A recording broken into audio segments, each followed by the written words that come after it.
now, it's time for the Junior GP class to take center stage. Alvaro Carpe claimed a victory here in 2024, but who will emerge on top this year? It is time to go racing. Last time out then, just the one race in the Junior GP category in Magny-Cours. Riders were greeted by the rain. Championship leader Brian Uriarte launched from pole position and led the early running, but the conditions played havoc beneath the riders, and having done everything in his power to stay upright, the number 51 did eventually hit the deck. He wasn't the only rider to go down, with Hakim Danish also crashing. At the front, Leonardo Zani and Joel Esteban vied for the lead, while Casey O'Gorman led the battle for P3 before the Irish rider dragged himself into contention and into the lead at one point, though Esteban responded almost immediately. At the front, riders continue to battle through the difficult conditions as there proved a little respite, with Zani one of the riders to go down just before the red flag came out to end the race, with Esteban victorious and O'Gorman and Samara on the podium. A first win of the campaign for Esteban saw him rise to third in the standings, sandwiched between Salmela and O'Gorman, while Uriarte's lead shrunk to 13 points.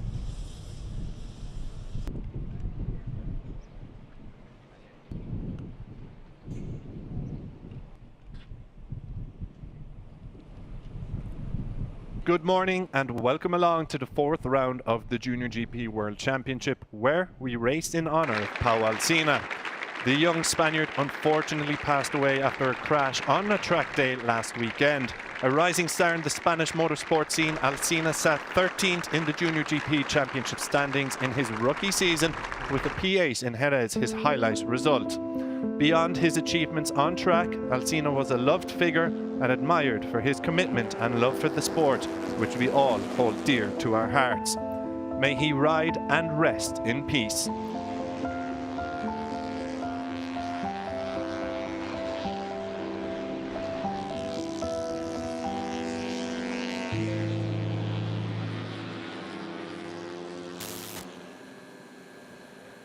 A minute's silence was impeccably observed yesterday in memory of the Team Estrella Galicia 00 rider Pau Alsina. Focusing on the day ahead, riders will race in honour amid difficult circumstances, but with the aim of doing themselves and their late peer proud. I'm Chris Jordan, bringing you live coverage of the fourth round of the Junior GP World Championship, and joining me in the commentary booth is Conor Doherty. Conor, obviously very difficult circumstances for these riders given what's happened to one of their colleagues, but they will race in his honour today. Yeah, they will. It was a tremendously moving moment on the grid yesterday when we saw that minute's silence observed. There were tears in pit lane as well, and it's understandable why. A tragic event, and we go on, as you say, racing in Pau's honour here at MotorLand Aragón. Absolutely.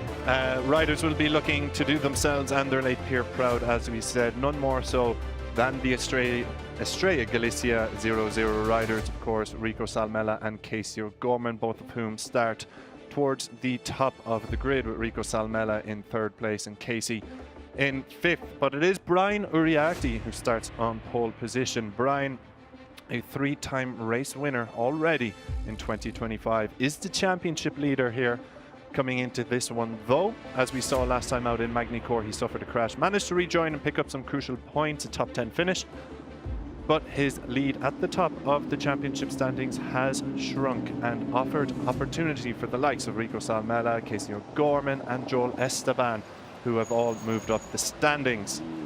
Yeah, just 13 points in it now, and it's becoming very competitive at the top. Uriarte, of course, has been a standout figure, but as you mentioned there, the opportunity is there for the riders who are now closer than ever behind the likes of Jesus Rios, Rico Salmela, who are looking sensational. The only thing that they can really hope for is that Uriarte's reign at the top of the standings is coming to an end, and with 13 points in it, it's really anyone's game. Yeah, Uriarte really is another sensation from the Spanish scene of motorcycle racing. He's a rising star. He starts on pole position again, a hat-trick of pole positions for Uriarte in 2025. Let's hear what he has to say.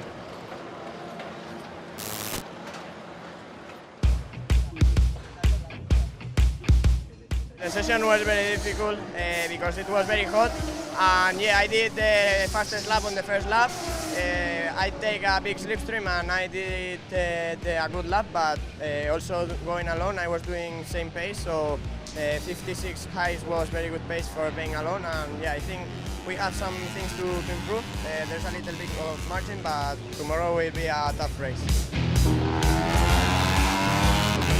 Of course I want to take the 50 points, but I think it won't be easy.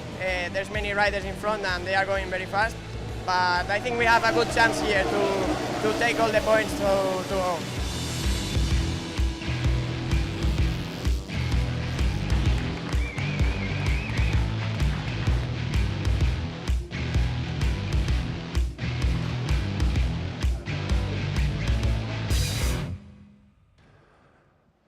A 156.886 was enough then for Uriarte to seal a third pole position in a row, and well, he's going to be the rider to catch it. Nearly goes without saying. 3 wins already this year. The first rider to win the opening 3 races of a Junior GP Championship campaign since Danny Holgado back in 2021, I believe, off the top of my head. I'm open to correction on that. I think it was 2021, and Danny Holgado has gone on to do some wonderful things on the World Championship stage. Uriarte himself will be looking to emulate that, if not exceed it. But he is the rider to beat. As you can see, 3 wins, 3 podiums, 3 poles. The only letdown, let's say, from his almost perfect record, the only blemish on that perfect record was in Magny-Cours when he crashed out of the lead, but did remount to pick up some crucial championship points. Connor. Yeah, I'm happy to trust your statistical knowledge. I think the other riders on this grid will be hoping that this is an inflection point, that they can take advantage of it. Of course, he was on pole here last year as well in one of the few races he did participate in. However, he did not finish on the podium in that race, I don't think. Yeah, surprising, because he did burst onto the scene when he joined the Junior GP class. Of course, he was in the European Talent Cup prior to that and was very impressive. Came into the Junior GP class and made an instant impact along with Guido Pini. Of course, Pini now racing in the Moto3 World Championship. Another rider who has a habit of making instant impacts. It's Jesus Rios, a rookie in 2024, came on and did the double back in Misano in the season opener. He has 3 race wins, does Rios, in the Junior GP category, but the last of them is over a year ago now. So Rios will be hoping to look to build that consistency once again that has promised a lot of potential from a precocious talent. Yeah, absolutely. He's the top finish still in the class from 2024. And there we have Rico Salmela as well. He showed how fast he is time and time again. He's doing sensationally well, and obviously one of Paolo Alsina's teammates, so he'll definitely be racing in his honor as well. Yeah, Rico sat on pole position in the season opener in Estoril and has been a regular challenger to Uriarte in 2025. Just hasn't had the chance to get the better of him yet. Leonardo Zani, then the FIM Network XTI Mirror Racing Team rider. You see there 0 pole, 0 podiums, but it doesn't quite tell the story of Zani's season. He's been P4 in every race, in the opening 3 races, before crashing out in Magny-Cours, led in Magny-Cours as well. He's been desperately unlucky to not get that podium.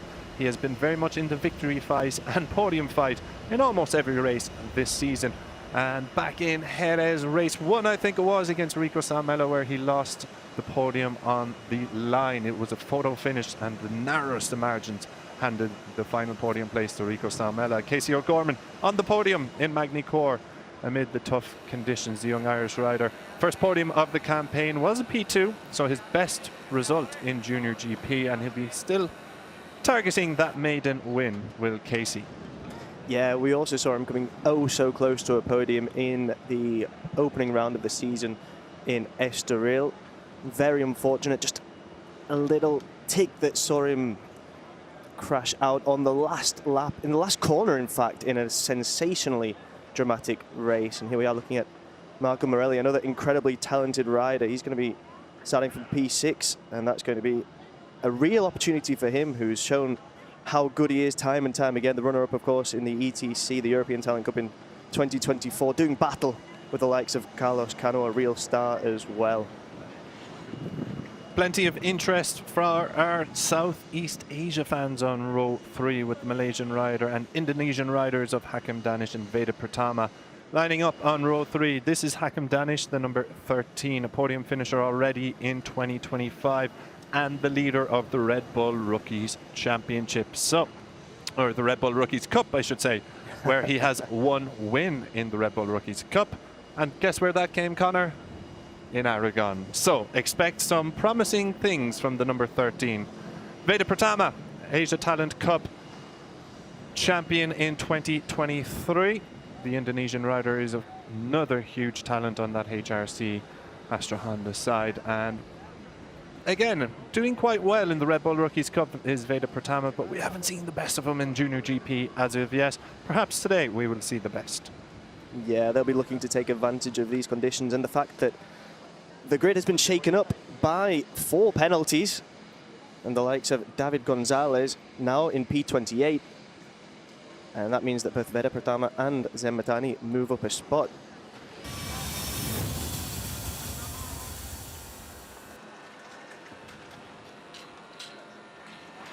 Here we have then the starting grid in MotorLand Aragón. On pole, Brian Uriarte. He's joined on the front row by Jesus Rios and Rico Salmela. On row 2, it's Zani, O'Gorman and Morelli. On row 3, Danish, Pratama and Fernandez.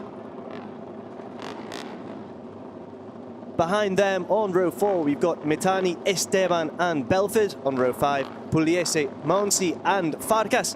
And on row 6, Ramastorfer, Michielon and Abruzzo.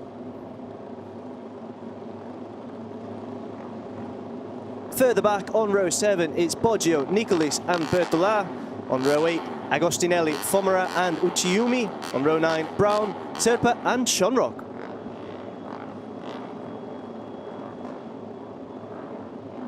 On row 10, Gonzalez, Bayon, Singapong and Mononyani. All punished with back of the grid penalties.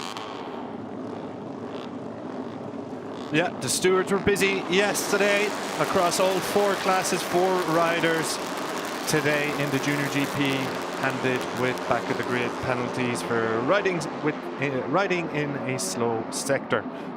So away we go on the warm-up lap then. A little first look at the MotorLand Aragón circuit, where off the start line we flick it left and then right immediately, and then a couple of right-handers await the riders before we go uphill through turns 3 and 4, back onto the left through 4, tighter turns at 5 to bring an end to the opening sector here in MotorLand. Perfect conditions for racing and a beautiful backdrop as well. Here is the Aragon countryside in Teruel.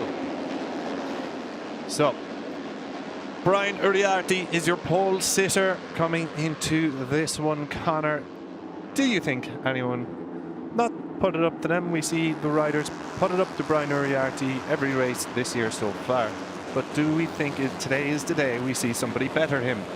I think it could very much be the case for Uriarte. As much as he is on pole, and as he was on pole last year as well in Junior GP, he hasn't necessarily got his best results here. And when we're talking about P5 in the context of last season, the fact that that would be construed as disappointing really illustrates the talent that Brian Uriarte has. And I think here, of anywhere on our Junior GP calendar, he could be gotten the better of. And with the likes of Rico Salmela, seeing that that gap in the championship has dropped to just 13 points, well, he's got to take full advantage of that.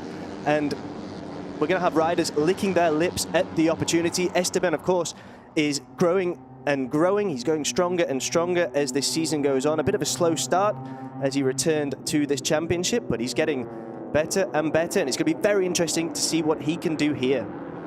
Yeah, Joel Esteban, a huge talent. He did win last time out, but Uriarte crashed out. So it would be great to see a battle towards the checkered flag that sees the main contenders. Esteban, though, as you mentioned, is a strange one. He's starting P11 on the grid, a rider of huge talent. He came from deep in Magny-Cours on the grid as well to take the victory in the wet conditions. His qualifying just hasn't been the best, has it, for Joel?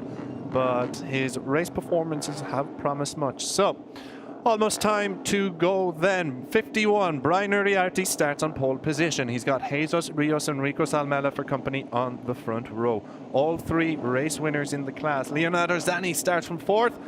He's looking to make that all-important breakthrough on the podium, perhaps even go a little bit better and take a victory here. Casey O'Gorman and Marco Morelli also searching for their maiden victories in Junior GP. So it is go time, eyes on the lights, and the revs are rising here at MotorLand Aragón, and we are racing in the first race of the day here in the Junior GP World Championship, and Brian Uriarte has gotten the start he wanted, as has Jesus Rios and Rico Salmela. It's 1, 2, 3, and Rios is about to fire it up the inside of Uriarte, and now the young Spaniard leads the championship leader. Rios over Uriarte with Salmela in 3rd. Yeah, that was an absolutely sensational start from Jesus Rios. You could see him just pulling off the line incredibly quickly there, and it's Uriarte who's now back in the lead, so something's clearly happened there, but this is looking already like it's going to be a classic, and that the riders are looking to take the battle to Uriarte, which is exactly, as neutrals, what we wanted. Yeah, Jesus Rios running it wide, I think, there around turn 3. Not sure what happened exactly, but it handed the lead back to Uriarte. Salmela into 2nd, and a great start for Hakim Danish, who's up to 3rd position from the 3rd row. Yeah, absolutely sensational from Danish, who is a rider who's been showing us exactly what he's capable of across various classes, across various championships, and he's displaying exactly why he's one of the names that's touted for a future in the Moto3 World Championship very soon. Yeah, downhill then through the reverse corkscrew we've already come. Now kink left on 11 before the heartbreaking turn 12. Uriarte over Salmela and Danish. This is going to be a crucial final section, you would imagine, as the race progresses. The long run, they get to open up the throttle here before, a little bit heartbreaking at turn 14, flick it left at 15, and then the long run towards turn 16 with the long looping left-hander ahead of the finish line. So slipstream will certainly play a role here, and with such a long back straight leading on to the front straight, you would imagine there'd be plenty of chopping and changing here. But Uriarte over Salmela and Danish. Casey O'Gorman has slotted into 4th position, and Veda Pratama riding in 5th position. Jesus Rios hasn't quite recovered from that early mistake. The number 54 still riding in 6th position. We mentioned Joel Esteban before. He started in P11. He's up to P7 by the close of the opening lap. Yeah, and further back, David Gonzalez started from P28 after that penalty, now up to 19th. So that's a fantastic ride a bit further back. We'll see what he's capable of as this race goes on. He's still 12 laps to try and get into the points. Bit of a gap opening up then between the top two, as we have seen in races gone by. It's Uriarte against Salmela out the front, just a couple bike lengths back to Hakim Danish, but not a whole lot of change then in the order. Joel Esteban has gotten ahead of Veda Pratama. Jesus Rios is starting to cut through the pack as well. Pratama lost a couple of places around the first sector there. Now, will we see Salmela make a move here at any opportunity? He might get a chance coming out on the run of turn 10. But it is Uriarte who's looking calm and composed out front, as he has for much of the 2025 campaign. Salmela really is going to need to come up with some absolute magic to get the better of Uriarte, the number 51. Absolutely, but for the time being, if he can match the pace of Uriarte, then that's enough. He's still got plenty of time to find and bide his time and make his move when he feels that the opportunity is there. There's no point in rushing it. There's no point in making a mistake. He's got to maintain the pressure on Uriarte for the time being. He's got to keep on his back wheel and then make the move when the time is right. Absolutely. Now you see Uriarte is beginning to open up a little bit of a gap here. He's got about 5-6 bike lengths, you'd say, back to Rico Salmela, and this is the run towards the line, the long back straight with the sweeping left-hander. And Uriarte has got that to perfection, you would have to say. And it looks like he's got what? He's got half a second about over Salmela, and they're coming over the line to knock off another lap here in the Junior GP World Championship. Coming live from Aragon. It was Jesus Rios there who had the fastest lap, a 157.298. That's faster than all the other riders around him at the front, so we'll see whether he's able to use that pace and really get back into this podium battle. There he is, confirmation of that fastest lap there. Absolutely sensational. New best race lap, and it looks like that gap that Uriarte had started to build is coming down. quite significantly. Here we go then, Casey O'Gorman up the inside of Hakam Danish. Didn't quite have the space to make it work, the number 67 on the number 13, but you are right, Connor. You can see it with the naked eye, and the timing screens offer confirmation. A 0.137 seconds between Salmela and Uriarte, so Salmela has reeled in Uriarte over that opening sector and across the front straight. So Jesus Rios has gotten himself back into third position ahead of Hakam Danish. It looks like it's fairly settled between number 1 and 2, but plenty of chopping and changing in that provisional P3 spot. Jesus Rios has fought his way back up towards P3, looking to reel in look the at guys Gorman. ahead of him. Look But at Casey O'Gorman. O'Gorman, yeah. Casey O'Gorman in front of the iconic Aragon wall, takes P4 off the hands of Hakam Danish, and more problems coming the way of the Malaysian rider. Veda Pratama goes through, and now Joel Esteban goes through. Oh, a terrible couple of corners for Hakam Danish. He was riding in P3 just a couple sectors ago, and now he's down into 7th position. That is the standard that is on offer here in Junior GP. If you open the door, somebody will go through it, and in this case, 4 riders went through it. Yeah, that was absolutely wonderful from Casey O'Gorman and Joel Esteban there, who really took advantage of that open door, as you so poetically mentioned. It was wonderful from Esteban, and it's Jesus Rios as well, whose pace early on has really dragged all of these riders back into what looks like it's going to be a fantastic battle for the podium, with Salmela managing to keep on the back of Brian Uriarte. That gap between Salmela and Rios now at just under 0.4 seconds.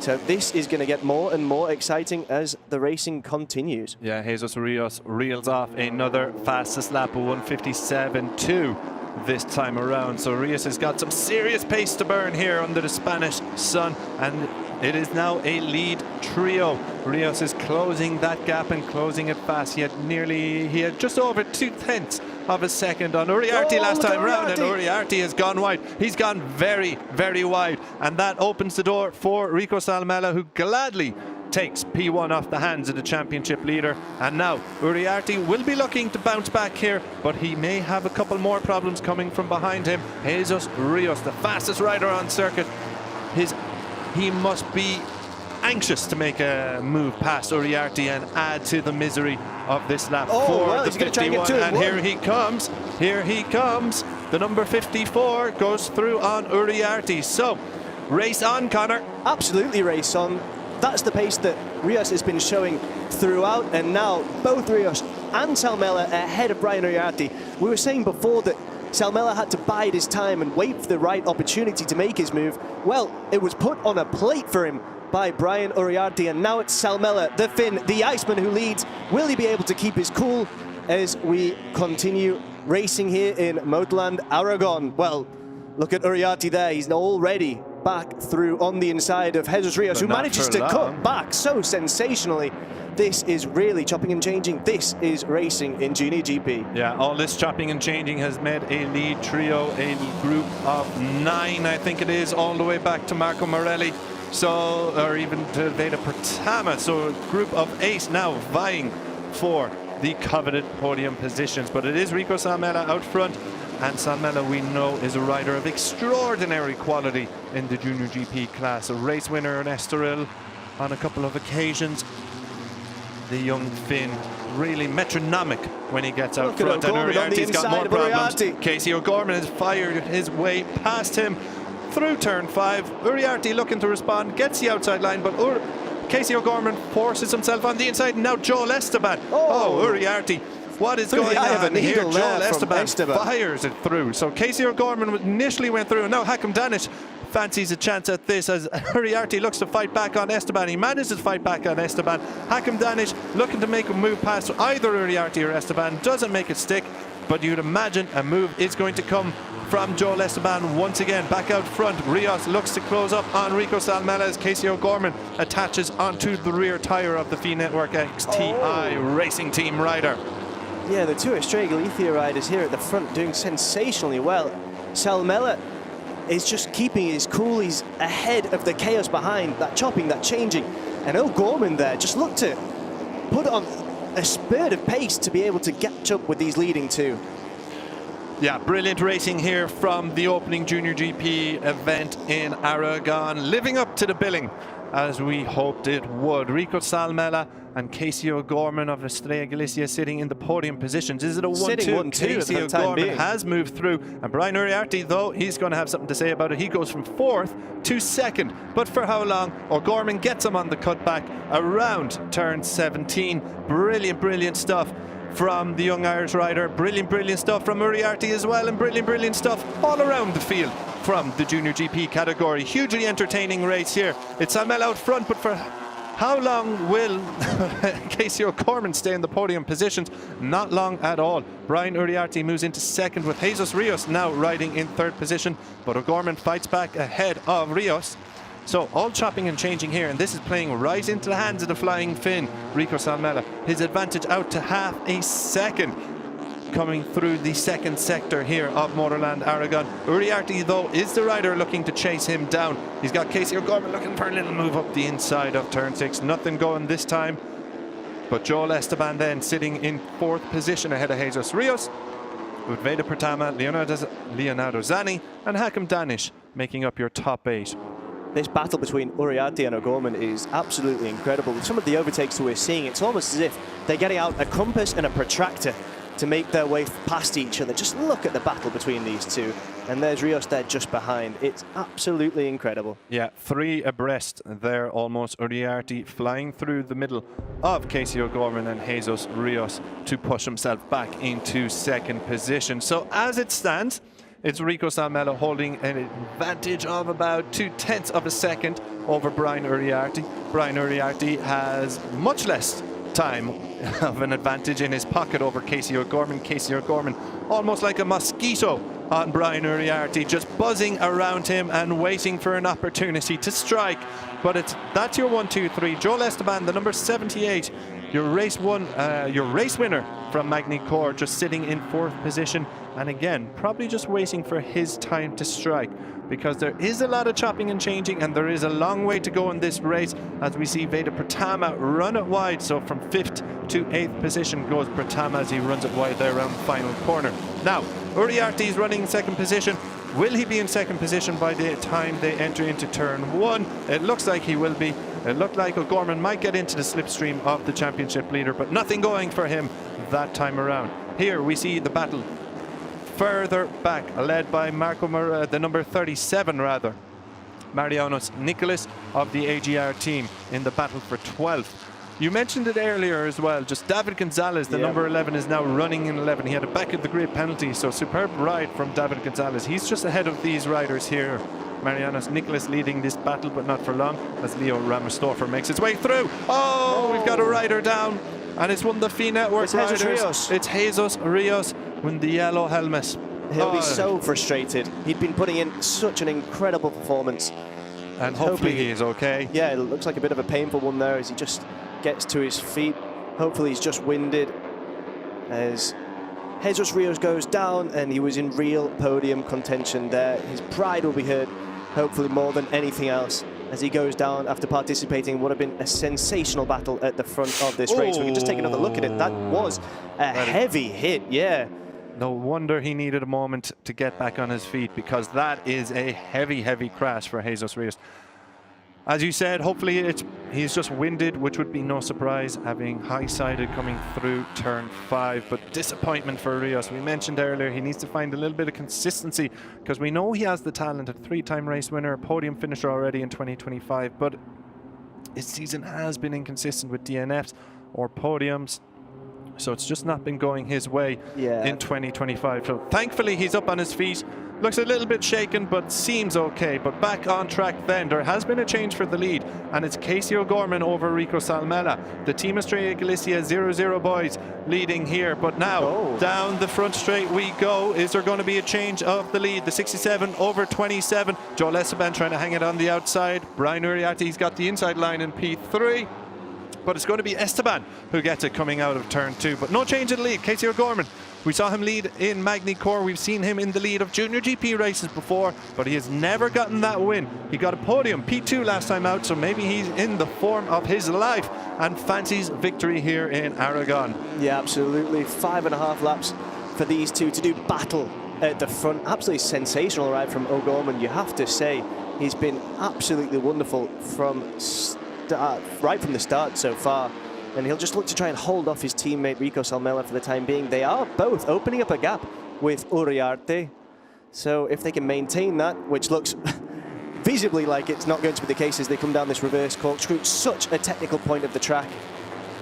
So for the time being, O'Gorman and Salmela in the lead. But for how long, with Uriarte narrowing the gap between them? Yeah, absolutely superb stuff here from the Estrella Galicia riders, and indeed all the riders inside this top 7. It's Joel Esteban remains in 4th position, not for long, because Leonardo Zani has just fired it up the inside of Esteban. Brilliant stuff from the 57. The 57, of course, Leonardo Zani, we have seen lead races. We've seen him in the podium positions quite regularly. We've seen him at the front of every race so far in 2025. But the Italian has yet to get that breakthrough win. His run of results is P4 in Estoril, P4 in Jerez Race 1, P4 in Jerez Race 2, before a DNF in Magny-Cours while he was running. Guess? P4. Where is he right now? P4. So Leonardo Zani, can he break the P4 streak? It's only time will tell, but he's got the small matter of Brian Uriarte and Joel Esteban on either side of him. So if Zani wants that podium, he's definitely going to have to earn it against some of the top riders in this category. Yeah, he is. And just while we were talking about Zani, Salmela's overtaken O'Gorman and is now into the lead. The Iceman once again hitting the front. He's going to have to try and absorb all the pressure that's building behind him with this leading pack, and especially his teammate O'Gorman. Absolutely, we have some yellow flags out as well in sector 4 at turn 15. It's Dodo Baggio who has gone down, so another DNF for the other Estrella Galicia 00 rider. Dodo, a rookie in the class and a hugely talented rider in the ETC, a race winner in the European Talent Cup. Has graduated to the Junior GP category this year, but hasn't been the most seamless of transitions, unfortunately, for the Italian, and that is not going to help things. That's another big crash coming through turn 15. Yeah, excellent response there from the marshal as well, just throwing himself over and onto the track just to help out and make sure everything is okay. Zani into P3. Here we go, Leonardo Zani into P3, but Brian Uriarte, Hakim Danish, Joel Esteban, Veda Pratama all on his tail. Although he has opened up a little bit of a gap so far, you'd have to question how long that gap will last. But if there's chopping and changing like there is now behind him, it could open up even further as Hakim Danish goes through on Brian Uriarte. Well, Connor, before the race we asked, could anyone beat Brian Uriarte in a straight battle in Junior GP? It looks like we have an answer. It does. And I think that we mentioned as well that this is one of the circuits where it felt like something was possible for all the other riders. It's not one of the circuits where Uriarte has excelled by his own very high standards, and the other riders are taking advantage of that. Rico Salmela, of course, who needs to be doing it more than anyone else as he pursues him so closely, just 13 points behind them, between them in the Junior GP World Championship standings. Yeah, just watching the battle a little further back, Giulio Pugliese, number 31, Beñat Fernandez, the number 7, battling for 11th position. Some big points up on offer here, but it's a large group, so not everyone on screen will be scoring points here today. Remember, of course, the top 15 are your point scorers. Anyone outside that, unfortunately, blanks on the championship standings. David Gonzalez there, sorry just to interrupt, David Gonzalez now up into P8, starting from P28. So that's an absolutely incredible 20 positions that he's managed to climb through. And he's now just behind Veda Pratama, who's P7. So that's this leading group. Yeah, absolutely superb ride from Gonzalez. We often laud him because we do call him Speedy Gonzalez ourselves because he's got incredible pace. When he gets going, he's incredibly fast. We've seen it in the European Talent Cup, and that has translated in 2025 to the Junior GP category. And the AC Racing Team rider started towards the back of the grid. He's up into 8th position. He does have, I think, about 2 seconds to make it's a significant gap on Veda Pratama. So, with 4 laps to go, it seems maybe a step too far, but a brilliant performance nonetheless from the young Spaniard. Absolutely. He'll have been thinking going into this race, I know how talented I am. I know I can get through this field. I want to get into the points. And he's managed to do that and possibly is as high as he's going to be able to finish given the circumstances of the race and the pace that this leading group is setting. We've seen Rico Salmela moving into the lead, and you can just see there in yellow, David Gonzalez. And the work he's done is absolutely incredible. Here we are watching the front of the race as well. Leonardo Zanni right behind the two Estrella Galicia 00 riders. He's just gone a bit wide there, but he's still managed to keep the pace there and on the straight. Can he get ahead and move into P2?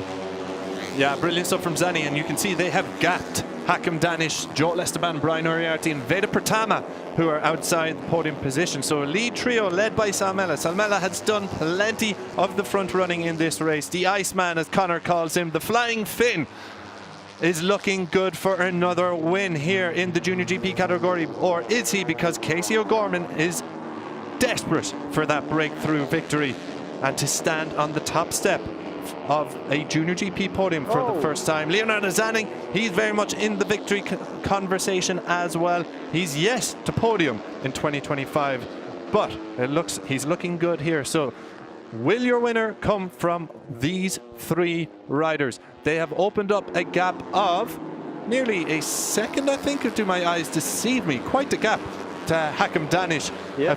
There's certainly a few bike lengths between them, but the pace of these three riders is outstanding with just, what, 2.5 laps remaining.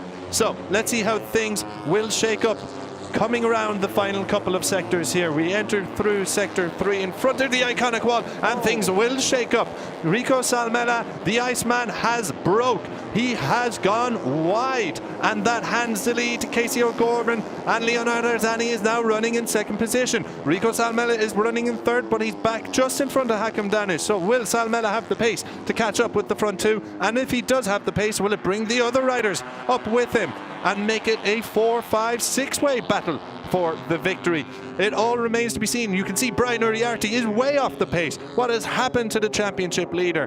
But let's focus on Casey O'Gorman and Leonardo Zanni. Has Zanni got anything up his sleeve to challenge Casey O'Gorman out front? Can the Italian show a front wheel to the number 67 as we go over the start-finish line once again? Nothing coming in turn one, it looks, but the rest of the riders have caught up, and now this two-way fight looks like it might be a 5 or 6-way fight over the last lap and a half, Connor. Yeah, Junior GP delivering drama from start to finish. It looked like Hakim Danish was really going to take advantage of that error from Rico Salmela there, but he hasn't managed to just keep the pace with the Finn, who is now catching up very quickly to Leonardo Zanni. This is, as you said, looking like it's going to turn into a 5-rider battle for the podium. Yeah, Leonardo Zanni, it looked like he might have the opportunity to shoot up the inside of O'Gorman there, going through the right-hander at turn 6, but O'Gorman doing brilliantly so far to hold on to the lead and fend off any challenge. So through the reverse corkscrew we go. Downhill, very technical part of the track, but it seems to be navigated brilliantly by all the riders in that lead group. David Gonzalez, worth mentioning because we have mentioned him a few times, he's just one place behind Brian Uriarte, and he looks quite close to Uriarte too. So Zanni, has he got a chance for the lead here? He does indeed. He does indeed. Going into turn 12, he makes a move stick. Casey O'Gorman now relegated back to second position with Rico Salmela in third. Hakim Danish, Joel Esteban then making out the top 5. But Zanni leads. Is he going to break his podium duck in Junior GP, and will he break it with a victory? He may well do, but just that there came from Gonzalez, as you mentioned, looking very, very close to Uriarte. He's now overtaken Brian Uriarte. Brian Uriarte has fallen 7 positions from his pole position, and conversely, David Gonzalez is up 21.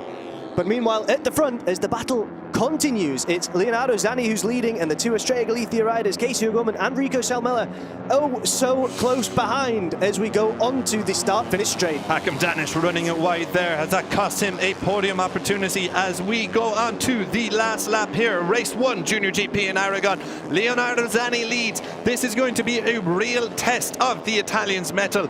The number 57 has never been on a Junior GP podium. He could be about to win a race in Junior GP, but he's got Casey O'Gorman and Rico Salmela hot on his heels. Rico Salmela, a race winner in the class already. Casey O'Gorman, a podium finisher, but has never won. All 3 of them are desperate to win here, particularly the Estrella Galicia 00 riders. but it is Zani who is building up an sizable advantage, you would have to say, through the first sector, entering into the second sector on this final lap, Connor. Yeah, but anything can happen here. And the two Estrella Galicia riders have shown their pace throughout. They just need to be very quick through this sector 2 now. Very technical point here, going down the reverse corkscrew. And they've still got 2 more sectors to try and get faster and really catch up and narrow this gap, but it's looking like it's growing and growing. Leonardo Zani growing in confidence as well. He wants to hammer home the advantage, doesn't he? He wants to win this in style. Now there's a change for P2. Casey O'Gorman has lost it to Rico Salmela. Rico Salmela went wide here last time round. He's lost P2. He challenged for P2 there, didn't get the drive out of the corner, and Casey O'Gorman got him on the cutback. But it looks like this chopping and changing is not doing them any favours in the victory fight. Round the back straight we go. So Leonardo Zani's got about a half a second, even larger advantage now, you would have to say, after that. It looks like Zani is going to win this one, barring any errors around the back straight and the final couple left-handers. This is Zani's race. Can Hakim Danish spring a late surprise here and bag a podium ahead of one of the Estrella Galicia 0-0s? Or will it be Casey O'Gorman and Rico Salmela taking P2 and P3? Let's see how it changes. Round the run line, Leonardo Zani is a Junior GP race winner with Casey O'Gorman and Rico Salmela on the podium. Brilliant stuff from the young Italian. We said he had a bit of a luckless run. P4, P4, P4, crash out of P4, riding in P4 in this race. Well, now he's a race winner, Connor. Brilliant from the Italian. Absolutely sensational. He demonstrated his pace from start to finish here in this opening race in round 4 in Junior GP. He was absolutely incredible. He had to go toe-to-toe or wheel-to-wheel with some of the most impressive young riders that we've got in motorcycle racing, and he's shown that he's capable of battling with the best. Yeah, absolutely superb and well-deserved victory for Leonardo Zani. He's been very unlucky so far in 2025, but he's finally got that podium and indeed victory. And the Estrella Galicia 0-0 riders of Casey O'Gorman and Rico Salmela on the podium once again in Junior GP. As you can see, all 3 paying tribute to the late Pau Alsina with the flags and celebrations. Yeah, it's a lovely detail that these young riders are doing this for someone that would have been very close to them, a competitor but also a friend in the Junior GP paddock.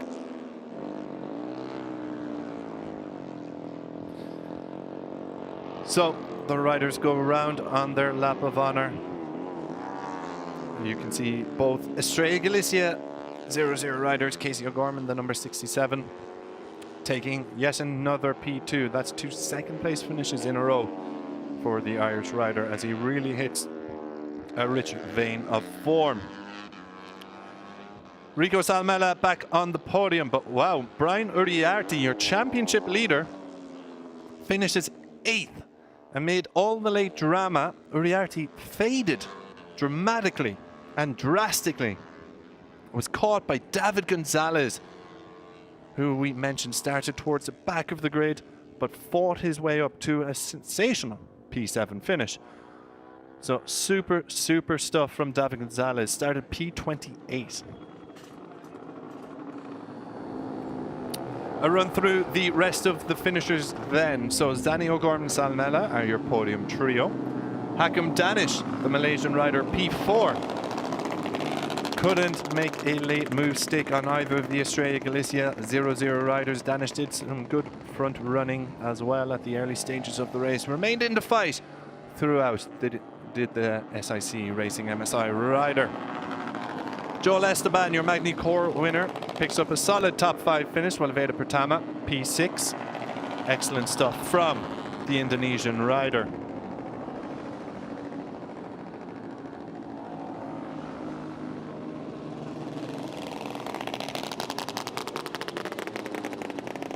So riders just making their way around the circus and will peel into pit lane and park Ferme very, very shortly.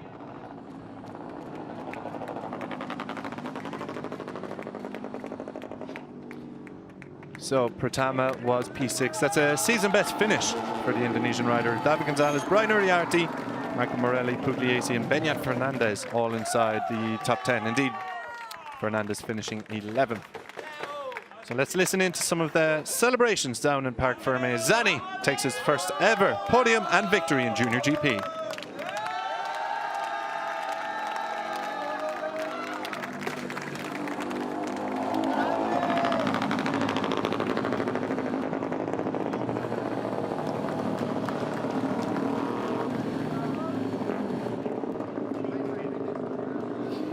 Zani then heading in for his technical checks. And this will be very well received, of course, down in the paddock. The Estrella Galicia 00 riders, a double podium for the team after everything they have been through in the past week.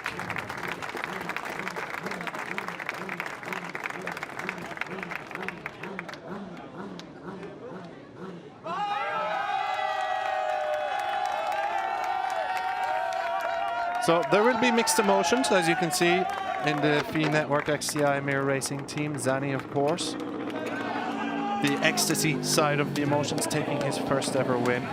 Brilliant performance from the Italian, but disappointment on the other side of the garage. Jesus Rios crashing out at turn 5 in a high side. He looked okay, relatively okay, given the circumstances. Walked away from the incident, a little bit winded. But again, just more disappointment for Rios. It's part of his inconsistency as we've seen in 2025. Didn't see the checkered flag in Estoril before double podium in Jerez. Finished outside the points in Magny-Cours, albeit it was a very difficult day in Magny-Cours, conditions-wise. And it's another non-point scoring position. Non-point scoring finish, I should say, for Jesus Rios. However, he will have another opportunity later in the day. Rico Salmela finally peeling into pit lane. We've already seen Casey arrive in. Now it's time for Rico.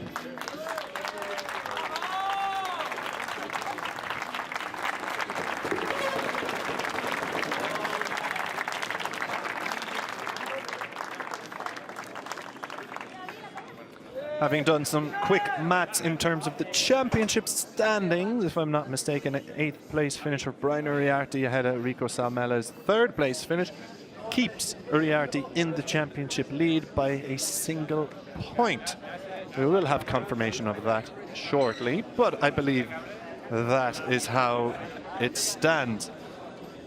Race 2 coming later in the day, but these are the key moments from race 1. Leonardo Zani's race-winning overtake on Casey O'Gorman, coming just in front of the iconic Aragon wall, and from there Zani never looked back. Opened up a huge advantage, a 1-second advantage over Casey O'Gorman to win the race.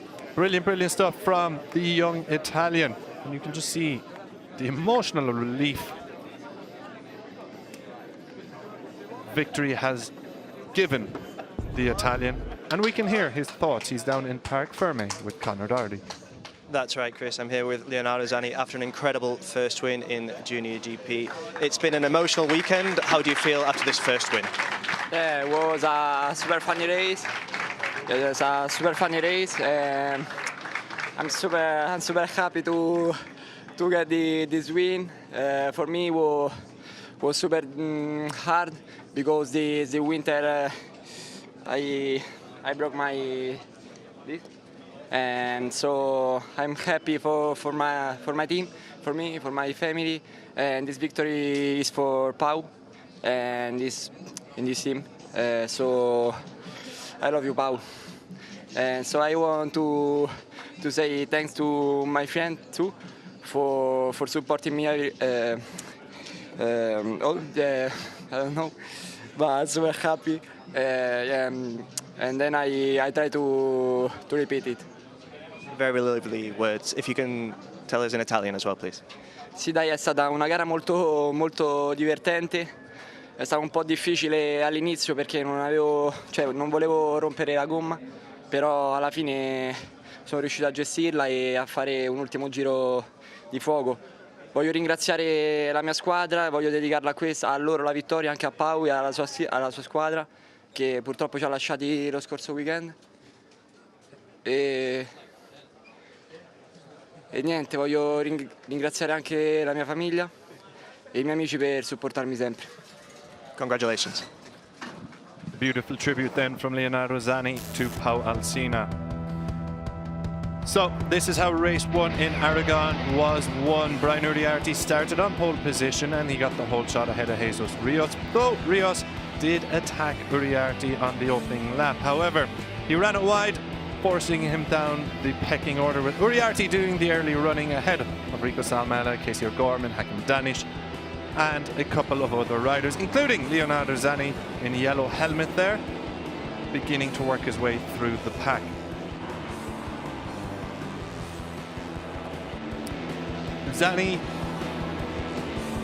Jesus Rios in the number 54 moved up into third position as Rico Salmela seized the lead. Rios fought his way past Brian Uriarte. Uriarte did manage to fight back, but as the race went on, the championship leader fell out of contention.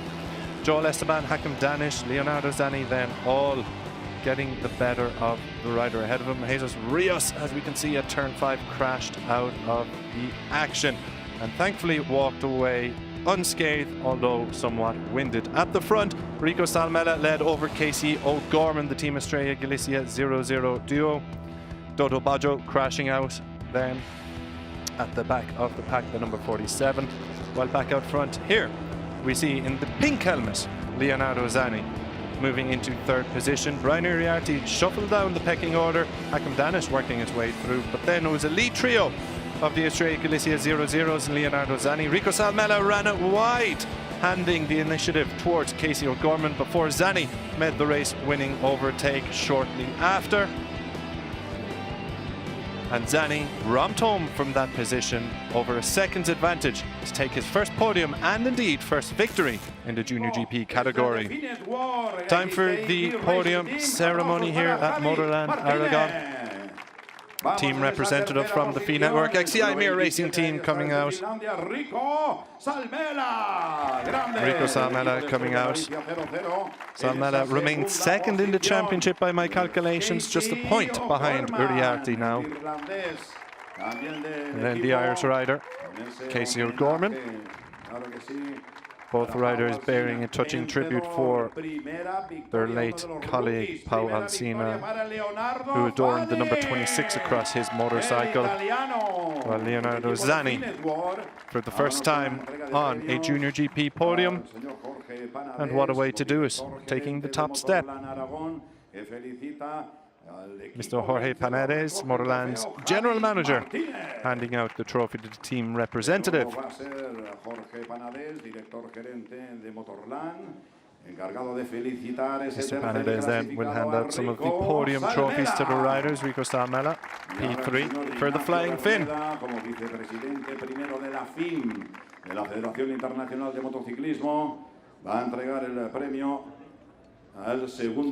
the second round in a row, Casey O'Gorman picks up a P2 trophy. Mr. Ignacio Verneda, the FIM Deputy President, handing out the trophy to Casey. And indeed to the race winner, Leonardo Zanni.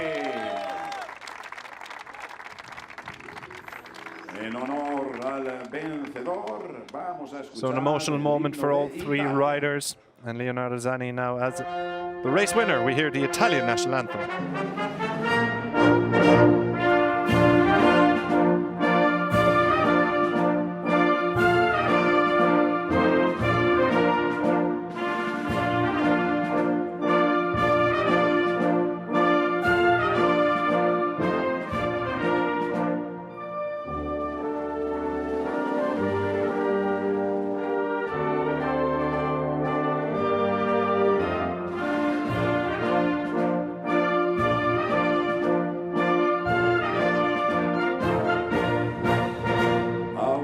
Complimenti para l'italiano, para Leonardo Zanni, que se ha llevado la victoria. Hacemos las fotos, las autoridades.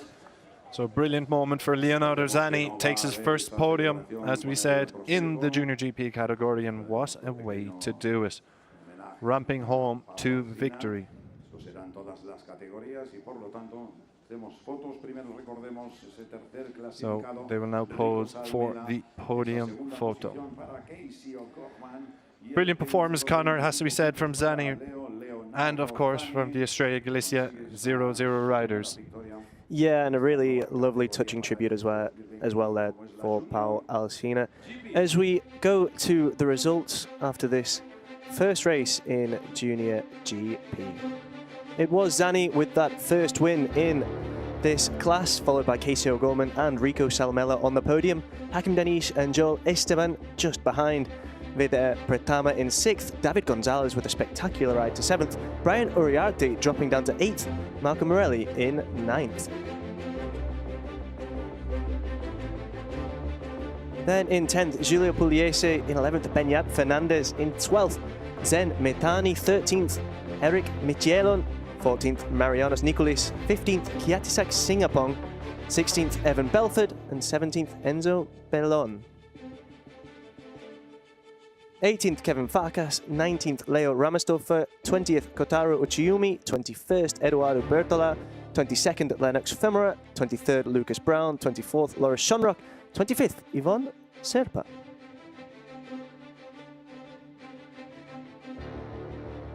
Behind them, in 26th, Leonardo Abruzzo, and then out, Monognani, Agostinelli, Monsi, Boccio, and Rios.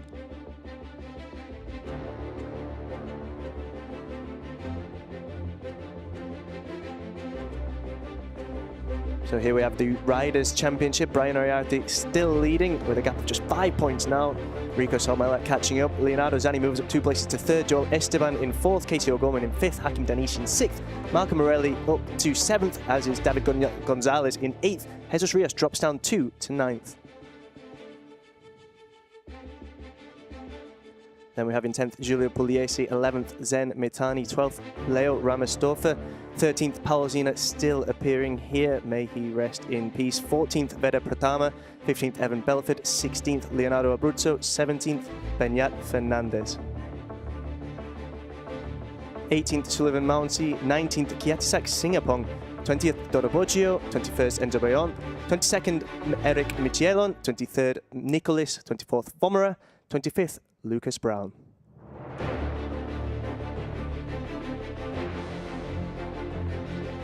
'26th, Farkas, 27th, Monognano.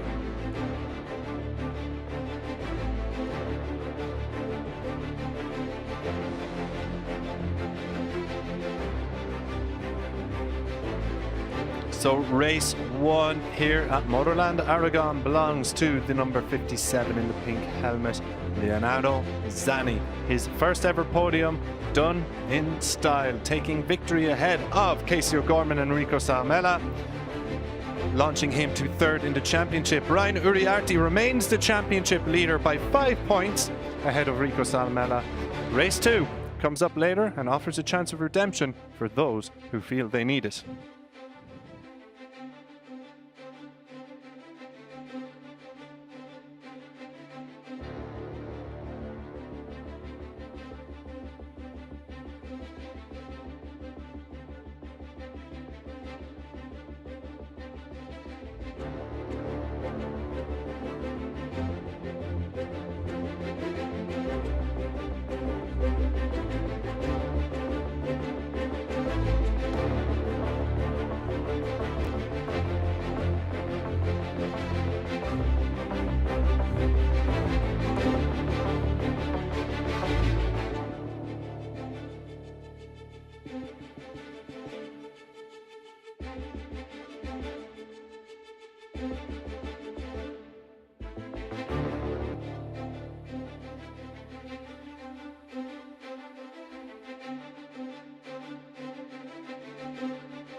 The Moto2 European Championship returns to Aragon for round 4 of the 2025 season, with the title fight heating up. Set in the hills near Alcaniz, MotorLand Aragón is a rider's circuit. 5 kilometers, 17 turns and a mix of fast straights and technical sections. It provides a fitting backdrop for the ever-intensifying championship battle. Unai Oradre holds a 14-point lead, but Alberto Ferrandez is closing fast. The Valencian rider took a win here in 2024 and added another last time out at Magny-Cours, where Alberto Sura claimed the other victory. Roberto Garcia was the other Aragon race winner here last year. Reminder of the fierce competition in this class. Can Ferrandez strike again, or will Oradre respond under pressure? Last time out in Magny-Cours, race 1 got underway with the sun shining and Xabi Zuratuza on pole position. Though it was Alberto Ferrandez who did the early running out front ahead of the pole sitter, with Unai Oradre settling in to P3. Adrian Cruzes led a chasing pack in 5th, but saw his race come to an early end after crashing out in an incident with Harrison Voigt. In the fight at the front, Milan Pavelic had moved into 2nd place and made a play for the lead, getting the better of Ferrandez at the final corner chicane with a couple laps to go, though Ferrandez hit back and regained the lead at turn 1, and it proved pivotal as the red flag came out on the last lap. Ferrandez was victorious. Race 2 played out in the west, and Alberto Sura's stunning start laid the groundwork for a first victory of the season. The Italian built up a large lead over Oradre before the championship leader fell victim to the conditions. Facundo Yambias thrived, however, and the Uruguayan ran in 2nd to claim his maiden podium in the class as the red flag signalled an early end to the race following Jonas Eisenkost's crash. After all that, Oradre's title advantage is down to 14 points over Ferrandez, with Sura and Zuratuza on the charge up the standings. Welcome to MotorLand Aragón for the Moto2 European Championship Race 1. 26 degrees air temperature, 40 degrees on track, so baking Spanish sun setting the conditions for the event here. I am Chris Jordan. Welcome along. Joining me in the commentary booth is Connor Doherty. Connor, how much are you looking forward to this one? I think this is going to be absolutely sensational. The competition in this class has been incredible so far this season, and with the front row that we're going to be treated to Alberto Sura, Xabi Zuratuza and Milan Pavelic, who has been absolutely incredible. A real surprise as well. And you mentioned there, Chris, that this is baking sun. Well, in Aragon, 26 degrees is not necessarily baking in the end of July, in the middle of summer. These are actually very favourable conditions to go racing here at MotorLand. Perhaps, but for a couple of guys from, shall we say, the Atlantic Islands of the UK and Ireland, I think 26 degrees or 29 degrees is indeed a toasty afternoon. It's a fantastic temperature as far as I'm concerned, and all of the fans who are out here as well will be enjoying it. They're there, you can see, just observing as grid preparations get underway ahead of this first Moto2 European Championship race gets underway. 14 laps for us to enjoy, and it's going to be absolutely incredible. We mentioned there Alberto Ferrandez in the introduction. He's really one to watch, but he's going to be starting from the 2nd row, P6. So it's going to be very interesting to see what he's capable of doing. We've had other race winners as well, starting from further back after disappointing qualifying sessions. Yeah, absolutely. Great to see such a number of fans in attendance here today as well. We've been slightly taken aback, but it's a popular event here, the Junior GP category. We've seen plenty of fans in the stands, and they've been treated to one excellent race. No spoilers here as of yet, as we can see the fans there. But they were treated to one excellent opening Junior GP race, and I would suspect, Connor, given the way Moto2 has unfolded in 2025, that they may be in for another treat here. As you mentioned, Ferrandez, Oradre starting on the 2nd row, so it's a little bit of a mixed grid, you could say. So that often leads into a great race. So starting from pole position, though, is the number 67, Alberto Sura, the Andover American racing rider, back on pole position. He's a Moto2 European Championship race winner already, a former Moto3 World Championship rider as well, a couple of podiums this season, picked up victory in Magny-Cours, starts on pole position today. Let's see how he took pole position and what he had to say afterwards.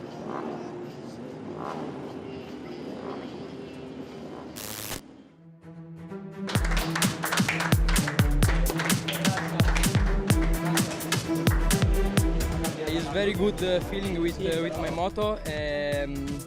Thanks my team, my teammate for the last lap, and it's very important one teammate come Sabi. Thanks my team, my family, my friend. I feel very confident for tomorrow.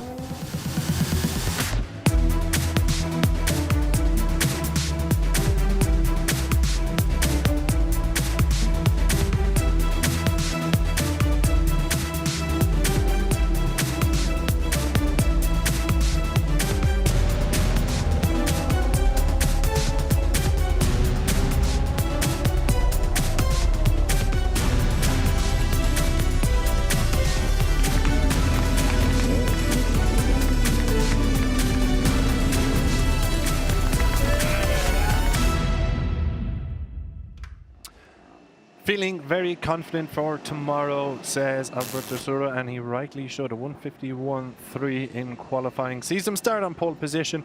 Race winner in Magny-Cours Race 2 last time out. A race winner in 2024 in the Moto2 European Championship as well.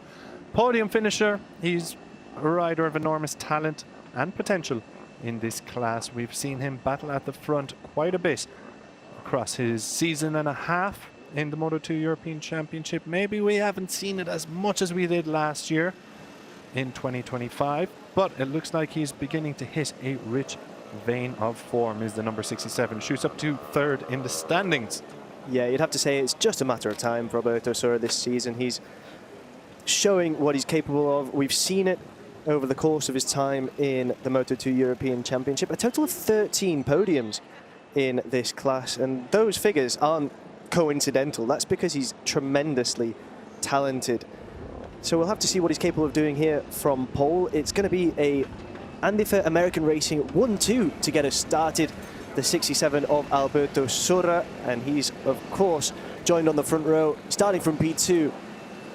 Xabi Zurutuza, who's another tremendously talented rider. He was in the Moto3 World Championship last year, and his best result was a P8, and it came here in Aragon. So he's definitely one to watch as we prepare to get underway here at MotorLand. Yeah, Zurutuza, full-time rider in the Moto3 World Championship in 2024, steps back into the JuniorGP World Championship, albeit on Moto2 machinery for this campaign, and looks like it's been reaping some rewards. Double podium in Magny-Cours. We didn't quite see the best of him in qualifying in Estoril, though he did charge through the pack. And he is with the Andy for American Racing team, which is such an exciting project, you would have to say, in the Moto2 class. There we saw Milan Pavlic. He starts on the outside of the front row, the Polish rider. You mentioned it, he's a rider who's probably taken us a little bit by surprise in 2025 by the progress and the step forward he has taken, stepping up from the Junior GP category, and that was all rewarded. All that progress and his bold leap of faith and the form he's shown has been rewarded. He made his World Championship debut in the Moto2 category in Brno as MotoGP World Championship returned to the Czech Republic for the first time in 5 years. But promising weekend on the World Championship stage. Didn't see the checkered flag after getting caught up in an incident with Eric Fernandez, unfortunately. However, you would have to say the pace he displayed showed he has lots of potential on the biggest stage of them all. Yeah, absolutely. I mean, it's no easy transition for these riders when they step up to Moto2 machinery, as you mentioned earlier. If anything, it's tremendously difficult, and the fact that we're seeing so many riders do it and do so successfully, making a quick transition, maybe a little slow at first, but then really sensationally delivering when it counts, and now to be fighting for championships at this level, well, it's absolutely incredible from them. We just saw Unai Radri there, another rider with a sensational start to this campaign. He's really one to watch, starting from P5 this time around, but I wouldn't be surprised if we saw him in very early on leading. Alberto Fernandez, who we mentioned several times as well, starting from P6, 2 wins under his belt so far in this current campaign. An absolutely incredible rider, and one who I feel many eyes in the World Championship paddock are focusing on. Yeah, absolutely. And you may have noticed a change of team for Fernandez last time out as well. He's now with the GV Yamaha Racing squad. Doesn't seem to have halted his progress at all, doing P1 and P4 back in Magny-Cours. Alberto Fernandez, enormous talent, and as you say, many eyes on the rider. The reason behind the change is just some behind-the-scene changes in his own staff, I believe, and he's opted to leave the FIM Network XCI Mir Racing team and take up an opportunity with the GV Yamaha Racing. But he still has those FIM Network XCI Boscoscuro team leathers on the purple leathers, which makes for a little bit of a rarity to see. Makes it more difficult to commentate, I'll tell you that. Absolutely. So, Francesco Mongiardo, we just saw there as well. Mongiardo into his third Moto2 season. Brilliant start to the 2025 campaign for the Italian. Picked up pole position in Estoril and then a double podium. P2 in what was a bizarre race one back in Estoril. I think you'll remember, Connor, where both Fernandez crashed out of the lead, Eric Fernandez crashed out of the lead. Yep. Milan Pavelic crashed out of the podium positions. It was one of those races that nobody wanted to win. But Francesco Mongiardo did pick up a double podium that weekend. Hasn't quite hit the heights since P10 in Jerez, meaning we didn't get to see the best of Mongiardo. P9 and P20 in Magny-Cours. Magny-Cours, you could almost write it off as a weekend in the sense of the conditions played havoc all across the field in every class, so you can't read too much into the results, you would have to say.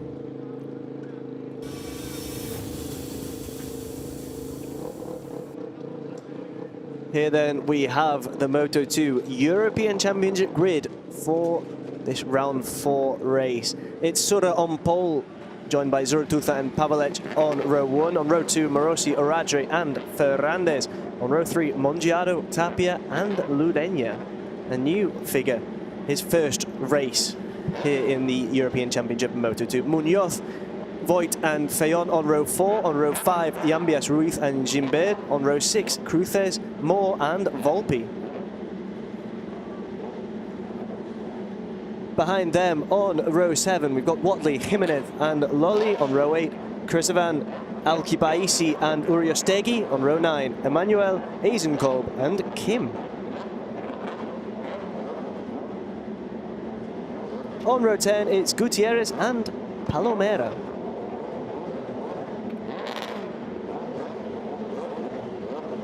Yeah, just a couple of familiar faces. Good to see again in the class.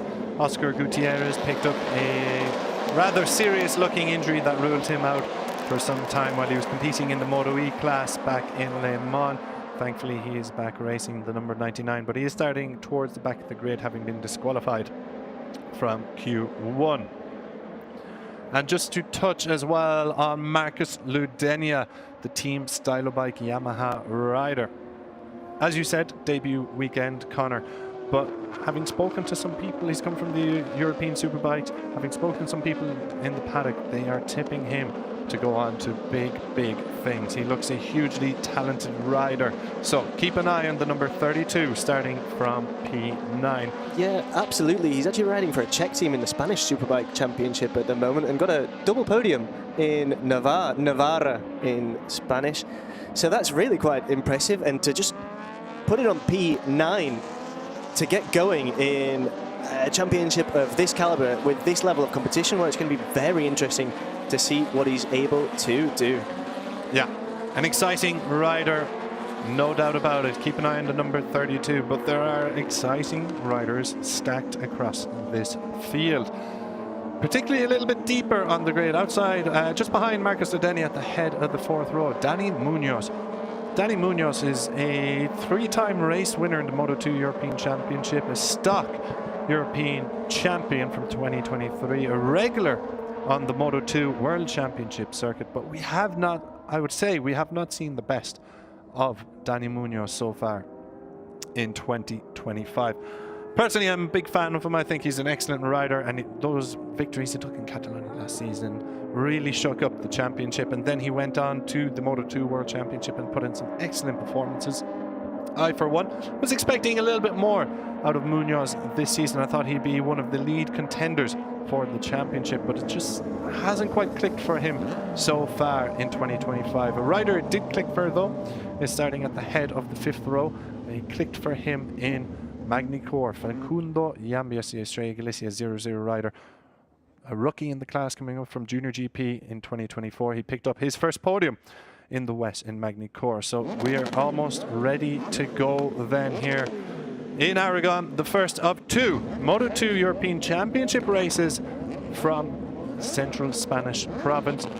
Almost time to get on the way. We still have the red flag just in front of the riders, but they are hunkered down. The visors are down, and we are ready to go. A lovely helmet on Milan Pavlic's head, really it has was, to be wasn't it? said.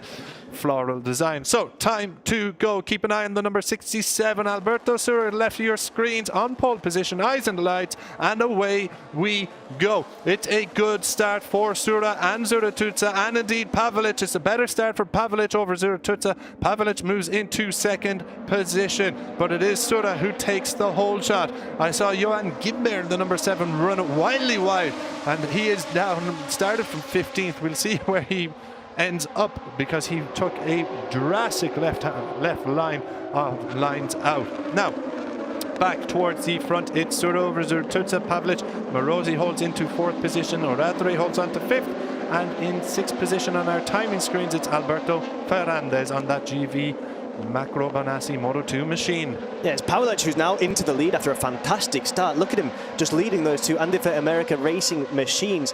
He'll be thrilled with the way he's managed to get away from the grid now as we come down the reverse corkscrew. As we've seen, it's such a technical part of this track, and they're all doing it to precision there, but it's Pavlic who leads ahead of Sura and Zuratutsa for the time being.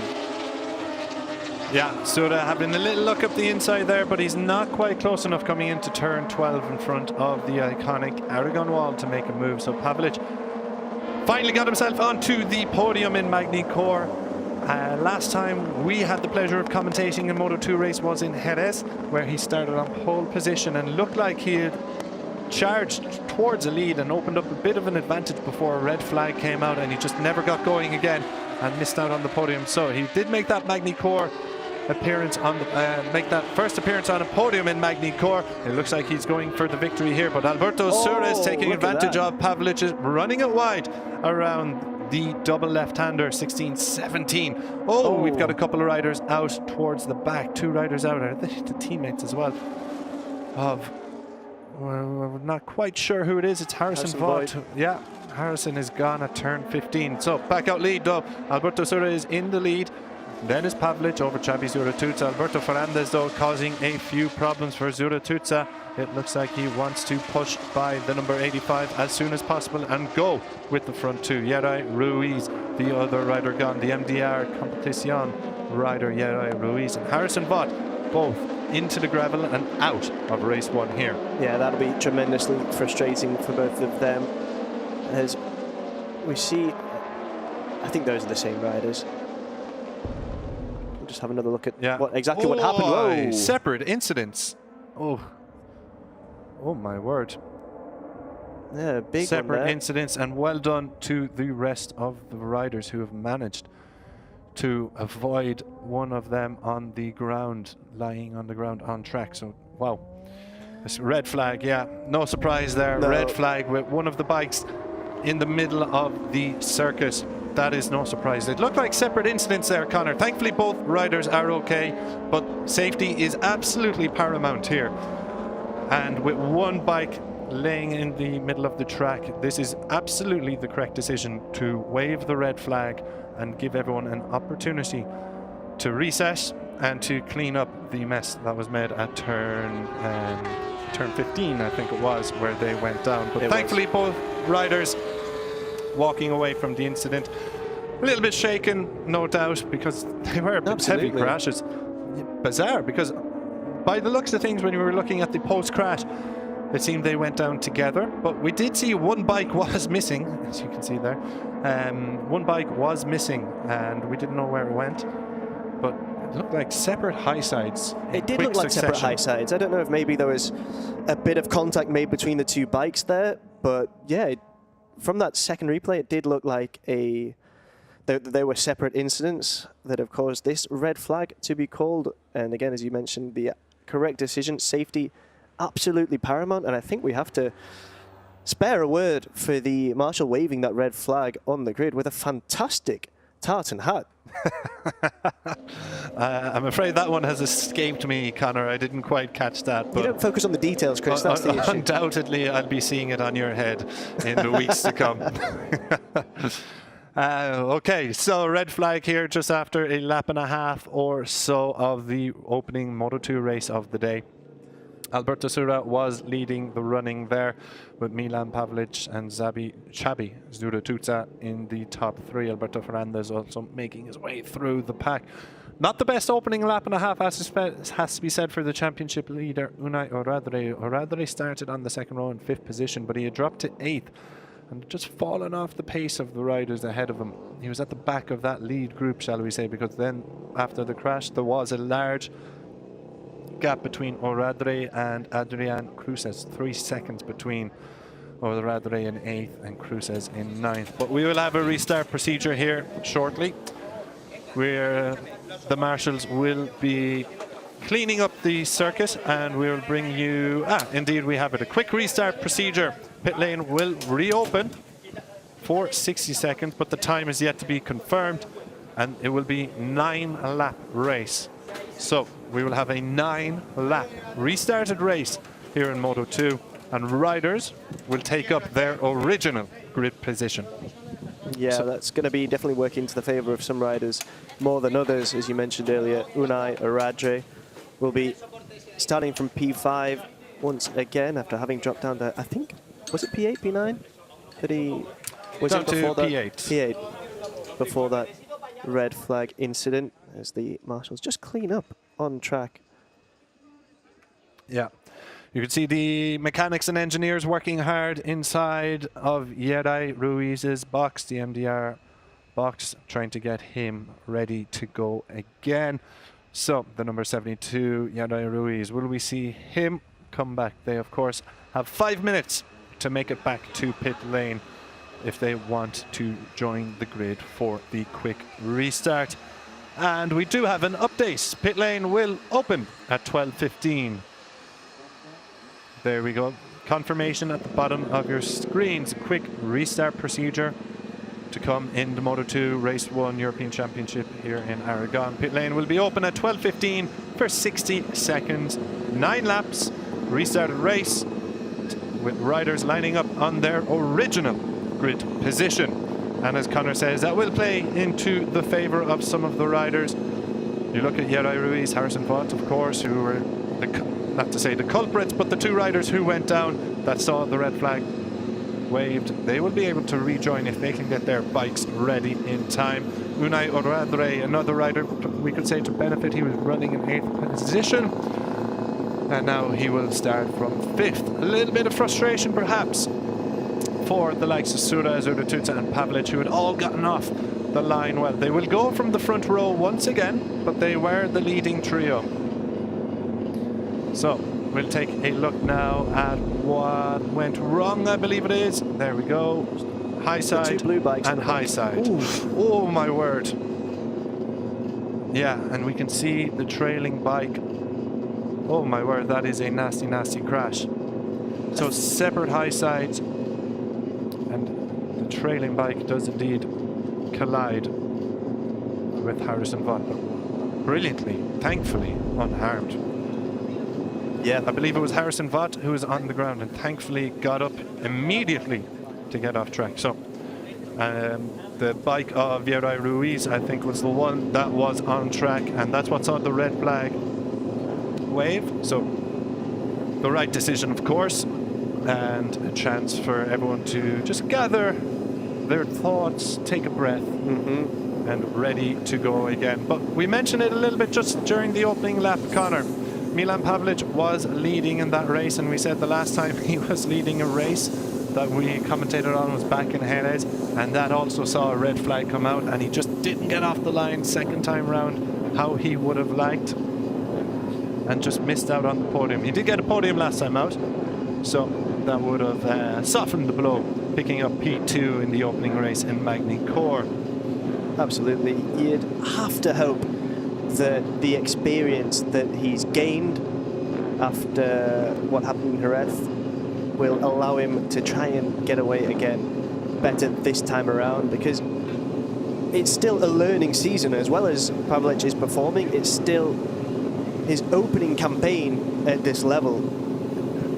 He's doing sensationally, but he's still learning in every single race, at every single race start as well. So if he can get away again, well, I wouldn't be surprised to see him leading again. Yeah, I think we're starting to run out of superlatives for Milan Pavlic so far in 2025, because for me, I would have to say maybe the surprise package of the Moto2 field this year. He has been absolutely brilliant, consistent contender at the front. Estoril, he picked up a P8 but was running in P3 before he unfortunately crashed out in mixed conditions. Then there was a couple of P4s in race 2 in Estoril, P4 in Jerez, P2 in Magny-Cours, and another P8 in Magny-Cours race 2. So he has been pretty consistently, and he's seeing the checkered flag mostly, crucially, picking up good points each time, but has been towards the business end of proceedings each round. So Pavlic, once again, towards the business end of proceedings here so far. Throughout the weekend, he's been towards the top of the timesheets, lining up third on the grid. So yeah, we're running out of the plaudits for the young Polish rider, who's really surprised both myself and Connor, I would say. If it's a surprise for him, I'm sure he would have said, no, I expected this. This is what I expected to do, the young Polish rookie, and he's already met his Moto2 World Championship debut. So bigger and better things to come, you would have to say, for Milan Pavlic, as we take a look at the race start again. And you see the number 7 out here, Connor, who takes the wide left line there, Johan Gimber. I don't think it was very successful for him, but the front three then of Sura, Pavlic and Zuratutsa. Pavlic having good launch from the line to get ahead of Zuratutsa going into the opening corner. Yeah, a lot of wheeling as well for Alberto Ferrandis, as he looked to get away as well as possible. Yeah, absolutely. Now we will be, they've already had one good practice run at it. They should be sharp and fresh and ready to go. But we still have, 2 minutes before pit lane opens. So the majority of teams, as you can see, just watching along, taking a look at the timing screen, seeing where they're all going to line up. Absolutely, but it would have been just minutes ago so frantic in these boxes as the mechanics, as the team work on those machines, getting them back up to speed, back into the state they need to be in to perform at this incredibly competitive level. These machines in Moto2 are absolute beasts, incredible feats of engineering, and they need to be at their very best if they're going to be capable of competing here in Aragon. Rightly said, absolute beast. But for me, the best sounding bike you can find on either the World Championship or European Championship stage. The Moto2 machines just have that lovely hum about them that almost, they're very loud, but almost soothing, you could say, Connor, when you hear them on track, bombing it down a kilometre-long straight. Pure magic. It sounds like you've been seduced by a Moto2 there. I absolutely have, and why not? Why not? If it's delivering racing of this caliber, week in, week out, well, why not? Yeah, absolutely. It has to be said, the Moto2 European Championship this year has been an absolutely spectacular watch. We've had the pleasure of commentating on the first 2 rounds. We weren't there in Magny-Cours for mixed conditions racing, but by all accounts, it was just as exciting. And, well, the bar has been set very high this year. Absolutely. In Moto2, you would have to say. As I think that is Harrison Voigt's bike, which looks like Harrison will not be returning to the grid. As we mentioned already, some fellow Moto2 fans, Connor, who we're sure delight in the sounds of the engine as much as we do up here in the commentary box. But we're almost ready to go again, and it's wonderful to see. There it is, there's the sound. How's that making you feel, Chris? It's like a cacophony of noise, an orchestra of engines. What's not to love?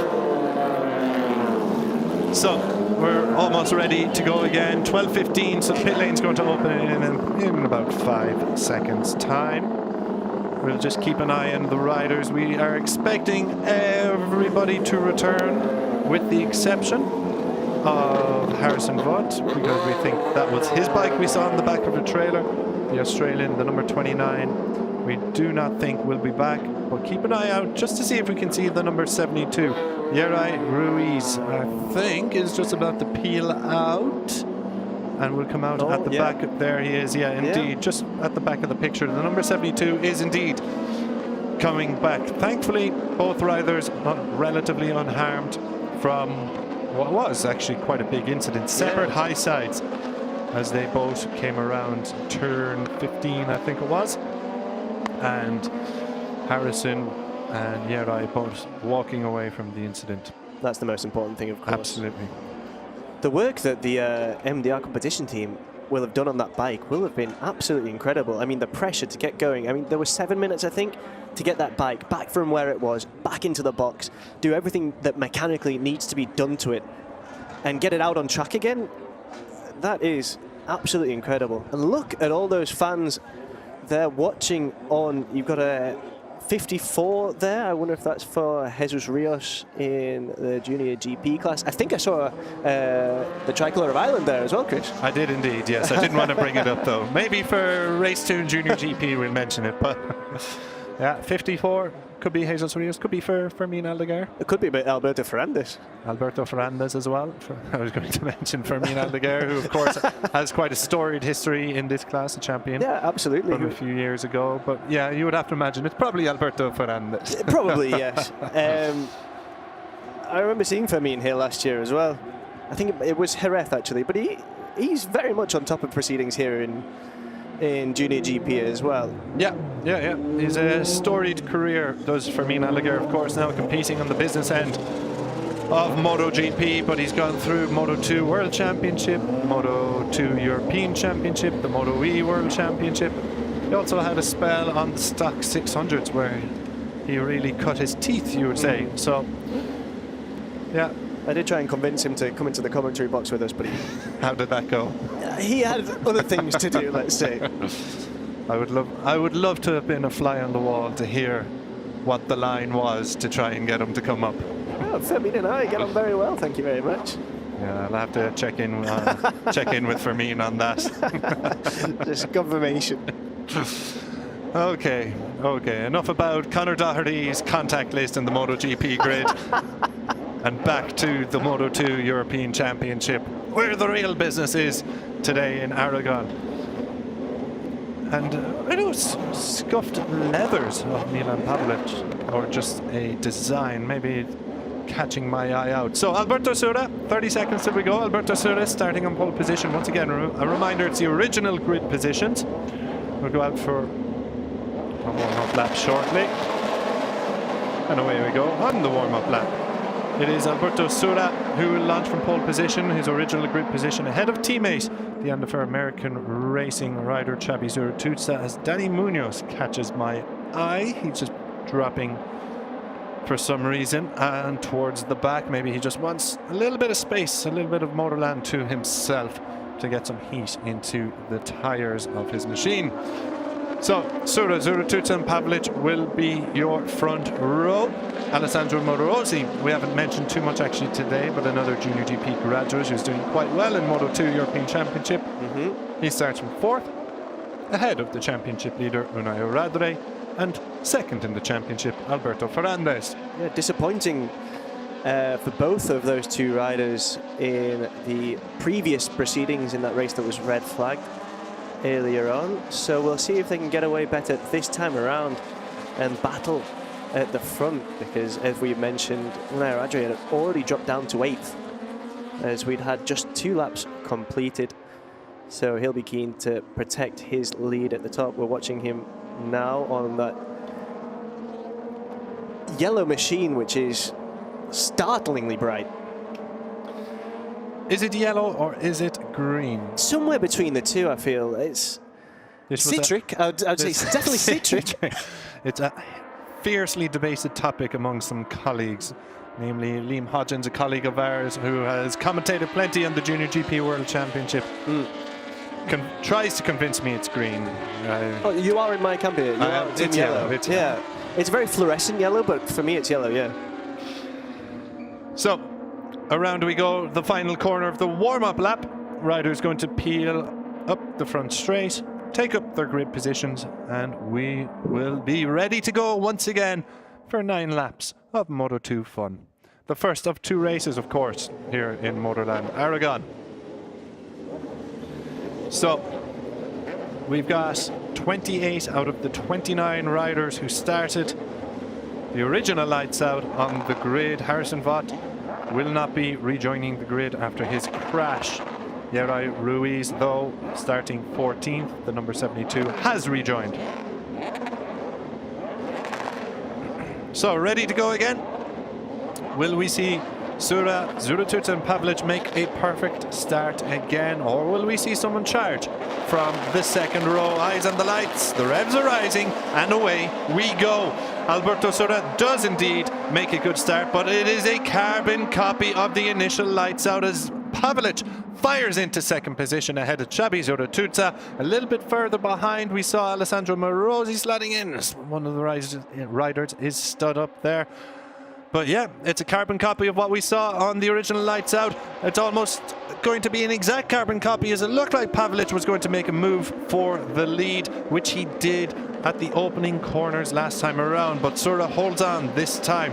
Number 19, Morosi, riding in 4th position. Then it's Ferrandez and Unai Oradre. So Ferrandez and Oradre have traded positions. Yeah, Oradre didn't get well away once again.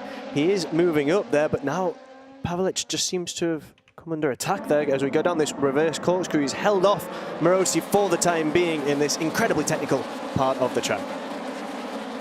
Yeah, very much is. Back out front though, the Anderfer boys are making a run for it. Sura has opened up a little bit of an advantage to Zuratuta. Zuratuta is going with them, but there's a couple bike lengths then to Pavlic, who's got Morosi and Alberto Ferrandez for company. Alberto Ferrandez will not hang around. We know that. He will be hungry to make inroads to the riders ahead of him. Alessandro Morosi. Oh, but on the outside. P4, is that Oradre? It is wide, Oradre. and he's held on to the position somehow. Fair play to Oradre. It looks like for all the world he was going to lose the drive out of the corner, and Danny Munoz was there to pounce, but not this time. Oradre still holding on to 6th position. And there goes Ferrandez on the inside. Is he going to make it stick? No, I don't think he's quite close enough there. No. Coming around the final pair of left-handers, or the long sweeping left-hander at 16 and 17, leading on to the front straight. So, perfect opening lap from Alberto Sura, who has led from start to finish. Xabi Zuratuta is very close to him. He's regained 2nd position with Milan Pavlic in 3rd. It's as you were on the grid. It's as you were on the grid for the time being, because this could change at any moment with a campaign as dramatic as the one we've seen this year in the Moto2 European Championship. There's going to be chopping and changing. You've got to say, with the likes of Pavlic desperate to maintain his current run of form, and the likes of Alberto Ferrandez and Unai Oradre trying to get onto that podium and protect their momentum.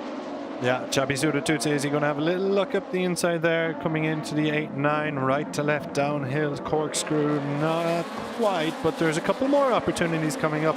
You'd have to say turn 12, the first opportunity to maybe get up onto the inside in front of the iconic Aragon wall, but it looks like he is going to go up the inside, but he is not close enough just yet.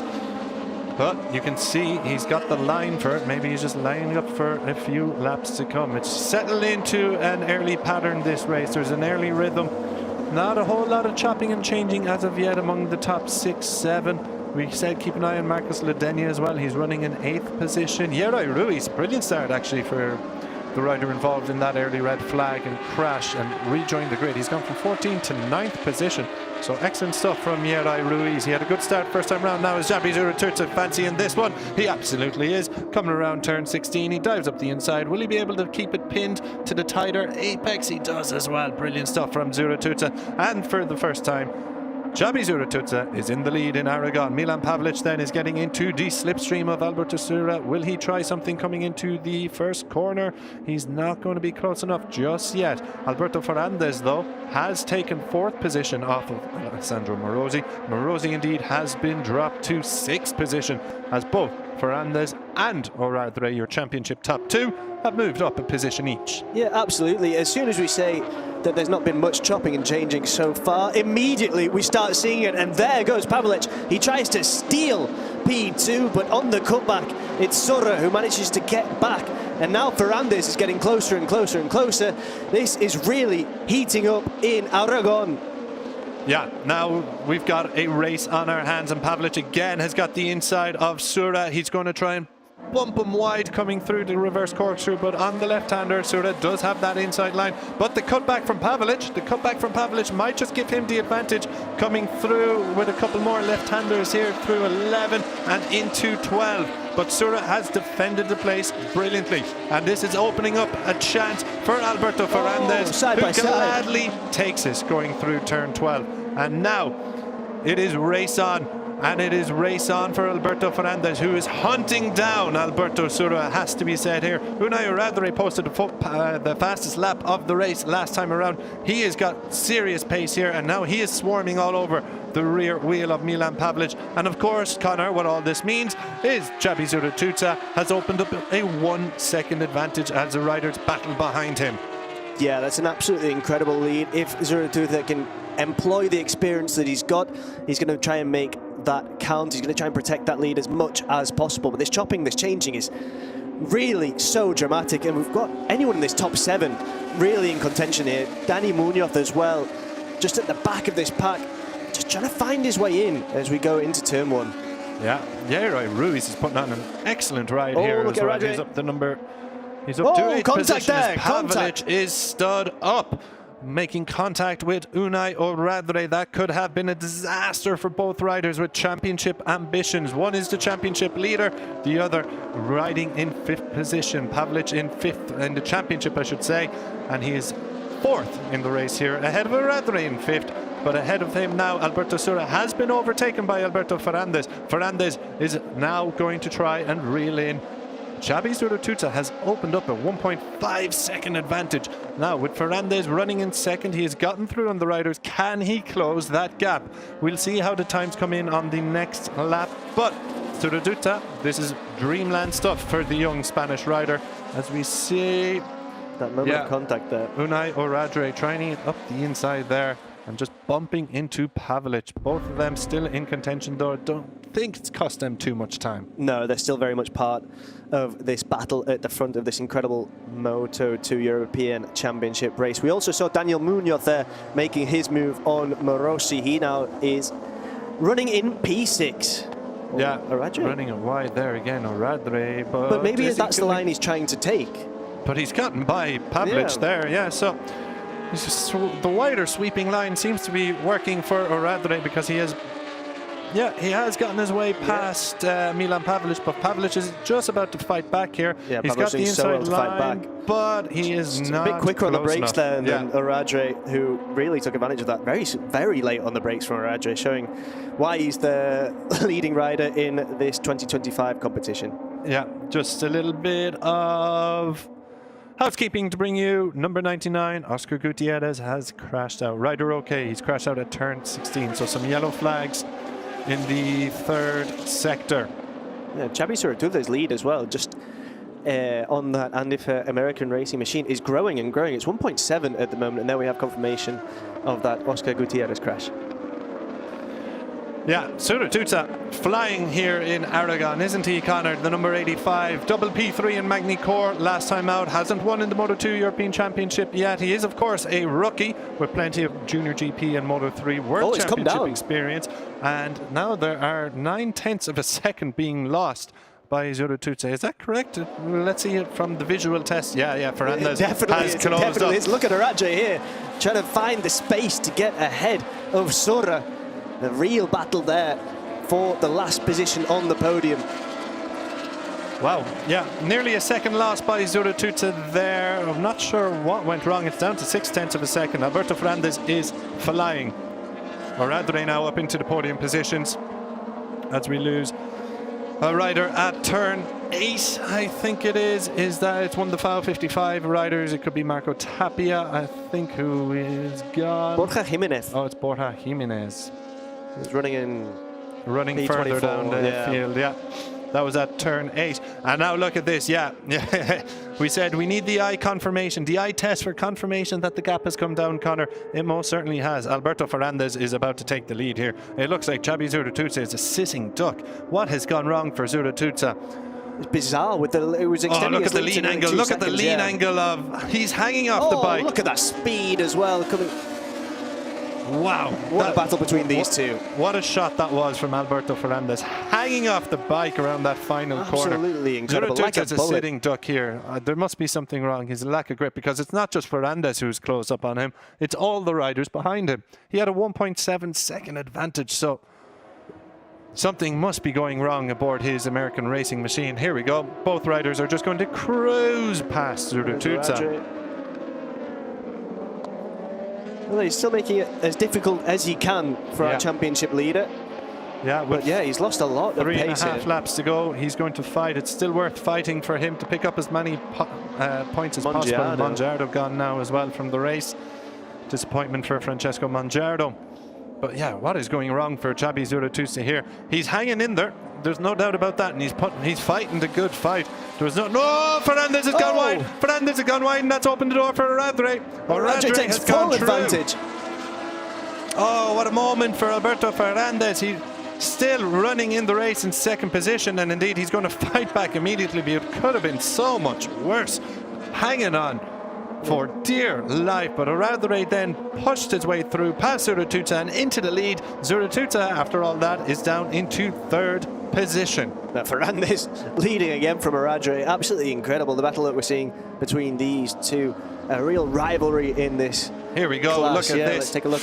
Ooh, yeah, what a save. Yeah. Just the rear, you could see the rear lost grip, gripped again. Just in time for him to hold on, because it looked like he was about to high side out there. But Oradre, so we've got Sura has gone through. Zurituza is down in 6th position. Yeah, something's definitely happened there. Zurituza has dropped to 6th position there. We'll get a replay of that when we can, but it's Sura who has gone through into 3rd position. Yeah, look, Zurituza there, he is just falling down. The best he can hope for now is just to see the checkered flag and maybe pick up a couple of points by the looks of things. Yeah, I think that is the case, but it's going to be tremendously frustrating because he'd done the hard work. He'd got ahead at nearly a 2-second gap as well. So yeah, very, very disappointing. Yeah, you'd imagine it just must be one of the tyres or something has lost all grip, because he was fighting the good fight for as long as possible. Talk about fighting the good fight. Munoz there moving through on Morosi again, and now is in P4. So a great ride from him. Yeah, super stuff from Danny Munoz. We're wondering a little bit where his form was as Unai Oradre shows Alberto Ferrandez a front wheel, but Ferrandez responds. We were just on Danny Munoz. We were just wondering where his form in 2025 had been. We haven't seen the best of the Spanish rider, who we frequently see on the World Championship stage, but we're seeing the best of him now. He started back in P10, I think it was, and he's up into 4th position. Yeah, he's got half a second more or less, which has just dropped to 0.3 of a second of a gap between himself and the final podium position currently occupied by Sora. So he's still got time to make sure that he is standing on the rostrum come the end of this 9-lap race. Just under 2.5 laps to go, and it's Alberto Ferrandez who is leading the championship leader, Unai Oradre. 14 points separate them coming into this weekend, and this will leave Oradre on top of the championship if it stays like this, but down to a 9-point advantage. Ferrandez picking up victories now for fun, it looks like, in the Moto2 European Championship. This would be his 3rd, I think, off the top of my head. But he's got plenty to deal with before he sees that checkered flag. Unai Oradre has found some excellent pace. Both riders running in there he goes. There he goes at turn 1 on that left-hander, and this is a real battle now between these two incredible riders. On the cutback there, is Ferrandez able to get ahead? He just is as we're going into this, and there's a moment there for Oradre.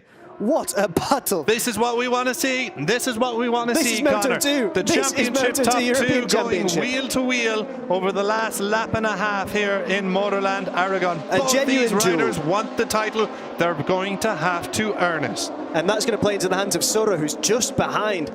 This is not over yet, not by a long shot. As you say there, the two leaders in the championship.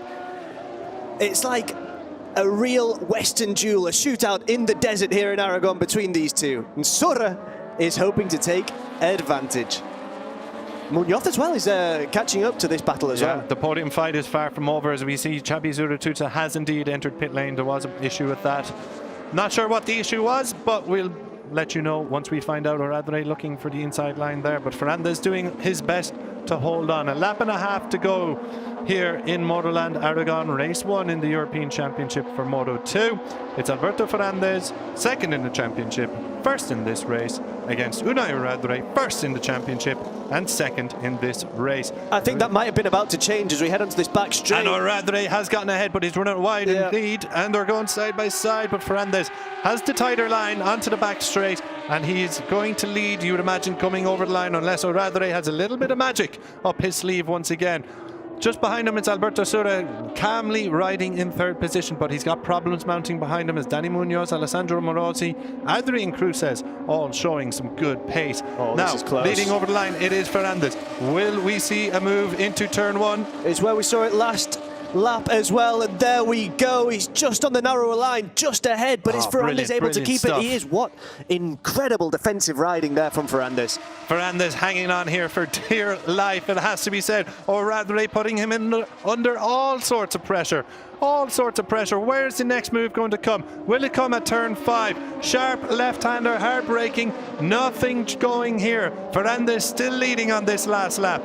Will it come at turn 7? Another hard braking. Right-hander this time. Can Oradre squeeze his way through? He won't try it this time. Where's it going to come, Connor? Well, it's impossible to say. Oradre made his move last time, but there's plenty of time in Sector 3 as well. You've got turns 14 and 15 where he might try and make his move as we drop down the corkscrew here. And there's a moment there for Oradre. How costly could that prove? It could give Fernández the opportunity he needs to just pull ahead those few tenths of a second that he needs to try and get that P1 here in Aragon. Half a lap to go. What does Unai Oradre do? Does he settle for second after that scare, or does he go all out attack? Turn 12, turn 13, here we come. Nothing going there. Will it be a turn 14 or 15? I don't think he's going to be close enough. He'll try to get into the slipstream then of Fernández and get through at the final corner. We're set for a grandstand finish here. Alberto Fernández leading the championship leader, Unai Oradre. Amid the madness and the battle for the lead, Dani Munoz has taken a podium position off of Alberto Sura, but who will win?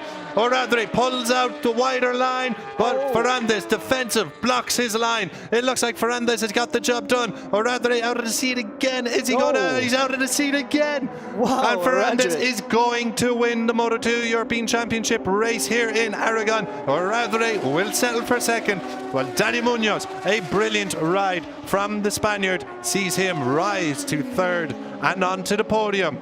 Alberto Sura, Adrian Cruces 4th and 5th, Alessandro Morosi in 6th, ahead of Yeray Ruiz. Ruiz, a brilliant recovery ride from middle of the grid, but also having gone down in the opening lights out, which saw a red flag. Milan Pavelic, disappointment for the Polish rider, has to be said, Connor. He was in that fight at the beginning, but is sunk to 8th position with Johan Gimbert and Rossi Moore completing the top 10. But brilliant stuff, Alberto Fernández, another win aboard the Yamaha GV Racing. Yeah, absolutely. Pavelic will be very disappointed. As we saw in Jerez, he just wasn't able to compete as well as he did before the red flag, before the race restart. It did look like he'd managed to get away incredibly well, but he just dropped off there, and it is Alberto Fernández who takes the win, his 3rd of the season, and he takes that flag for Pau Alsina, the Estrella Galicia team, just there providing it. Unai Oradre as well, bearing it, as is Dani Munoz, our other podium finisher. Again, a lovely homage to Pau Alsina. Yeah, absolutely super stuff. Super tribute. Dani Munoz Look at that, from 10th on the grid up to 3rd. We said it before the race, we hadn't quite seen the best of Dani Munoz. Well, he's provided an emphatic answer, you would have to say, to us. He must have been listening, eh? I'll prove those two wrong. But yeah, brilliant stuff from Dani Munoz. First podium in the campaign. Alberto Ferrandis strikes back in the title fight. Unai Oradre put him under all sorts of pressure, but eventually settled for second, having had a couple late scares out of the seat on occasion. So celebrations can begin for Alberto Ferrandis. Victory in Estoril, a victory in Magny-Cours, and now a victory in Aragon for the number 54.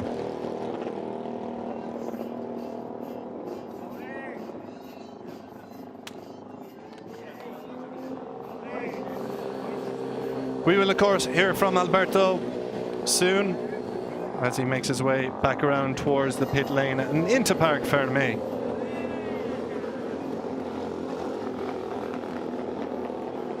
Race 2 will be coming up later in the day. Alberto Ferrandis will be aiming for the double. Unai Oradre, though, may have a thing or two to say about it. Dani Munoz, a superb rider and indeed a superb ride to go to 3rd.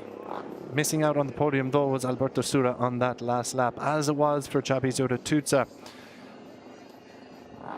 Unfortunately, a technical mechanical problem that saw his front fairing hang off cost him any chance of victory. He had a 1.7 second advantage out in front, but it was quickly swallowed up from the riders behind once he had that front fairing issue.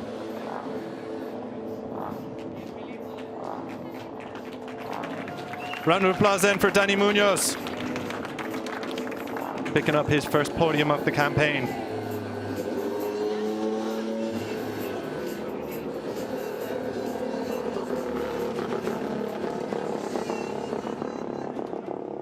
Unai Oradre back on the podium again, having missed out in Magny-Cours, P4 and P11 in Magny-Cours, ending his brilliant start to the 2025 campaign that saw P1, P2 in Estoril and a P1 victory in Jerez. Back in second place here. Loses some of his advantage in the championship. Did have that 14-point advantage coming into the weekend. That's down to 9, but it's, you would say, not a critical loss. P2 is good, a chance for him to respond to Ferrandis later in the day. But it is all about Alberto Ferrandis here in race 1 in Aragon.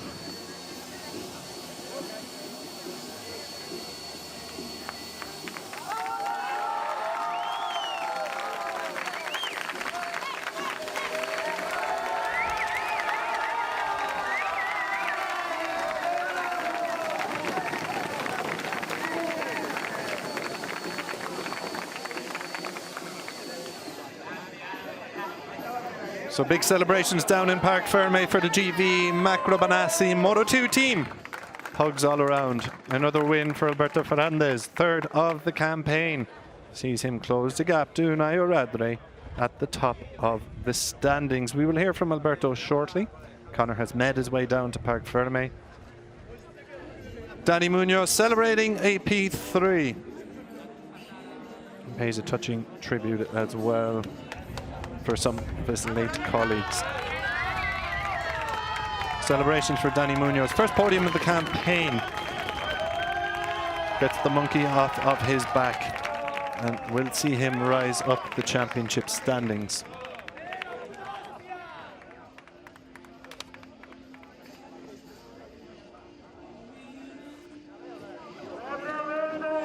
So up to 99 points then for Alberto Ferrandis in the championship.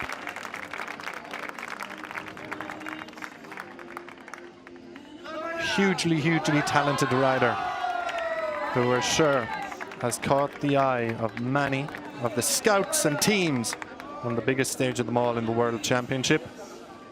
And performances like this will only help increase his stock. So check of some of the key moments He was victorious, but it could have been oh so much worse for Alberto Ferrandez, as he had a massive moment going down the reverse corkscrew. He fought back almost immediately though. Look at that riding style as well. Hanging off of his bike. Absolute joy to watch. Knee to the ground. Almost has the elbow down on the ground as well. Absolutely sensational riding style. And then from there, once he had regained the lead, Unai Oradre put him under all sorts of pressure. But Oradre had a moment or two himself in the latter stages, and Ferrandez managed to hammer home that slight advantage he had and open up a gap around the final corner to take victory here at MotorLand.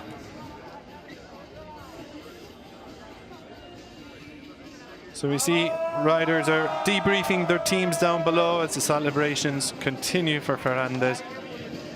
And it is wonderful to see that tributes are being paid to the late Pau Alsina across the classes today.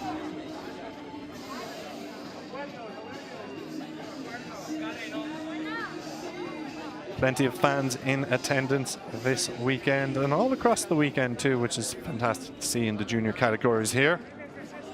So, without much further ado, I believe Alberto is now down with Connor, and we can hear from our race 1 winner in Aragon. That's right, Chris. I am with Alberto Ferrandez after an incredible race. What a battle with Unai Oradre there as well. How does it feel to get your 3rd win this season? Yeah, so I'm really happy. Yes, I have a very good battle with Oradre, and yes, I'm really happy.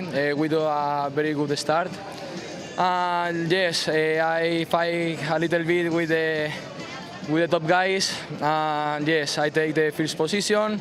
I try to push, but it was really hard because the tires have a very big drop.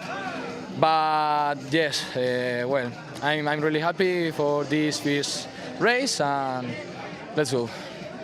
Y si nos lo puedes explicar en castellano también. Bueno, la verdad es que ha sido una carrera muy difícil. Ha sido una carrera muy difícil porque he hecho una muy buena salida, pero he estado peleando ahí delante con los chicos de cabeza y los neumáticos han tenido un drop muy grande. Pero bueno, he cogido la primera posición, he intentado tirar ahí a tope, a ver si me daba para llegar a meta primero, y bueno, así ha sido. Después de unas cuantas salvadas, de unos cuantos movimientos, de unos cuantos de problemas, hemos podido hacernos con la victoria, así que a por la siguiente. Congratulations. Great ride. Alberto Sura started on pole position in race 1 here at MotorLand Aragón, while Milan Pavlic fired his way into second ahead of Xabi Zurituza at lights out. A red flag was waved though, after Yeray Ruiz and Harrison Vaught were caught up in a crash. Red flag brought out as a bike was on track. So we had a restarted race. And lights out was basically a carbon copy of what happened first time round. Sura took the whole shot, Pavlic took second ahead of Zurituza. Zurituza managed to fight back against his Polish counterpart. So it was American Racing 1-2, with Pavlic then interrupting that 1-2, or doing his best to interrupt it. But eventually Sura was leading and Zurituza dispatched the challenge of Pavlic. Alberto Ferrandez and Unai Oradre came to the fore. Pavlic and Oradre having a moment together that saw Pavlic stand up, while you see Alessandro Morosi and Dani Munoz also showing some good pace and getting involved in the podium battle. Alberto Ferrandez then had moved into second position behind Xabi Zurituza, as Unai Oradre moved into third position. Francesco Mongiardo retired from the race. Alberto Ferrandez seized the lead but almost crashed out after a big moment, but fought back to once again take the initiative ahead of Unai Oradre, while Dani Munoz was on the charge further back, getting past Alessandro Morosi at first. Unai Oradre once again challenging for the lead, as we see Xabi Zurituza, the one-time race leader. What went wrong for him? His front fairing having an issue. Alberto Ferrandez leading again over Unai Oradre, and that's how it stayed. Ferrandez beating Oradre, his championship rival, while Dani Munoz made a last lap move on Alberto Sura to take the final podium position. Macro Bonsai Moto 2 es Rafael. Bienvenido, Rafael García. So Spanish lockout of the podium on home soil posición, qué remontada. for Ferrandez, Oradre and Munoz. Grande desde Sevilla, desde Andalucía, Dani Muñoz del equipo Swiss Superbike Academy Forward. La segunda posición continúa. For the first time in 2025, we do see Dani Munoz on the podium in the Moto2 European Championship. You would imagine comes as a huge relief for a rider that was thought of as one of the lead contenders coming into the season. Unai Oradre and Ferrandez were always thought of as contenders, and they are indeed doing the front running in 2025, with Oradre having a 9-point advantage now over Alberto Ferrandez. Mr. Jorge Benades, MotorLand's general manager, handing out the first of the prizes to the team representative from the Macro Benassi Moto2 team. Felicita y entrega el premio al tercer clasificado. Dani Munoz finally gets his hands on that first trophy of the year. Señor Jean Martini, como vicepresidente de la FIM Europe, es el encargado de dar este trofeo. And podium regular Mr. Jean-Marc Desnus, the vice president of the FIM Europe, is back in action, handing out the prize, the P2, to Unai Oradre. And he will also hand out the prize to Alberto Ferrandez as we get ready to hear the Spanish national anthem. Enhorabuena. En honor al vencedor vamos a escuchar el himno de España.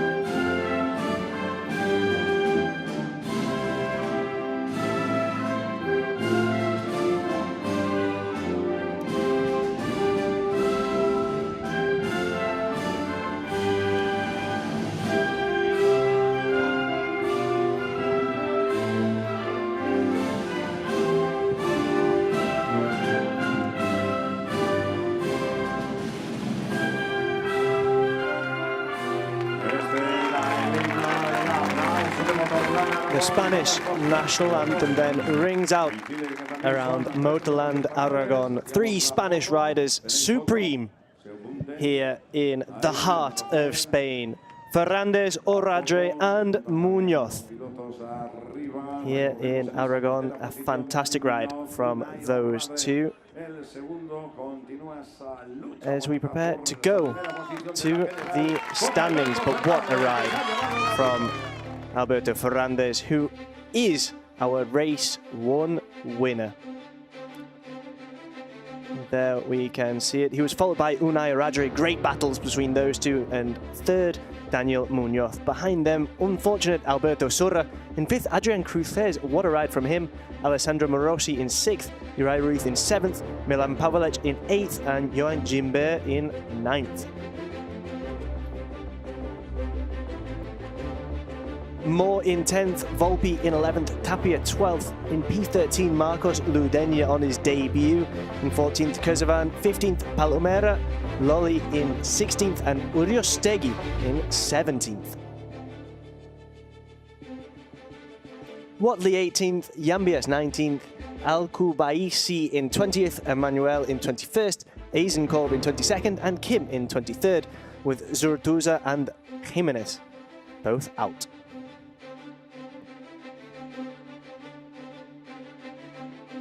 As well as Felon, Mongiaro, Gutierrez and Voigt.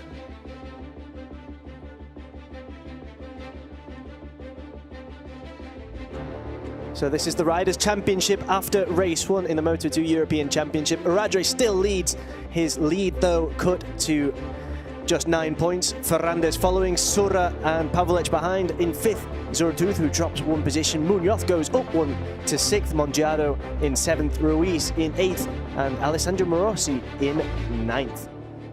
In 10th, Yambias. Eric Fernandez is now in 11th. Jimber 12th. Cruzes up 4 positions to 13th. Tapia 14th. Roberto Garcia 15th. Rossi Attila Moore 16th. Gutierrez down 2 positions to 17th. Watley 18th. Kurzavan 19th. Felon 20th, Palomera 21st, Volpi up 4 positions to 22nd, Jimenez down to 23rd, Ludenya up 3 positions on his debut to 24th, Harrison Voigt drops down to 25th after that early crash. Lolly 26th and Somariva 27th to round off the Riders' Championship so far after race 1 here in MotorLand Aragón.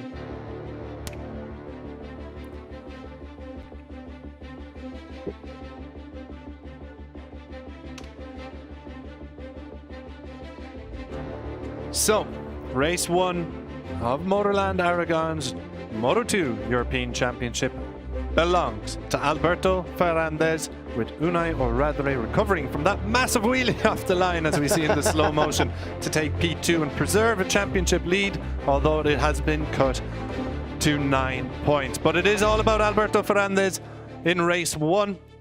Race 2 comes up later in the day, and if it's anything like race 1, you won't want to miss it after that epic battle. We'll be back for the European Talent Cup at 1 p.m. Until then, enjoy some of the best images from that Moto2 race.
European Talent Cup is back in action this Sunday at MotorLand Aragón with just one race on the schedule, but championship implications that could echo throughout the season. Set near the historic town of Alcañiz, MotorLand Aragón is a 5-kilometre, 17-turn blend of fast sweepers, technical complexes, elevation changes, and of course, the reverse corkscrew that challenges even the most seasoned riders. But today, the European Talent Cup has to find solutions to the question posed by the circuit. Just 10 points separate championship leader Alex Longarella from Alvaro Lucas, while Fernando Bujosa is surging after his second win of 2025 in France. Meanwhile, Kianjo Ramadipa will aim to back up his breakthrough Magny-Cours win, and defending champion Carlos Cano, currently 5th, returns to a circuit he conquered in 2024. Last time out in Magny-Cours, the ETC riders faced into a wet race 1 start with Matteo Gabarini launching from pole position. There was early drama as 5 riders crashed out on the opening lap. Kianjo Ramadipa did some of the front running before he was reeled in by the chasing pack, which included Longarella, Cano and Lucas, before Bujosa joined the fray. Disaster struck for Carlos Cano and Longarella on the final lap as they collided and ended up in the gravel, opening the door for Ramadipa to pick up his maiden European Talent Cup win with the Lucas and Christian Borelli on the podium. Race 2 was another dramatic affair in the slippy conditions of the French circuit, and it was Bujosa who got the grips with them quickest as he took the whole shot. Matteo Marolanda unfortunately didn't adapt to the conditions as well and crashed out early. At the front, Longarella began to apply some pressure on Bujosa in the victory fight as more riders fell victim to the conditions. Izan Rodriguez crashing out and then Rostani, which led to red flags being waved due to track conditions, earning Bujosa his second win of the campaign. Bujosa and Ramadipa took those victories in the European Talent Cup last time out, but it is Alex Longarella who leads the championship coming into the sole race in Aragon. 27 degrees Celsius here at MotorLand. Beautiful sights around as we look at the castle of Alcañiz. I am Chris Jordan, bringing you live coverage today of the European Talent Cup race, and joining me is Connor Doherty. Connor, how much are you looking forward to this one? I feel like it's going to be an absolutely incredible race. There we are, seeing a legend of this track, Marc Marquez. His turn 10 is one of the more iconic on what is an incredible circuit. Absolutely fantastic, and I think the ETC is going to be delivering here in the Aragonese heat today. Yeah, absolutely. Riders will be doing their best to overtake in front of the iconic Aragon wall there as we get some more beauty shots of what lay around the circuit here. So a slight delay to proceedings, it needs to be mentioned. We had a red flag earlier in the day. There won't be any spoilers, but thankfully all riders are okay. Just causing a slight delay to proceedings here in Aragon. This is our third race of the day. If you're just tuning in now, make sure you go back and watch the opening Junior GP and Moto2 races of the day because they were absolute belters. And, well, let's hope for more of the same here in the European Talent Cup. It always delivers. I'm going to go out on a limb here at the risk of the commentator's curse, the FIM jinx.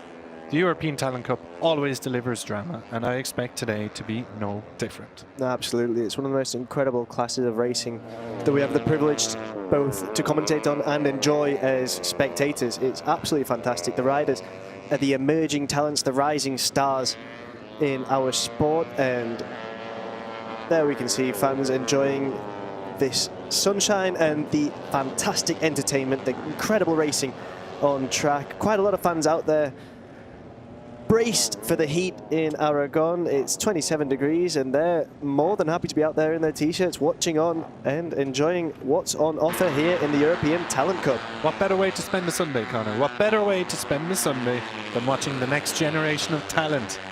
And speaking of talent, there we are, focusing on Carlos Cano. He's going to be our pole sitter here in this sole race in the European Talent Cup, and what a talent he is. The reigning champion, he's back for more, although a bit of a subdued start to this 2025 campaign. Yeah, I mean, he lit the world alight last season in victory, battling Marco Morelli to take that European Talent Cup crown. We expected him to come in as the naturally the highest returner, but not many riders who placed inside the top 10 managed to return this year. But Cano has been good. It's his third pole of the season. Let's hear what he has to say. I am very happy for this pole position. because I do a very good lap, perfect lap. The feeling with the bike in this lap was crazy, and also the team, the work was incredible in this session, and I'm ready for tomorrow for the fighting.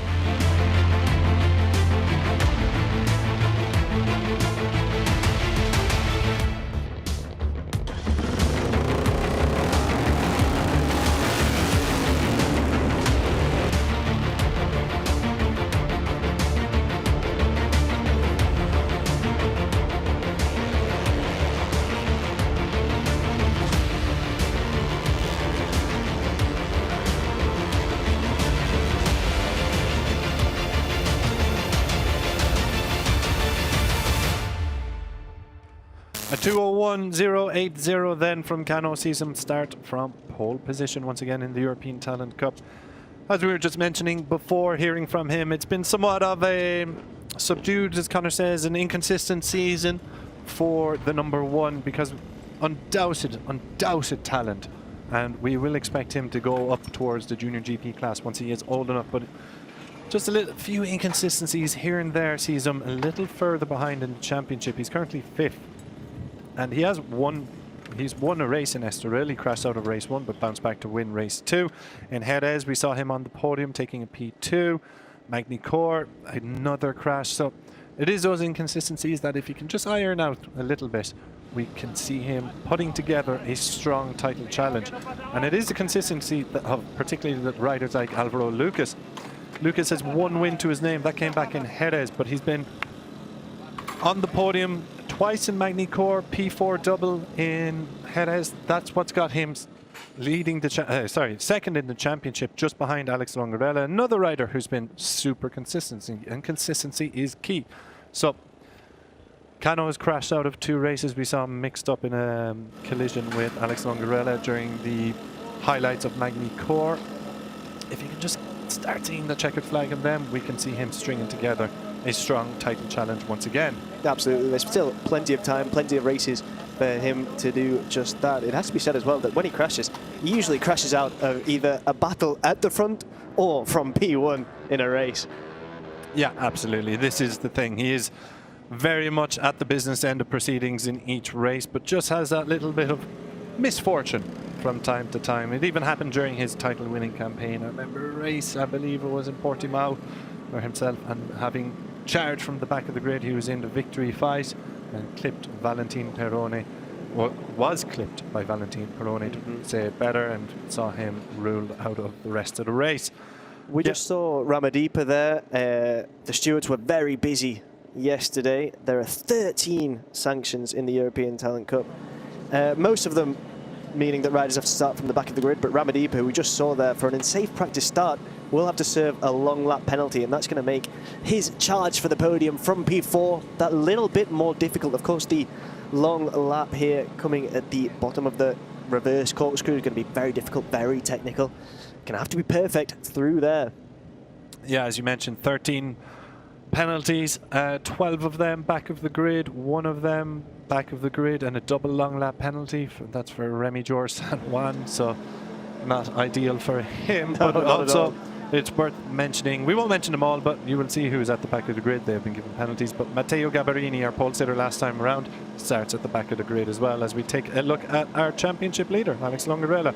2nd European Talent Cup season, P12 in last year's championship with a best result of P4, but he has far exceeded that already, leading the 2025 campaign. Double podium in Estoril, double podium in Jerez, getting that P1, his first victory in race 2 in Jerez. And I'm sure you remember, Connor, it was marginal at best as he took that victory.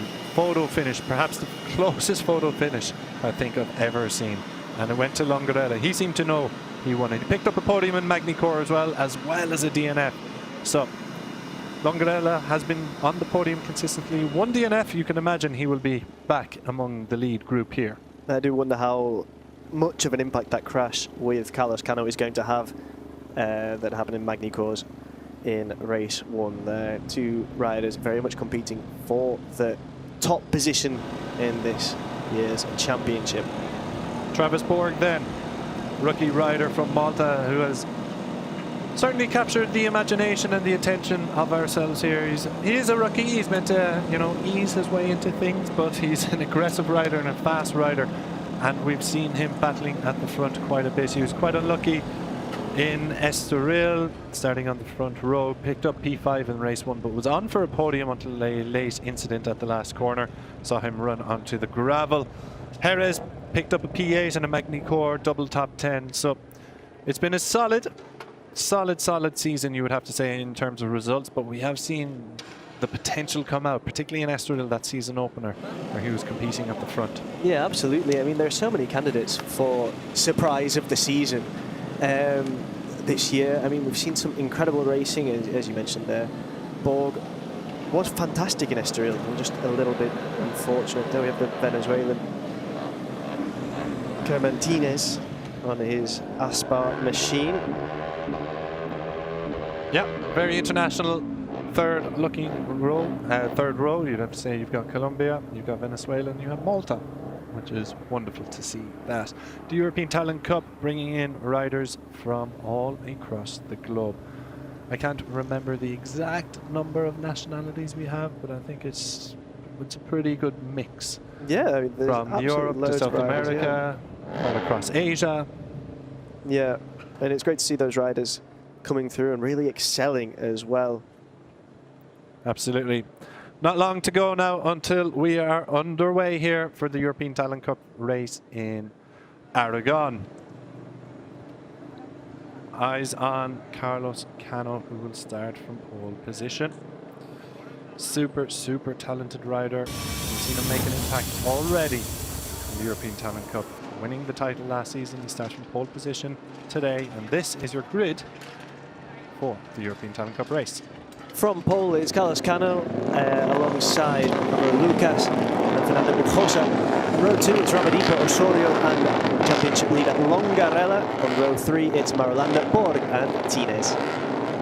On row 4, Perez, Miroslavov and Almeida, Crajovil, Rodriguez and Galan behind them on row 5. And on row 6, Sanchez, Gutierrez and Tamburini.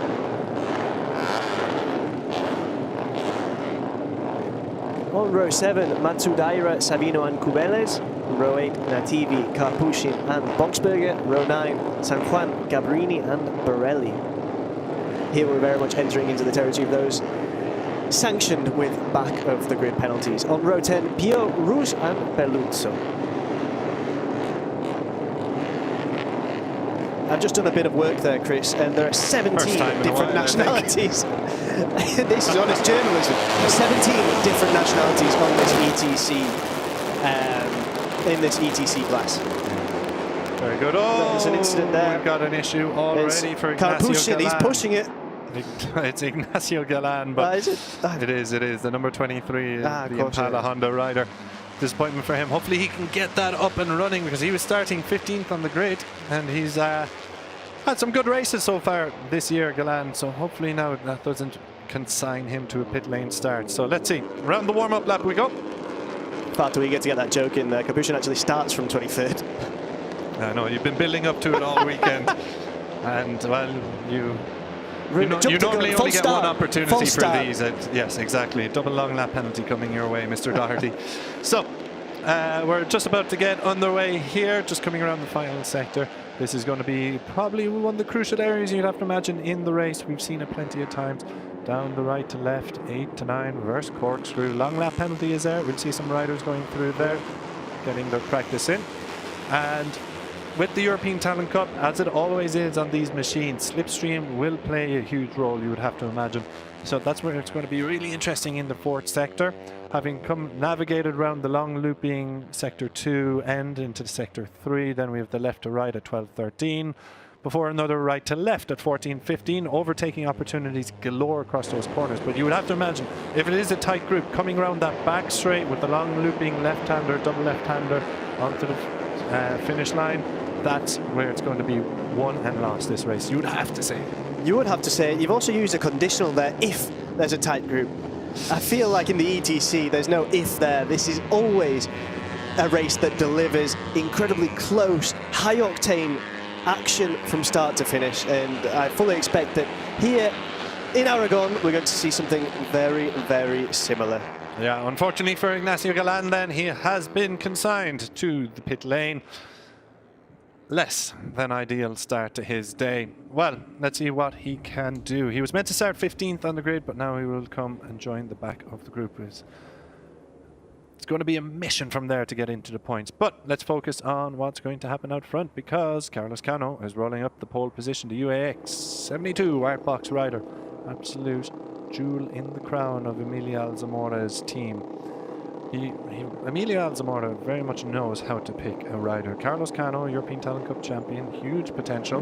Rainer Uriarte at Junior GP. He's not doing too badly either, so you have to say, Alzamora, he's got an eye for these things. Yeah, Marc Marquez was in there too. Absolutely, there's a reason why he's one of the most revered figures. A certain unknown rider, Marc Marquez. So, we are ready to go then. We're just waiting for the flag, the red flag to go, and he does. Keep an eye on the number 1. Left of the screen, Carlos Cano starting from pole position. Eyes on the lights though. The reds are rising and we are about to get underway, and we are underway for the European Talent Cup race. And Carlos Cano goes straight in the middle, but brilliant start for Fernando Bujosa. Oh, that's a big crash at the back of the grid. I'm not sure who that is. Hopefully it's okay. That's a big crash. But Bujosa has taken the lead here, and Carlos Cano is in second position. Big crash at the start, but let's focus on the action at the front. Carlos Cano has dropped from pole position into second. Fernando Bujosa leading. Brilliant stuff from Bujosa. Alvaro Lucas is very much in contention as well. Yeah, Bujosa here really starting as he means to go on. Yeah, are we? And then we do have the red flag there confirmed. Red flag has come out. Red flag has come out. Definitely going to be seeing that. Rightly so. We'll hope the rider involved is okay. We'll confirm exactly what happened as well as quickly as we can. Yeah, we will bring you the latest updates as soon as we know, but obviously safety is paramount here. That was a big crash. So let's just hope that all the riders are okay. We didn't quite catch who it was. Yeah, it seemed to be towards the back of the grid. But the red flags are out, and we'll bring you updated information as soon as we have it. But let's just hope all riders make it safely back to the pit lane and their box. Yeah, absolutely. And just manage to keep themselves focused for when we hopefully get this race restarted as well. Yeah. So, we haven't completed a lap yet, so it was only half a lap gone. Carlos Cano started from pole position, but it was Fernando Bujosa who got the dream launch from the line to take the lead. There was an excellent start from Bujosa, really. Yeah, After that win in France last time out, well, he got away exactly as he would have wanted to. As we come down the penultimate corner. Yeah, so we'll bring you updated information as soon as we know more ourselves. But here you can see all the riders are coming into pit lane.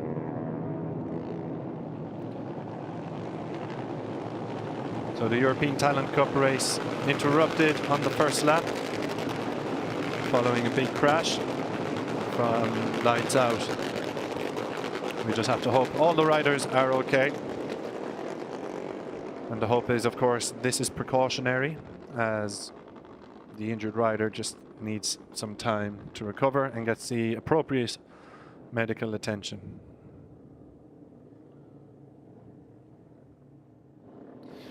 So we'll bring you updates as soon as we know more. For the time being, riders just returning to their boxes and making the necessary preparations, whatever mechanical changes are needed. Yeah.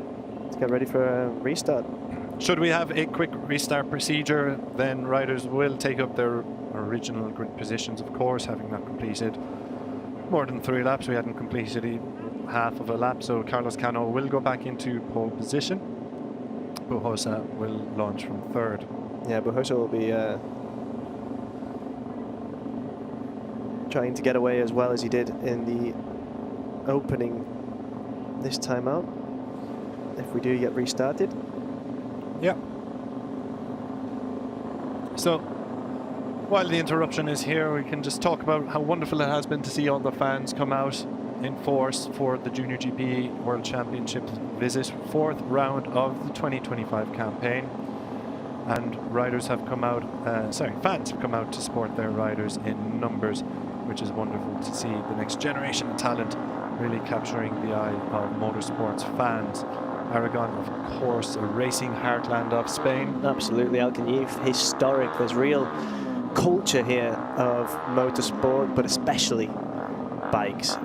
We've seen so many riders here really excelling, and it's historic, as we've said.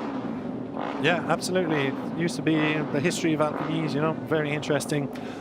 MotorLand Aragón was built in 2009, held its first Grand Prix in 2010, and since then it's been a regular fixture of the motorsports calendar, not just MotoGP, but the junior categories as well, amongst other non-two-wheeled racing formats. But the history of Alcañiz as well, that the Ciudad de Alcañiz used to have street racing here from 1965 all the way to 2003. But of course, street racing then led, because of such a love for the sport, that it's led to the development of MotorLand Aragón, which we've all come to know and love over the past 15 years, the host of some iconic races throughout the years. I mean, the MotoGP Championship visited here just a few weeks ago, and we saw Marc Marquez take a brilliant victory the first time. Marc Marquez naturally loves this home circuit of his here, left-handed for the most of it, anti-clockwise circuit, which we know Marc Marquez loves. And he dominated. He first rider in 10 years, I think it was, to top every session. 10 years? You are a real fountain of knowledge today, Chris. Don't quote me on that, but I believe it had been quite a few years since Marc Marquez did it. 10 years previous? I can't remember where. Because I think when he was with Gresini, he didn't finish top in practice, perhaps, but in every other session, so he was quite close. Yeah. Yeah, it was sensational. Obviously, we saw that historic moment when he won for the first time on a Ducati, doing so with Gresini back in 2024, before he joined the factory team, and that was a hugely cathartic moment. His return to winning ways for the first time in around 3 years. I think it was 1,039 days, but around there. I mean, I think it was 1,037. If we're going to call you up, I'm not 100% sure, but yeah, and just seeing how much it meant to him as well as he crossed the line. Yeah, absolutely super. Of course, Aragon, a stronghold of Marc Marquez. Well, we say that his teammate as well, Pecco Bagnaia, in 2022, when he beat Marc Marquez in that phenomenal battle. That was Bagnaia, 2021, was it? 2021. Bagnaia's first win in MotoGP, if I'm not mistaken. Absolutely, yeah. We saw it across that last 4 laps. I think Marquez attempted 7 overtakes on Bagnaia. Could you imagine that, winning your first MotoGP race? Most people would like a nice canter to the line, but you've just got the number 93 swarming all over you at one of his favourite circuits, and you hold true and firm to take a victory. I think that would make it taste all the more sweeter. And I don't think at that point they would ever have imagined that they would end up as teammates either. No. It's funny. It's a funny old game, isn't it? It's a funny old game of how these things can work. So we're talking about Marc Marquez, of course, because we're here at MotorLand Aragón, a stronghold of his, but not just that, because we've got such an endless conveyor belt of Spanish talent coming through the ranks. And you look at Carlos Cano, we really can't sing his praises enough. He's just the returning European Talent Cup champion. Treated us in 2024 as a rookie to a phenomenal title fight with Marco Morelli. The two of them treated us to a great title fight. Marco Morelli, of course, now has moved on to Junior GP, but Cano, just being a little bit too young, has opted for another year in European Talent Cup. Huge talent. He's been on pole 3 times already this season. Hasn't quite converted them into the victories we thought he'd be taking, because the likes of Alvaro Lucas, Fernando Bujosa, Alex Longarella, Chianto Ramadipa have all come to the fore in 2025. Yeah, I mean, they've all been absolutely sensational. Field. It really is. Ramadipa as well has been sensational. It's really good to have seen him get on the top step of the podium as well, back in that opening race in Magny-Cours. Taking it to the leading riders, all of whom are Spanish, as we mentioned there, just how important Aragon is in the history of Spanish motorcycling. 3 riders, all from Spain, leading the ETC: Alex Longarella, Alvaro Lucas, and Fernando Bujosa, who also won, of course, in Magny-Cours. So yeah, really, really important part of Spanish motorcycling history here is MotorLand Aragón. And as we were talking about Marc Marquez for a while, not too far from his hometown of Cervera in Lleida, in the neighbouring Catalonia. Not too far at all. No, of course, Catalonia is a stronghold for racing, motorcycle racing. You would have to say Catalonia, Emilia-Romagna region in Italy really do provide the top riders at the top level of the sport. And you can see why when they have such numbers coming through at youth level, at the junior categories. It's superb. But we did mention, of course, that there are 17 nationalities competing in this European Talent Cup, which is fantastic to see. But they're not just competing, they're not just taking part, they're at the business end of proceedings. You look at Kiandra Ramadipa from Indonesia, Travis Borg from Malta, Yaroslav Karpushin from Kyrgyzstan. Yeah, Tina's from Venezuela as well. I mean, it's excellent great to see. Yeah, exactly. So many different nationalities competing at such a competitive level here in the European Talent Cup.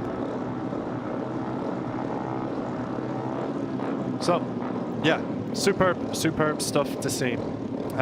So we're waiting for more information on when we will resume the action.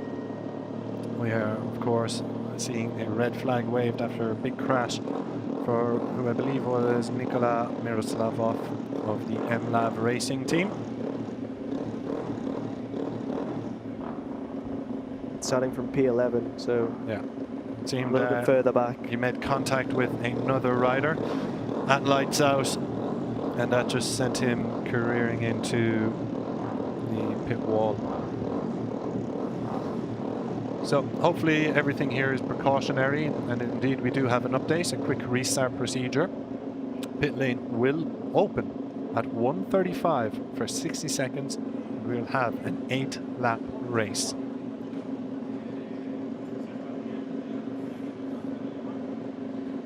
So we will get back underway in around about 8 minutes for the European Talent Cup race.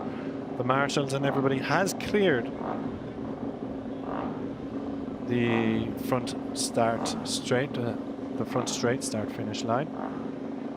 And we are ready to go racing again as we see some Marc Marquez and Red Bull KTM fans there. A very, very important umbrella in this relentless sunshine beating down. Although, as I mentioned earlier in this broadcast, it's around 27 degrees, which for the end of July, beginning of August in Aragon is not normal. It's much cooler. There's a bit of a breeze. It's very pleasant out there. Great conditions for racing. Indeed, as we just looking at some of the officials organising things, as we checked out some of the fans as well, and confirmation then at the bottom of your screens, the quick restart procedure. Pit lane will open at 1:35 for 60 seconds, 8 laps, taking up the original grid positions. So once they take up the grid positions, we'll take a warm-up lap, and then we will get underway once again.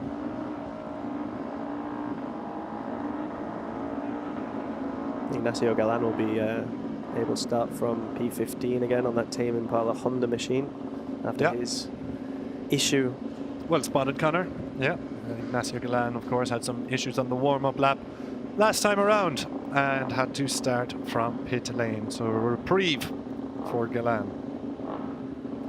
As all the teams working behind the scenes now, trying to get everything up and running as quickly as possible. You've got to commend all of the work, not just from the teams, but everyone involved at the FIM JuniorGP World Championship as well. Absolutely. A lot of work goes in behind the scenes and to running a race day. It's not just a race day, it's a race weekend with a lot of teams, officials, and companies all involved in getting things going. So the IGAC Snipers team box.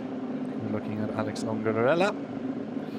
Championship leader. Yeah, championship leader. So he's starting from 6th. Didn't have the worst of starts, a decent start. It was Bujosa though, who grabbed the headlines at lights out, you'd have to say, last time around, grabbing the whole shot ahead of Carlos Cano. Bujosa and Cano this year have been a joy to watch, the pair of them. Bujosa, like, race 1 in Estoril, came flying out of the blocks and ran away with it.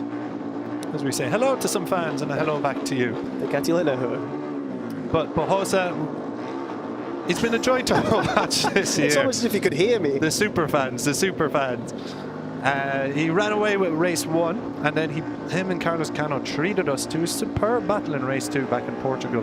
Unfortunately though, for Bujosa, having come 2nd in that battle, he was disqualified in a technical infraction later in the day, seeing him lose some crucial points because he is a championship contender. Second time out in Jerez, there was a P2 and a DNF, and Magny-Cours saw him pick up a victory in a P4. Magny-Cours, his best weekend on paper overall, you'd have to say. A victory, didn't get that podium, but picked up the points to really help his podium charge. So expect him to very much be in the victory fight, but if he does take a victory here today, you'd have to wonder, will he go all out again to fight for another, or is he going to play the longer game here? Show a little bit of maturity, a little bit of racecraft in race 2. If of course he does pick up a strong result in race 1. I think it's going to be very difficult to say when we see riders of this caliber and competition of this caliber take to the track. And once you're actually in that frame of mind of racing, if you feel like you need to be more conservative, maybe just get to the checkered flag. Well, if you're a rider, your adrenaline is coursing through your veins and you're only thinking about crossing that finish line as high as possible. And if it's on the podium, even better. And if it's first, best of all. Here we see some of the marshals showing off their dance moves. I believe it's what the kids call aura farming. Aura farming? Aura farming, I believe. It's a viral moment. We've seen Marc Marquez do the celebration. I believe this is called aura farming as well, our top fan. And Toprak has also done it. We've seen a number of riders do it, but it's from a viral video all the way from Indonesia.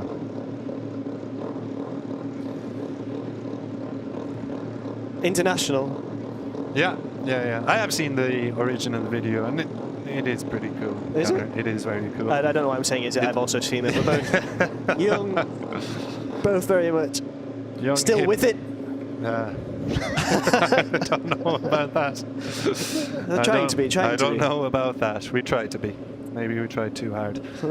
You tried too hard. I think I just got managed it. Okay then, so about 2 minutes, moving swiftly on. About 2 minutes, less than 2 minutes now until pit lane should open. Here we go, more aura farming. The Ducati fan has another Ducati fan. We've got everyone doing it around. Crivier. Of course, Alex Crivier, the first ever Spanish MotoGP World Champion, revered in Spanish motorsports, but look at that. What a day out these two are. Normally you should see the son teach the father these types of moves, but it seems the opposite way around here. You can learn a lot from the youth of today. Very interesting perspectives like aura farming. Yeah. I've only just discovered the term. I regret bringing it up already. Well, what are the possibilities of us two doing a TikTok quickly of aura farming in the commentary box? High or? 0. 0% chance of that, I believe, Connor. Well, I feel like everyone listening now will want to see that. The challenge has been issued. Silence. The silence is deafening. So the fans patiently waiting now as we look to get underway once again for the European Tonic Cup race here. So it is not quite scorching conditions, but it is quite balmy out there, you'd have to say. So you'd hope the fans taking it in have got the necessary sunscreen and brollies and everything to protect themselves as we finally see some riders peel out of their boxes. And they will get ready for the quick start procedure. Pit lane opens up in about 10 seconds time.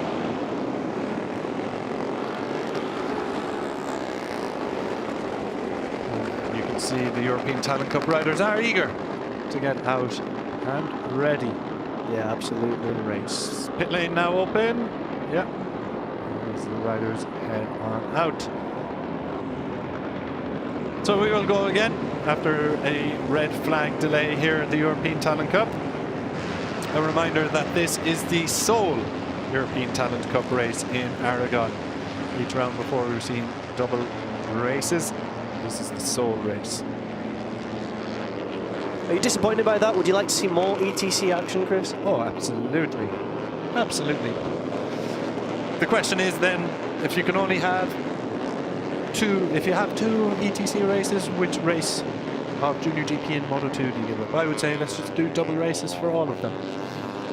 But yeah, European Talent Cup definitely one of the highlight races of any Junior GP weekend. Always unpredictable. So, just riders coming out of the pit lane. This is the sighting lap. This, of course, the reverse angle of the reverse corkscrew, which is right to left. The long lap penalty.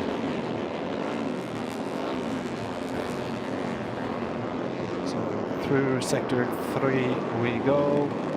Key overtaking spots here as well, just in front of the iconic Aragon wall at turn 12.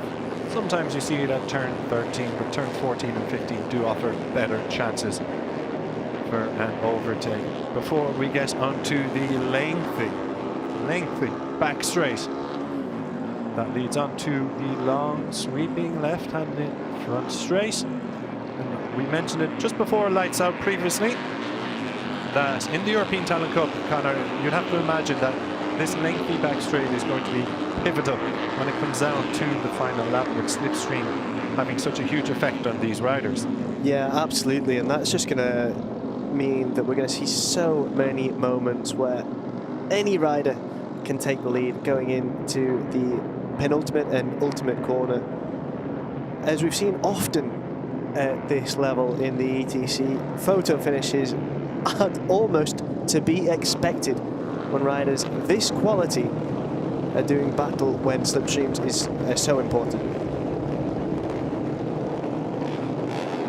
So we're ready to go again. Eyes on Carlos Cano, the pole sitter, the UAX 72 Artbox rider, the huge precocious talent in the European Talent Cup. Launches from pole position, but it was Fernando Bojosa last time around who did get the better start and get ahead of him. Alvaro Lucas, Chiandra Ramadipa, Alex Longarella, all main figures in the championship fight, but also keep an eye on Eneko Osorio, the number 94. Coming in with his career best qualifying. Can he back that up with a strong performance and get himself onto the podium?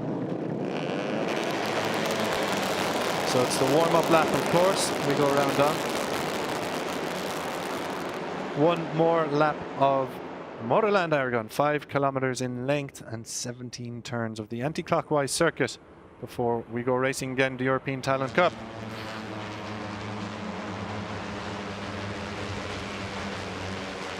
I do wonder what Carlos Cano is going to be offering for us here today. Obviously he won in one of the 2 races here last year in the ETC as he stormed to the European Talent Cup trophy. This time around, as we've mentioned previously, he's not perhaps been delivering according to the incredibly high standards that he himself has from pole position. He's in an excellent place to try and remedy that and really have an inflection point in his season. Yeah, his one-lap pace throughout this season has been outstanding. 3 poles already in 2025. There have been victories, victories, of course, but just not the same level of consistency we saw when he battled Morelli for the title last season. However, on pole again here, you would have to fancy him to be among the lead riders here, even when he does crash out. Last time out, it was in a battle for victory with Alex Longarella, the championship leader. And it was the same. He was in the victory fight in Estoril when he crashed out. So it is always there or thereabouts. It's just about getting that little bit extra to get over the line. As we take a look at the championship standings, Alex Longarella 97 points, 10 points ahead of Alvaro Lucas. Fernando Bojosa in 3rd position. Chiandra Ramadipa 24 points off the top, but very much in the conversation. Ramadipa has a long lap penalty coming his way as well today. Yeah, and Carlos kind of just missing out on that list that we had on your screens there. He is currently 5th with 65 points, still in the top 5 despite those 2 quite significant crashes, meaning that he was unable to take points in race 1 in Estoril and race 1 in Magny Cours in our previous round.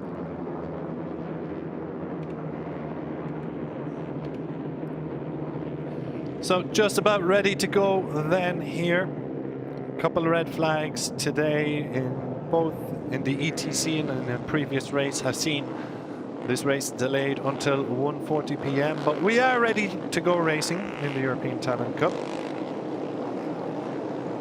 And it should be another blockbuster.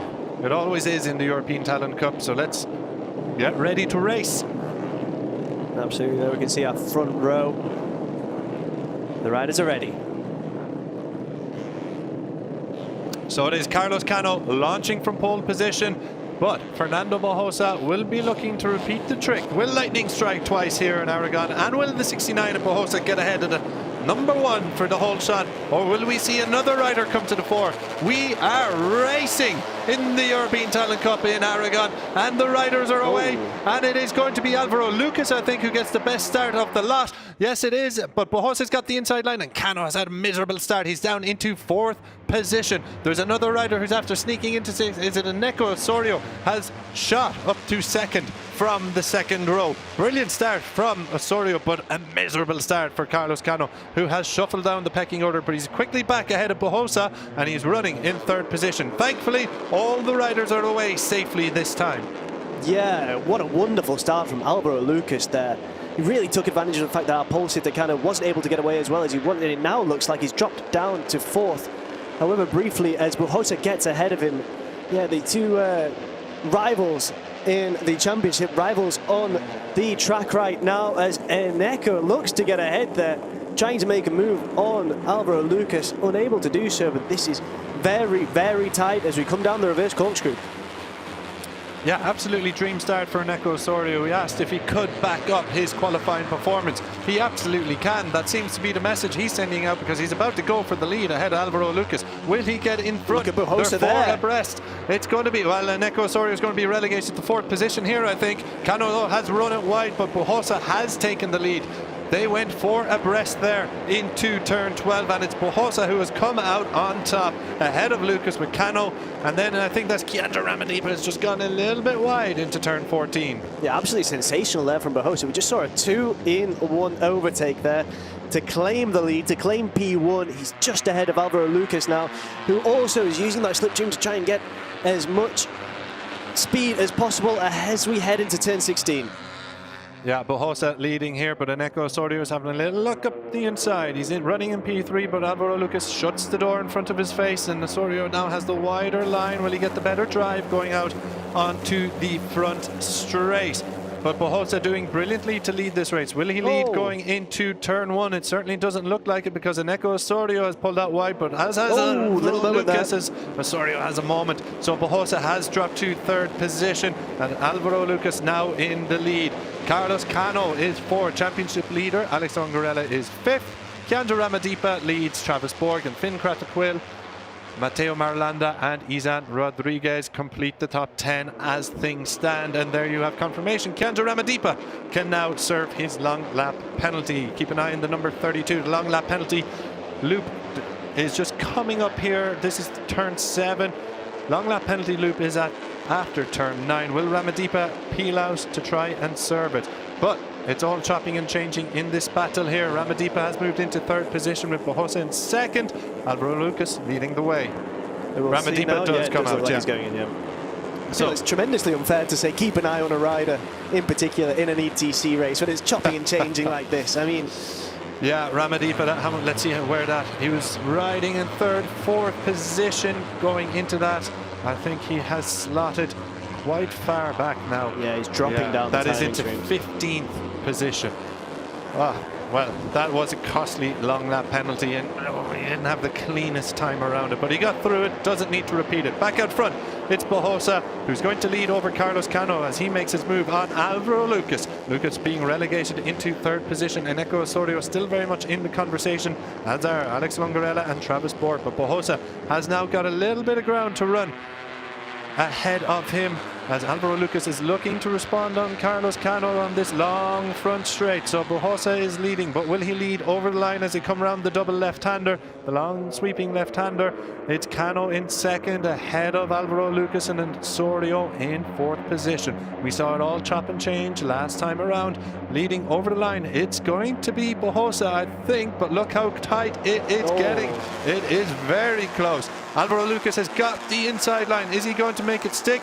He will for a second, but Carlos Cano takes the lead. That's exactly the kind of thing that we were talking about earlier when we mentioned slipstream, when you come off that back straight. And just incidentally, we have seen confirmation there of double long lap penalties for Travis Borg and San Juan there. So they'll have to be aware of that as well. Yeah. As Cano hits the lead, I think, here briefly. Yep, it's Cano in the lead. Karpushin with a new best race lap as well. Yeah, Yaroslav Karpushin was slapped with a long lap penalty, but do you know, or with the back of the grid start, I should say. But do you know where he is, Connor? He's in 9th position. He is Karpushin his way up through the field, and that is how you slip it into. No, wonderful, wonderful, well done. A master at work. I know. Carlos Cano then leading, but yeah, keep an eye on Yaroslav Karpushin, because he did start at the back of the grid. He's got a habit of doing this in 2025. Doesn't need the Kyrgyzstani rider, starting deep on the grid but pushing his way into podium potential. So the number 70, he's just in between Finn Kratoquil and Izan Rodriguez, and he's moved ahead of Kratoquil now. He's behind MotorLand, 1.4 seconds off the lead as Cano runs it a little bit wide and onto the green there. Yeah, and he's just had his fastest sector 2 as well, so if he can keep improving his pace, then he's definitely one to watch. Yeah, with all this chopping and changing out front, Cano now has led for a couple of sectors, but the race hasn't settled down into a rhythm, the rhythm being that there's chopping and changing, so that is going to bring riders further back into it. Like, I mean, you can see the wide shot here. How many riders is that, Connor, in this podium battle? 5, 6, there's 7, very 8, little 9, 10, to 11, separate them. But Bojosa then takes the lead. 13, with a quick observation. 13, you say? Keandra Ramadipa at the back. Was the last one, yeah. But then even the gap between him and the rider behind, Antoine Latifi, isn't that much. I think it's just maybe 0.3 of a second. And Karpushin up into 6th. There he is, the number 70. There he is. So he's very much in contention, but Cano now has a couple of bike lengths to Longarella and Bojosa. Longarella now is getting involved at the fight at the front. He is into 2nd position. Bojosa trying to hang it on the outside, going around turn 3, but not working for him. So Eneko Osorio is also still in this fight, but it's Bojosa, it's Cano, it's Lucas and Longarella. The 4 main protagonists, I'd say, of the 2025 campaign are doing their business. They are being joined by a couple of other riders like Eneko Osorio, Matteo Marulanda. Who else is in there? The number 92 of Travis Borg. Doesn't seem he has served any of his penalties yet. No, you would imagine that they would have quite a significant impact at this point on where he's running. That said, though, Ramadipa, who had already gone through the long lap penalty loop, now running in 12th. He was briefly 11th after being dropped back in 15th. So there's still time, there's still room to advance through the field. Antoine Latifi, as you saw there, the first rider into the 2:01s. So brilliant stuff from the French rider. He is back in 13th, another rider who started at the back of the grid. Real disappointing, actually, because I think Latifi qualified on the 2nd or 3rd row before he was slapped with a penalty that saw him start further back. So case of what could have been for the French rider. There's a bit of a gap opening up between these leading 4 riders as well now. That will be exactly what Cano wants. Well, let's see if this gap remains, because we're coming on to the back straight.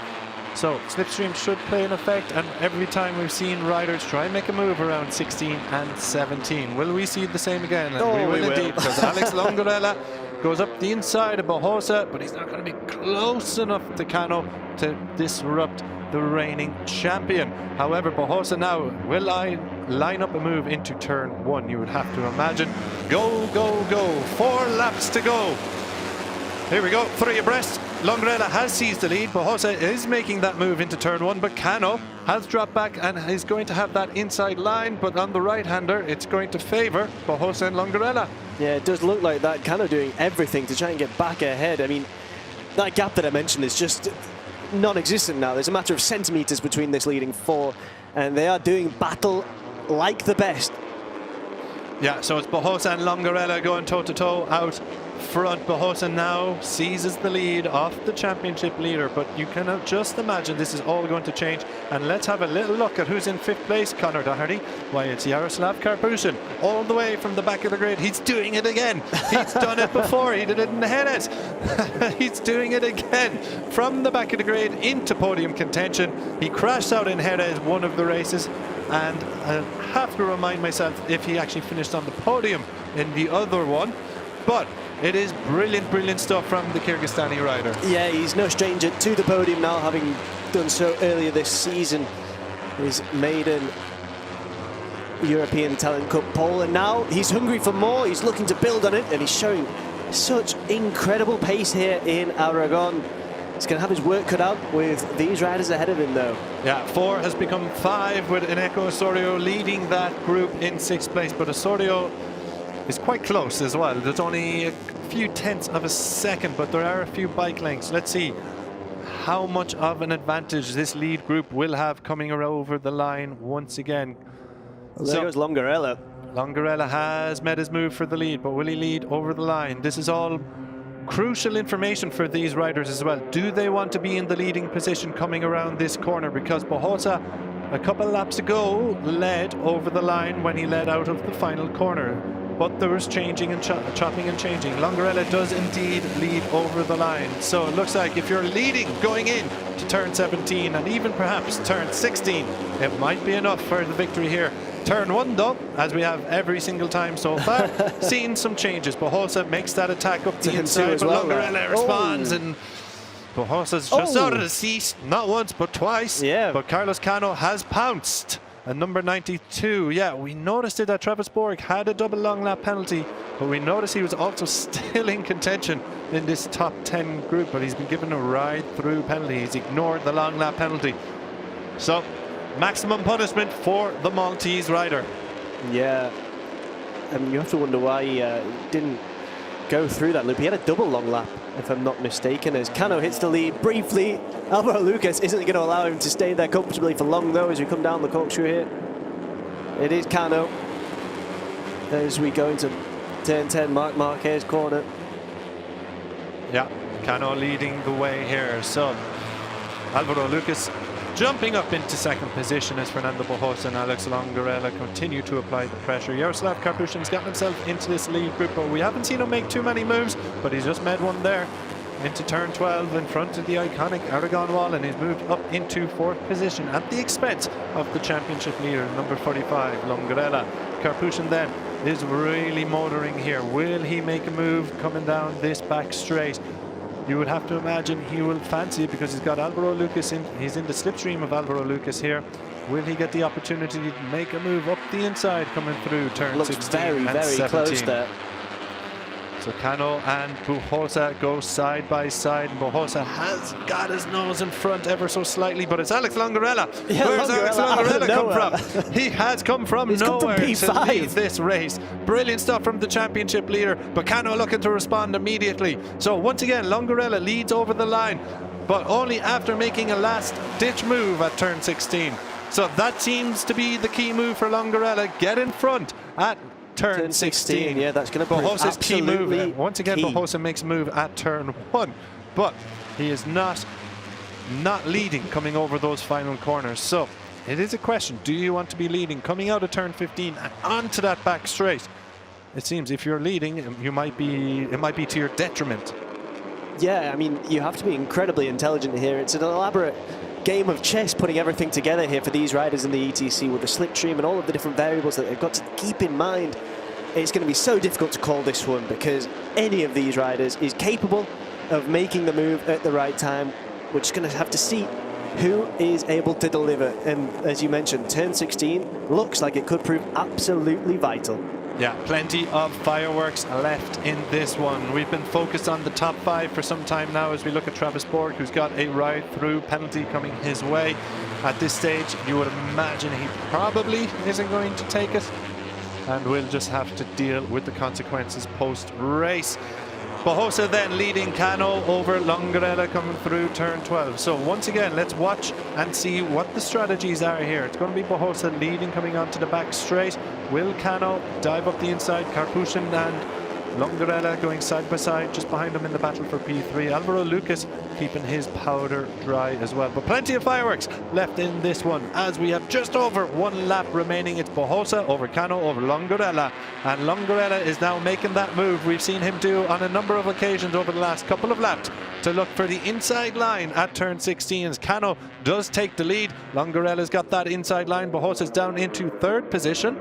But it's Karpushin who fires it up the inside of 1, 2, 3 riders. Karpushin, brilliant. He's going to lead over the line coming on to the last lap, but they go side by side. Or he might not lead over the line. He didn't get the drive out the corner, and that could prove crucial.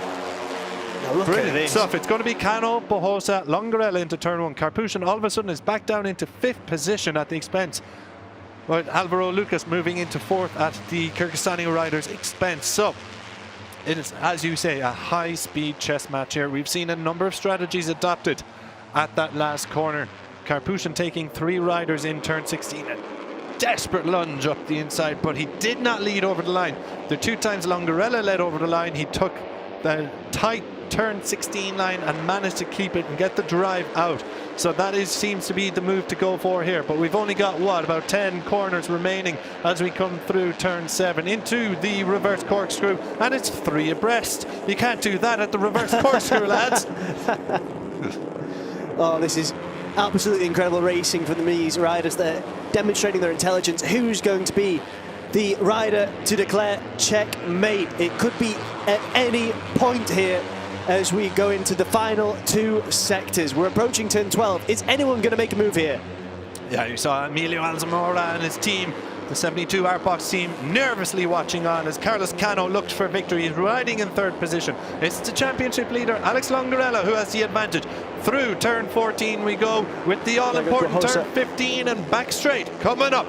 So it's Alex Longarella who is leading on the back straight. Bohosa in 2nd, Cano in 3rd, 46 Alvaro Lucas in 4th, with Karpushin just behind in 5th.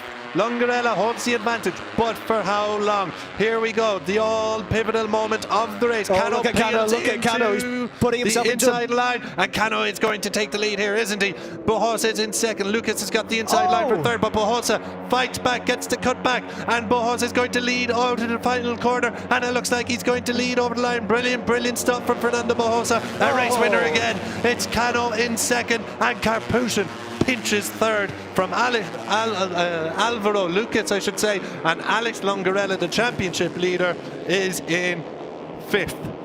And now we can catch our breath, yeah, Conor. Now breathe for a moment, because that was absolutely sensational. I think we have to say it wasn't just the last lap, it was the last lap and a half, because once again, turn 16 going into that last lap was absolutely vital. And then we saw again how Bohosa dealt with that problem. He put all of his pieces in the right position.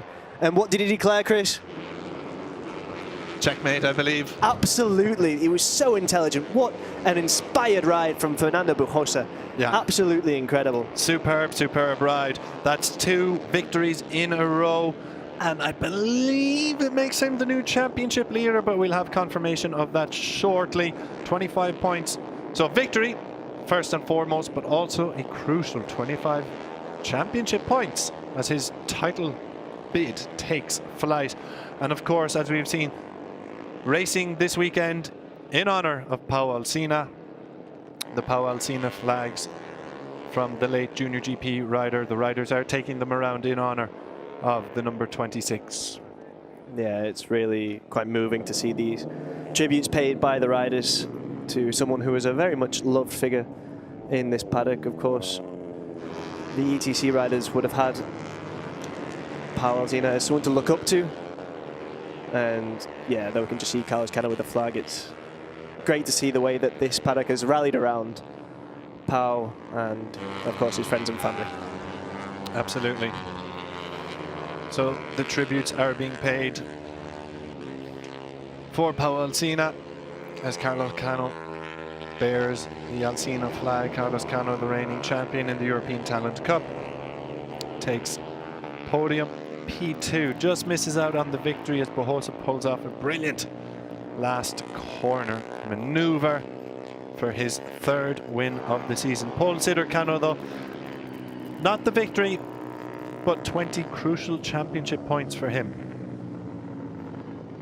And with only one European Talent Cup race in Aragon, it's nothing to be sniffed at. Back on the podium, first podium since race 2 in Jerez, and his 3rd overall this season. The other one coming in Estoril, which was a race victory in race 2. So Cano does indeed get his championship tilt back up and running. 20 points should see him move up 1 position into 4th, I think it is, with Longrella, Lucas and Bohosa still holding just a little bit of an advantage, and all 3 of them finishing inside the top 5. What a ride though for Jaroslav Karpushin.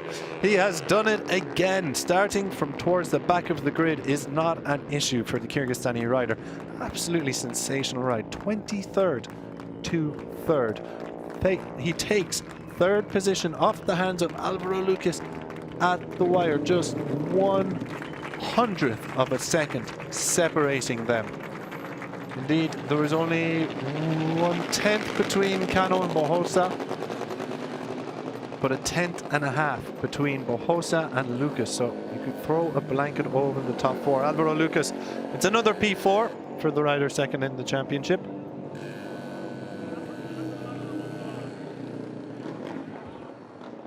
Or for the rider who was 2nd in the championship. I think he does drop to 3rd position now.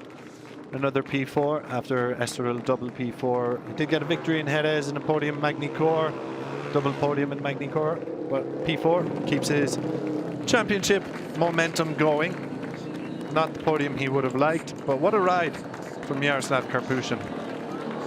Sensational stuff from the Kyrgyzstani rider. Back on the podium for a 2nd time this year, the other one coming in Jerez.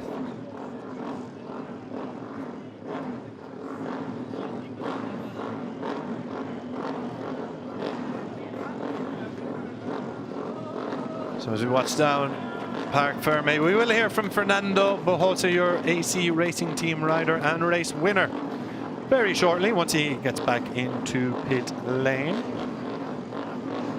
I'm not sure if he has arrived yet, but there's Carlos Cano debriefing Emilio Ansmora and his team. Let's have a little listen in.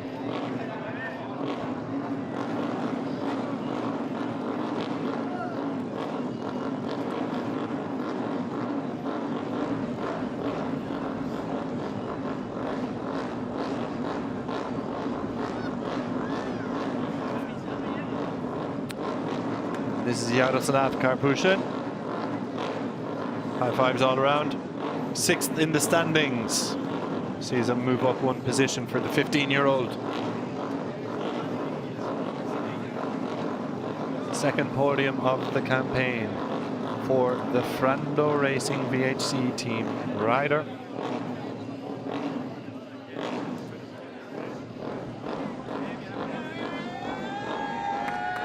And here's your race winner, Fernando Bohosa.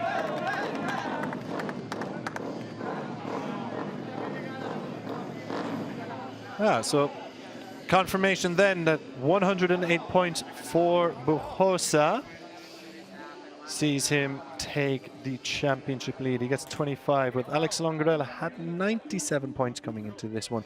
Picks up 11 for his 5th place finish, which means himself and Bohosa are tied at the top of the European Talent Cup standings, but Bohosa has won more races. So, by virtue of winning more races, Bohosa stands in front of Alex Longrella, despite both being on 108 points.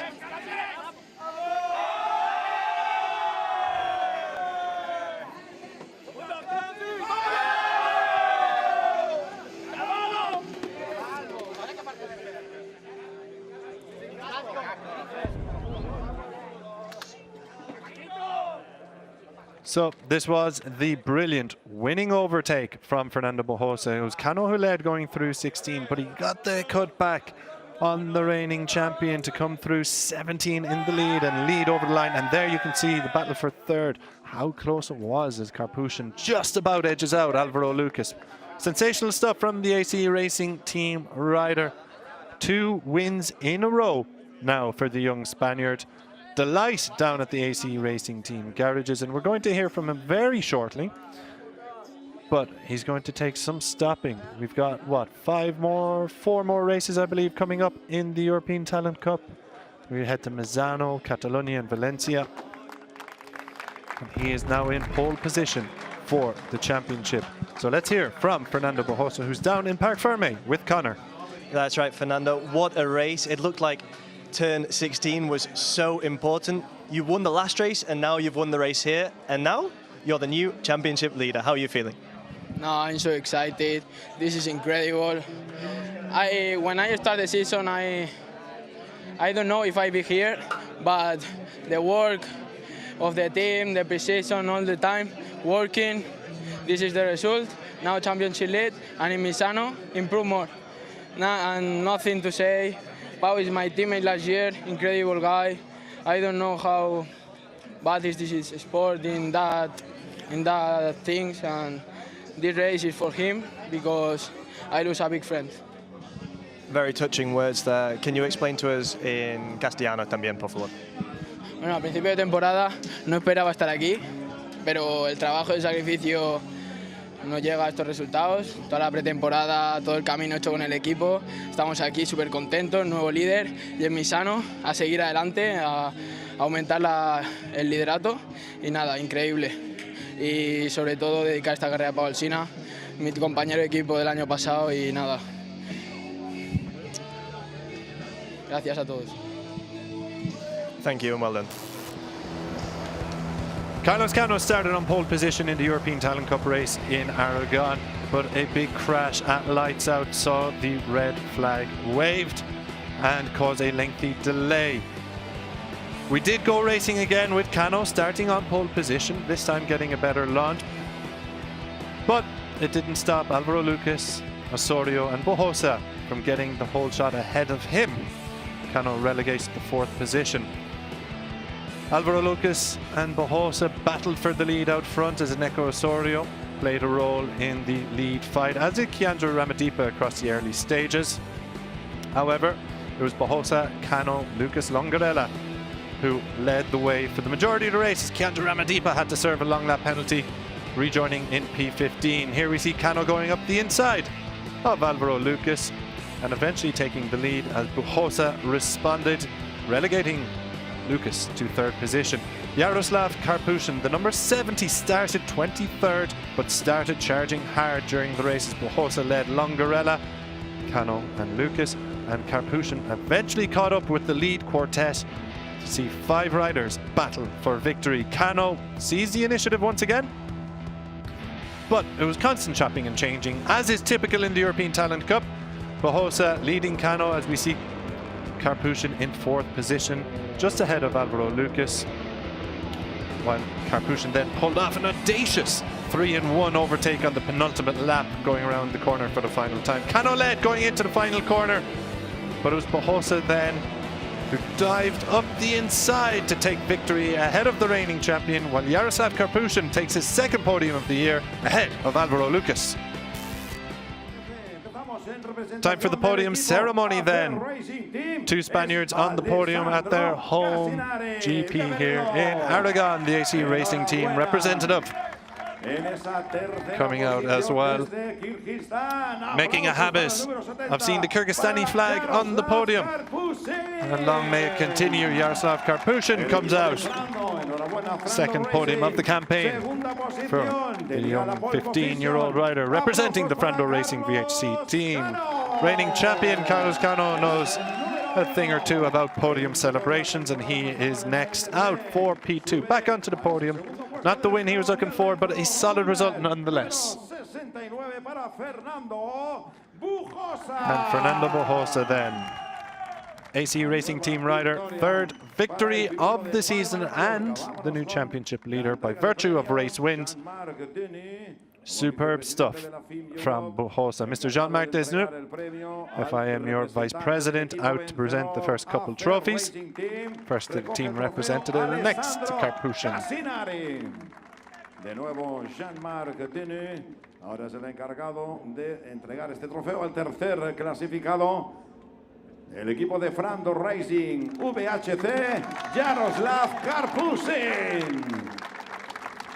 Yeah, sensational ride from Jaroslav Karpushin, P23 to P3. He did it in Jerez as well, coming from the back of the grid to get onto the podium, as we see Mr. Jorge Panedes handing out the runner-up trophy and the winner's trophy for the European Talent Cup race in Aragon to Fernando Bujosa. Oh, indeed it is, and it's Cormac Buchanan, the surprise presenter of an award here. The Moto3 Championship rider, Cormac, we see on the World Championship stage and doing quite well. He, of course, came through the Junior GP program over recent seasons. Time for the Spanish national anthem.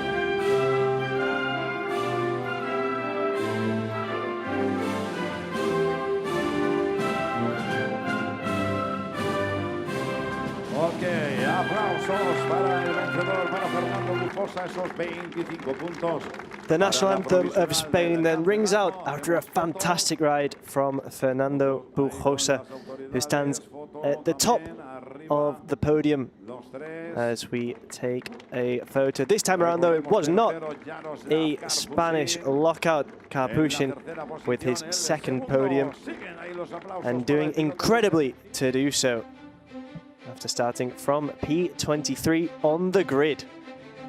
Here we have then the final results of this European Talent Cup race. It's Fernando Bujosa who comes in first, followed by Carlos Cano and Jaroslav Karpushin on the podium. Alvaro Lucas in P4, Alex Longarella P5, Kiandra Ramadipa in P6, in 7th Osorio, in 8th Krachotwil, and in 9th Mikey Luis Sanchez. In 10th Marulanda, in 11th Nativi, in 12th Gutierrez, in 13th Gabarini, 14th Gonzalo Perez, 15th Savino, 16th Rodriguez, and 17th Boxberger.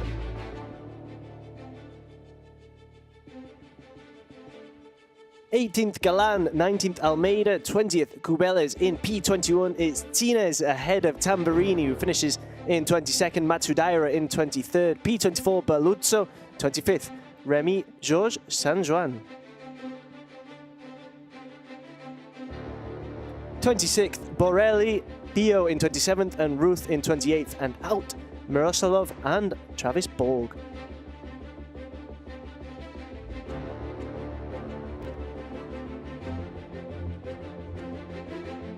After that then, we will have the Riders' Championship, and we have Fernando Bujosa now leading the line, joint on points with Alex Longarella, but having won more races, he does take the top spot. Alvaro Lucas in 3rd, Carlos Cano moves up to 4th, Ramadipa down to 5th, Karpushin up 1 position to 6th, Gutierrez down to 7th, Quachotwil up to 8th, Travis Borg down to 9th. Behind them, Marulanda up 3 spots to 10th, Nativi up to 11th, Gabarini down to 12th, Rodriguez down to 13th, Borelli in 14th, Perez in 15th, Tines 16th, Tassini now in 17th. In 18th, it's Galan. Mikey Lou Sanchez moves up to 19th. Osorio 4 spots to 20th. Rostani down to 21st. Da Costa to 22nd. Sparks to 23rd. Tamburini to 24th.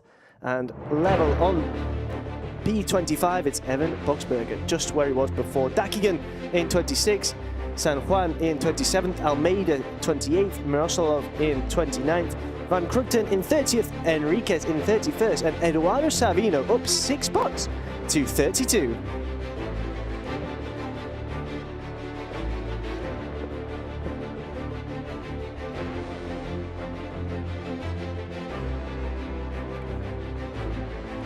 So So thank you, Connor, for that lovely roundup of the championship scores. Fernando Bujosa is your race winner from Aragon in the European Talent Cup and the new championship leader. Next up, Misano.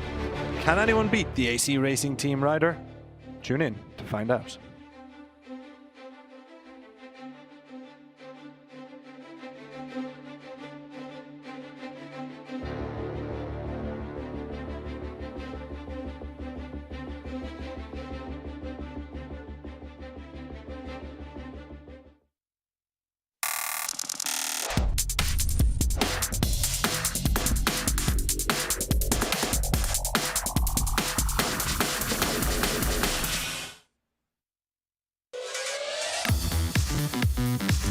For the second time today, the Junior GP class returns to the asphalt at MotorLand Aragón, chasing valuable championship points and a place on the podium.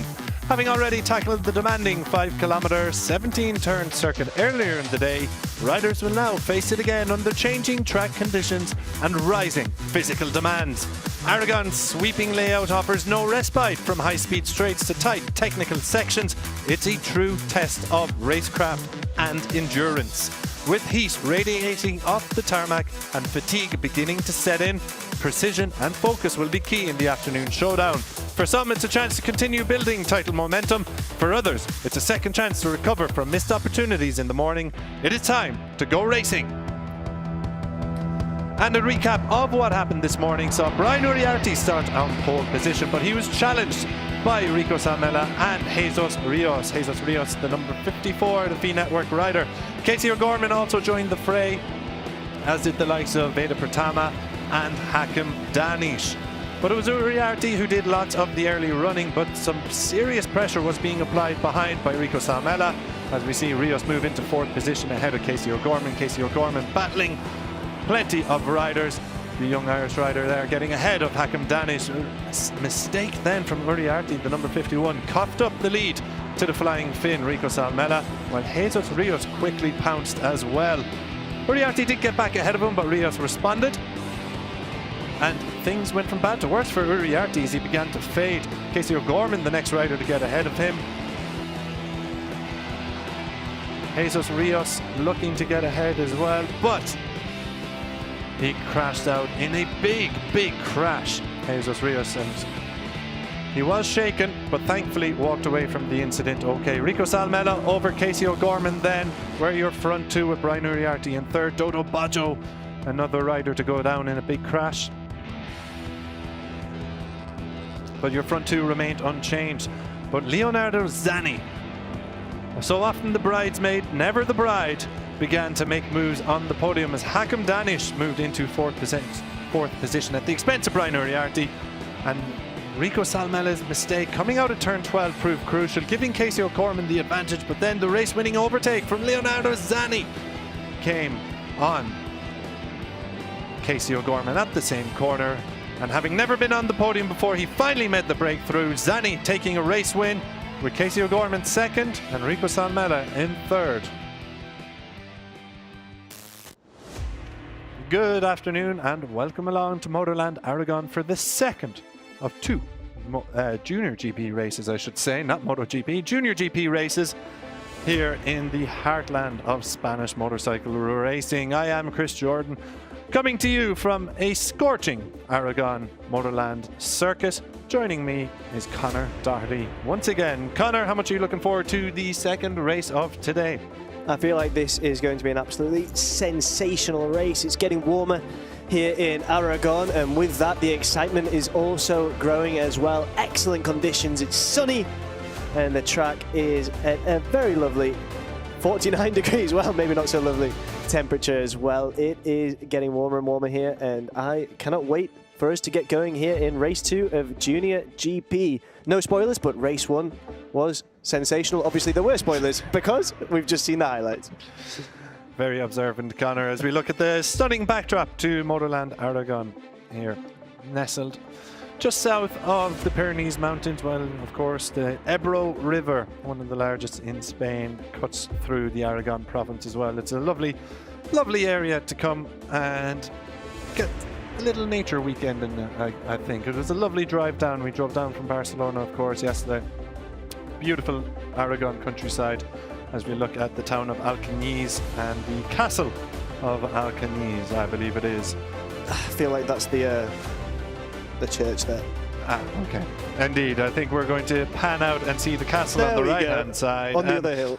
And indeed, yeah, just make sure to book your tour destinations with Conor Doherty rather than Chris Jordan. But I do feel like this is an absolutely wonderful part of the world. You know, I have a very close relationship with it. I do spend some summers in a small town just around 150 kilometers further north called Manchonas, SA town. It's a village. And I'll be there over the summer holidays. This is, of course, our last round before the summer break. So yeah, very much looking forward to that and spending more time in Aragon. well, you heard it here first. Conor Doherty's summer plans.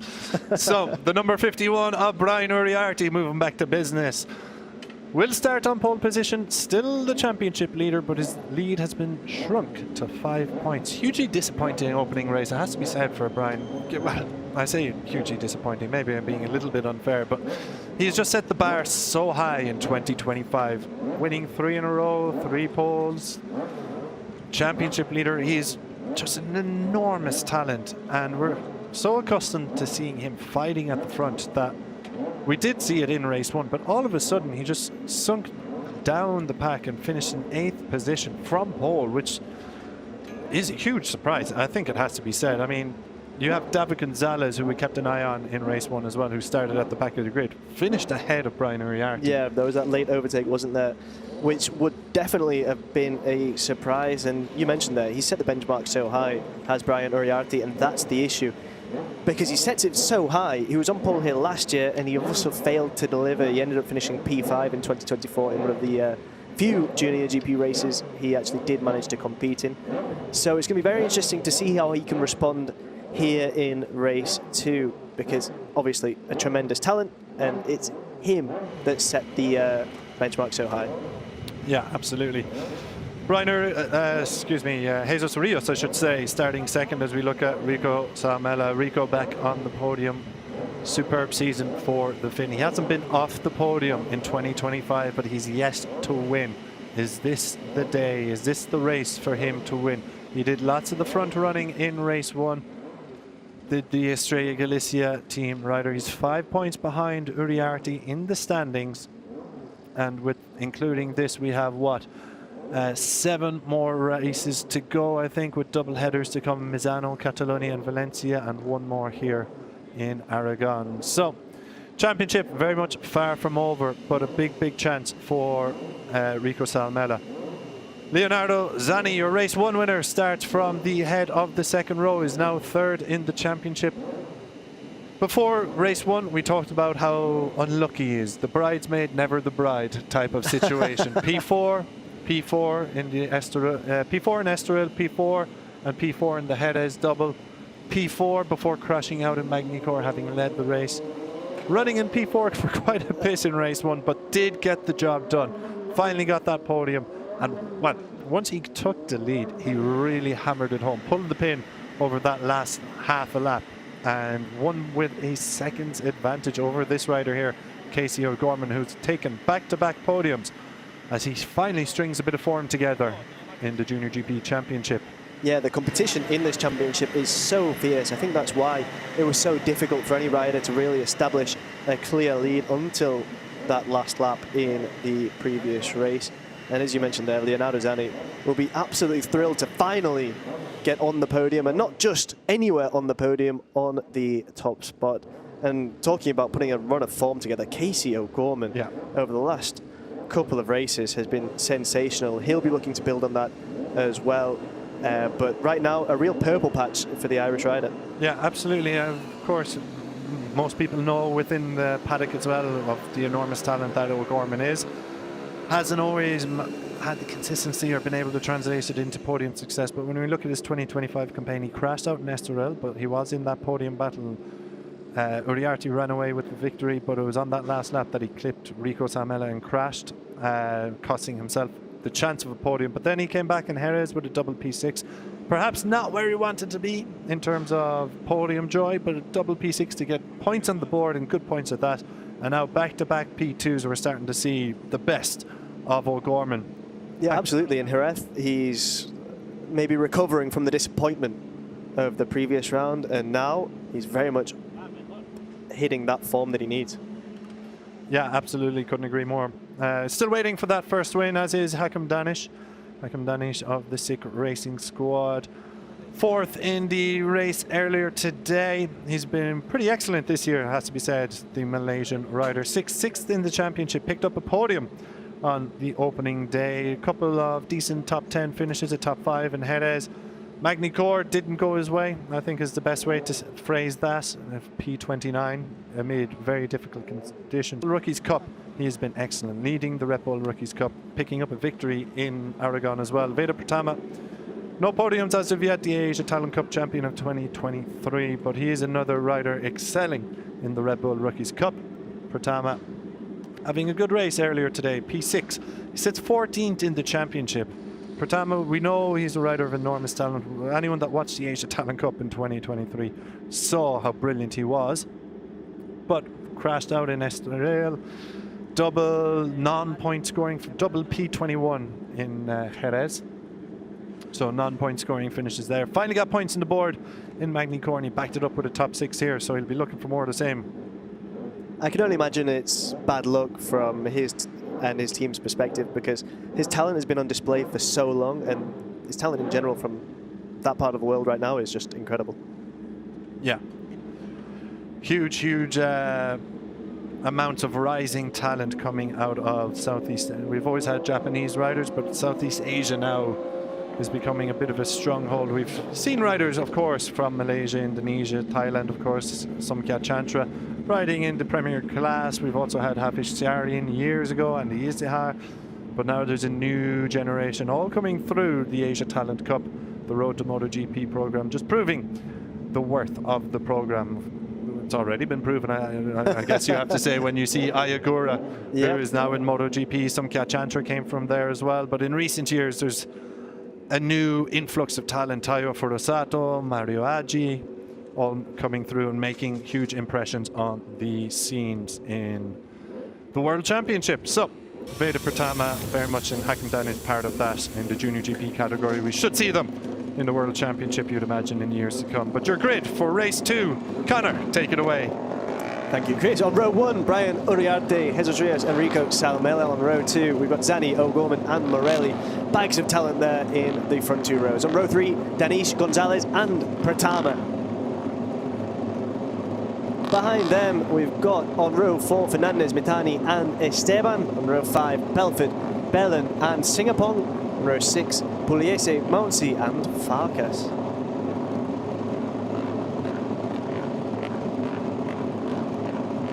On row 7, it's Ramesdorfer, Michielon and Abruzzo. On row 8, Monognani, Boggio and Nicolis. On row 9, it's Bertola, Agostinelli and Van Tricht. On row 10, Fomera, Uchiumi and Brown. And on row 11, Serpa and Shonro. Away we go then on the warm-up lap here for the second race of the day in the Junior GP category. Brian Uriarte on pole, Jesus Rios, Enrico Salmela on the front row, but this is all the makings to be another cracker in the Junior GP racing category. 2025 has treated us to some brilliant races. This morning was no exception, and one would hope this afternoon will follow in the same vein. It has all the makings, it has all the ingredients to be something special here.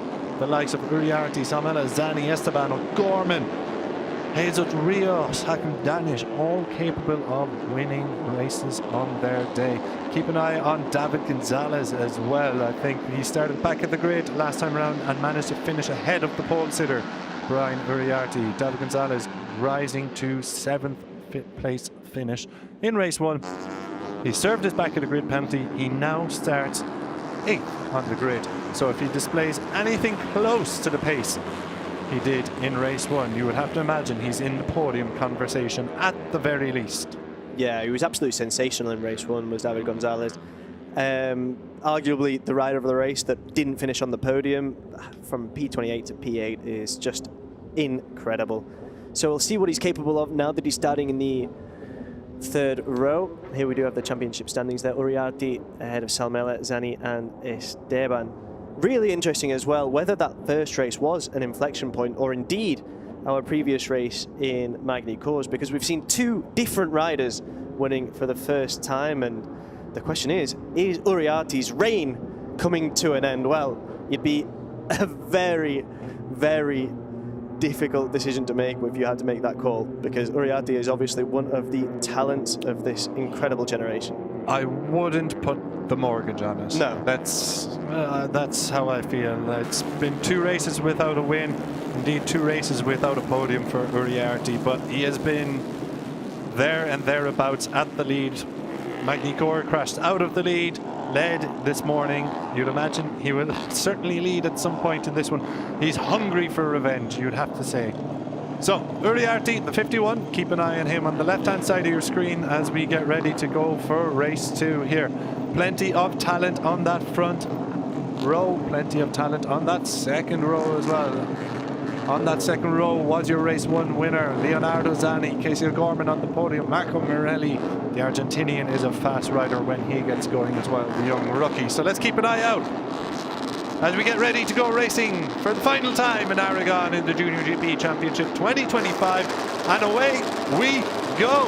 It's going to be Brian Uriarte who launches from pole position. Has he got the dream launch? Jesus Rios has got a very good launch, as has Rico Salmela. It looks like Salmela is going to have the inside line, but it's Rios who takes the whole shot. Uriarte has been shuffled down to 3rd position already by the opening corner. Brilliant start for Marco Morelli as well. He's up into 4th position.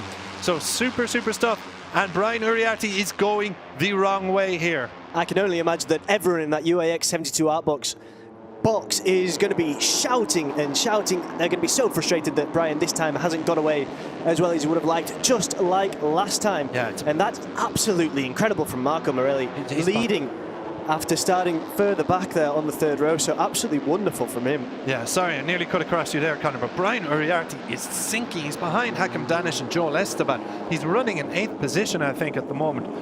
Joel Esteban there, we can see, was just about to fire it up the inside. There is the 51, just ahead of David Gonzalez. So a miserable start to race 2 for your pole sitter. He is running way back in 7th position, I think.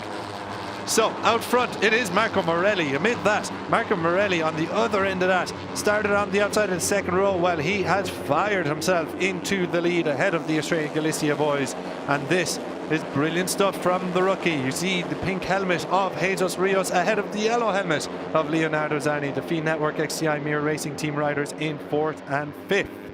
Unless they've swapped around just to confuse you, Chris. They've confused me more than once this year. So let's hope that I'll get it right this time.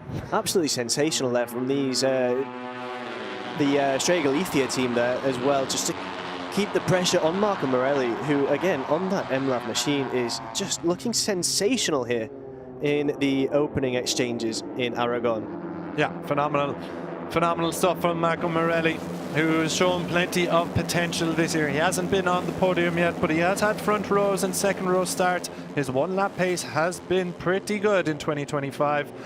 Just hasn't managed to turn it into podium success just yet. P5, his best result coming in Magny Cours. In the dry, his best result was Estoril back. That was a P7. So he'll be looking to convert this excellent start into some podium joy, but he's got Rico Salmela all over him. Joel Esteban has moved up into the provisional podium positions ahead of Casey O'Gorman. Leonardo Zani then running in 5th place.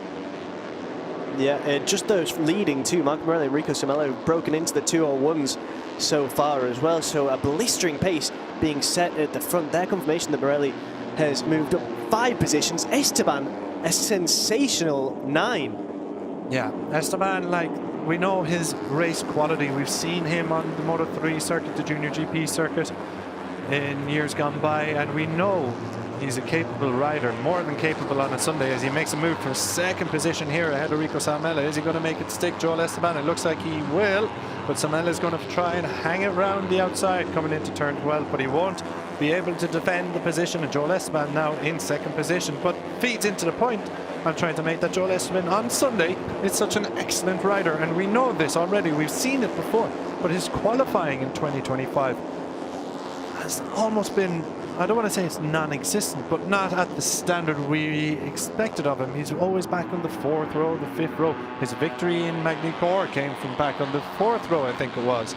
So if he could sort the qualifying out, I think he'll be adding much more silverware to his trophy case back home, because this is once again another excellent ride from deep on the grid. Yeah, he's obviously no stranger to this class, having previously been in it, but maybe there's just a bit of a transition process, adapting again to a new competition, and we've seen him go from strength to strength after what was a quiet beginning to this 2025 campaign in Junior GP. Yeah. And there we have the fastest lap, 157.6. He rattles off a 157. The only rider into the 157s is Joel Esteban. So Marco Morelli's got some problems coming his way. In case you needed reminding, Rico Salmela though will try and keep up with the CF Moto Aspar Junior Team rider just ahead of him. Casey O'Gorman then leading the chasing pack. We did see Jesus Rios make a move on O'Gorman few corners ago, but O'Gorman has fought his way back through.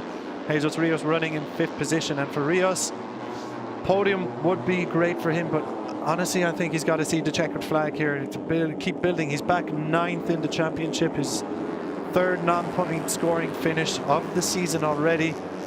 The other times he has scored points, they've been on the podium, so it's been a real win it or bin it approach, you have to say, for Rios.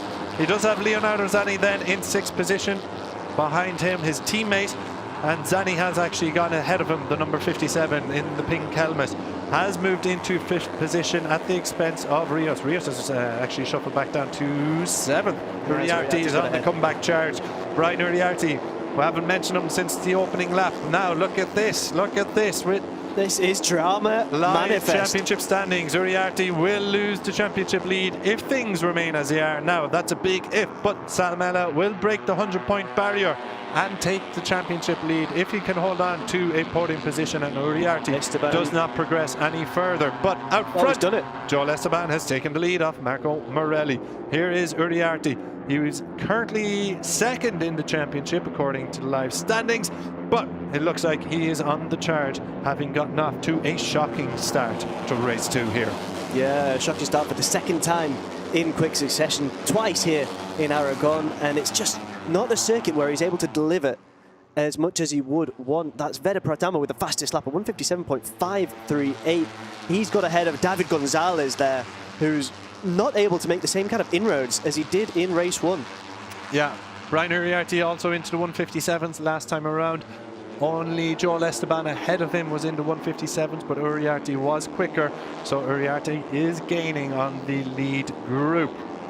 As we look now, the number 9 of Veda Pratama battling with Hakam Danish. It's Indonesia versus Malaysia, and currently Malaysia have the advantage, with Hakam Danish working his way through on the ATC champion of 2023.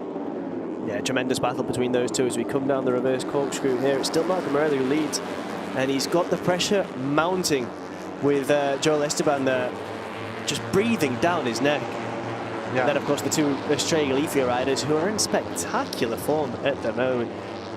Yeah, consistency really key, I think, to winning a championship, and Salmela has displayed plenty of that this season. Hasn't got that breakthrough win just yet, but you do feel it is coming. But as he keeps totting up the podiums and point scoring finishes, it's all adding into a serious title tilt. But out front, Marco Morelli won't be as concerned about his title aspirations, and you would imagine he will go for broke for at least a podium.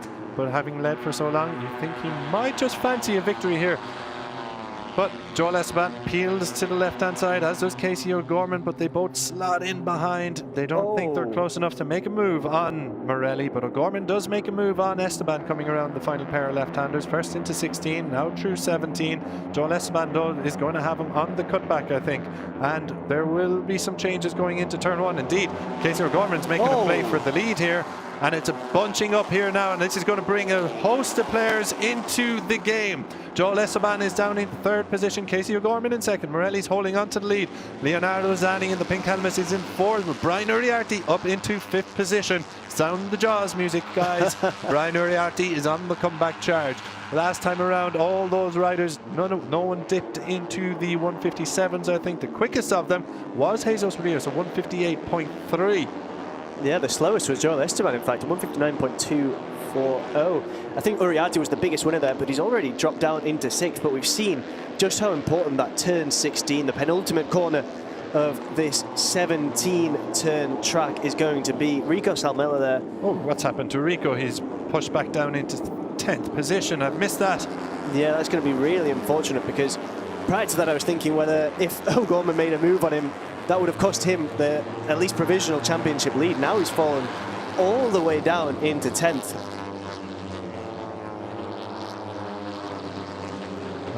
We'll try and see exactly what happened as soon as possible. Yeah, Morelli out in front for now. And one contender fewer for Morelli at the lead. Yeah, well, I wouldn't count Salmela out. He's just at the back of this group, and there's a long way to go, 8.25 laps. So all that has led, well, Salmela was leading the championship at one point in this race, but now he's 9 behind Uriarte. So Morelli leading the entirety of this lap so far. Will we see a change for the lead? Esteban and O'Gorman pulled out wide the last time around. They're trying to break the slipstream behind them, but it's Rios on the inside again. It's a carbon copy of what happened last time around between the front 3, but it's O'Gorman who is in 2nd position. He's got the title line. Nobody's able to make a move past Morelli, and it doesn't look like there's a whole lot of chopping and changing coming out of the final corner. But what about coming into turn 1, Connor? Yeah, this could be very interesting. Danish looks very, very interested in making a move here. He's just on the inside there. He's unable to really get ahead of anyone, but he is still leading Uriarte, and that's going to give him tremendous push to keep going. Yeah, superb lap from Marco Morelli, it has to be said. We're talking about the riders behind and the threats that are mounting behind him, but the number 97 is putting on a show, racing beyond his years here. With all of the pressure mounting behind him, he's holding firm, holding his mettle. So he's led for now the guts of 2 laps without anybody getting ahead of him, but Joel Esteban has gotten ahead of Casey O'Gorman coming around turn 7. O'Gorman looking to respond, and does indeed respond, but the two of them are still battling for that 2nd position. But it is O'Gorman who holds the advantage coming through the reverse corkscrew and downhill towards the turn 10 left-hander and 11 turn left kink, where they open the throttle once again. Oh, look will at that Esteban distance. get the better drive coming into turn 12? Another overtaking opportunity, and it does look like Esteban is going to have that inside line, and Jesus Rios might add some more problems to O'Gorman. Indeed, it's just going to be Joel Esteban in 2nd position. O'Gorman holds on to 3rd position, with Rios riding in 4th. Yeah, this is an absolutely incredible battle that's building behind Morelli, who's looked at one point there was building a bit of a gap, but that's already come down.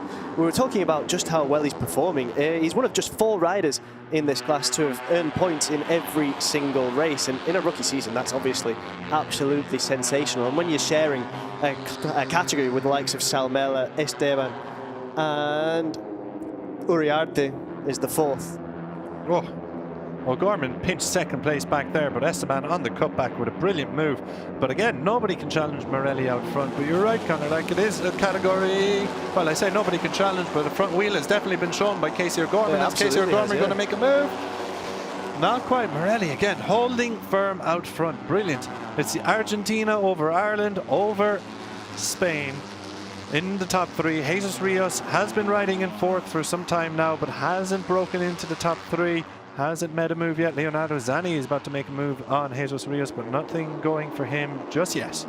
Yeah, really, at this point, anyone in this leading pack of 10 is just absolutely incredible. Oh, is this an issue for one of the sick racing riders? Is it Hakim Danish? It is. A huge shame. He was riding in 5th position. He was very much in that podium conversation. He's got an issue, unfortunately, for the Malaysian rider. Yeah, I wonder what happened there. Yeah, I'm sure we'll take a look at it shortly when we get an opportunity. But disappointment for Hakim Danish, has to be said. P4 earlier in the day. He won't be picking up any points in race 2 from a promising position. So Marco Morelli, has to be said, absolutely superb start to the race. Battled with Uriarte and battled with a couple of riders, but over the last, what, 2.5, 3 laps, Joel Esteban made a move on him 3 laps ago.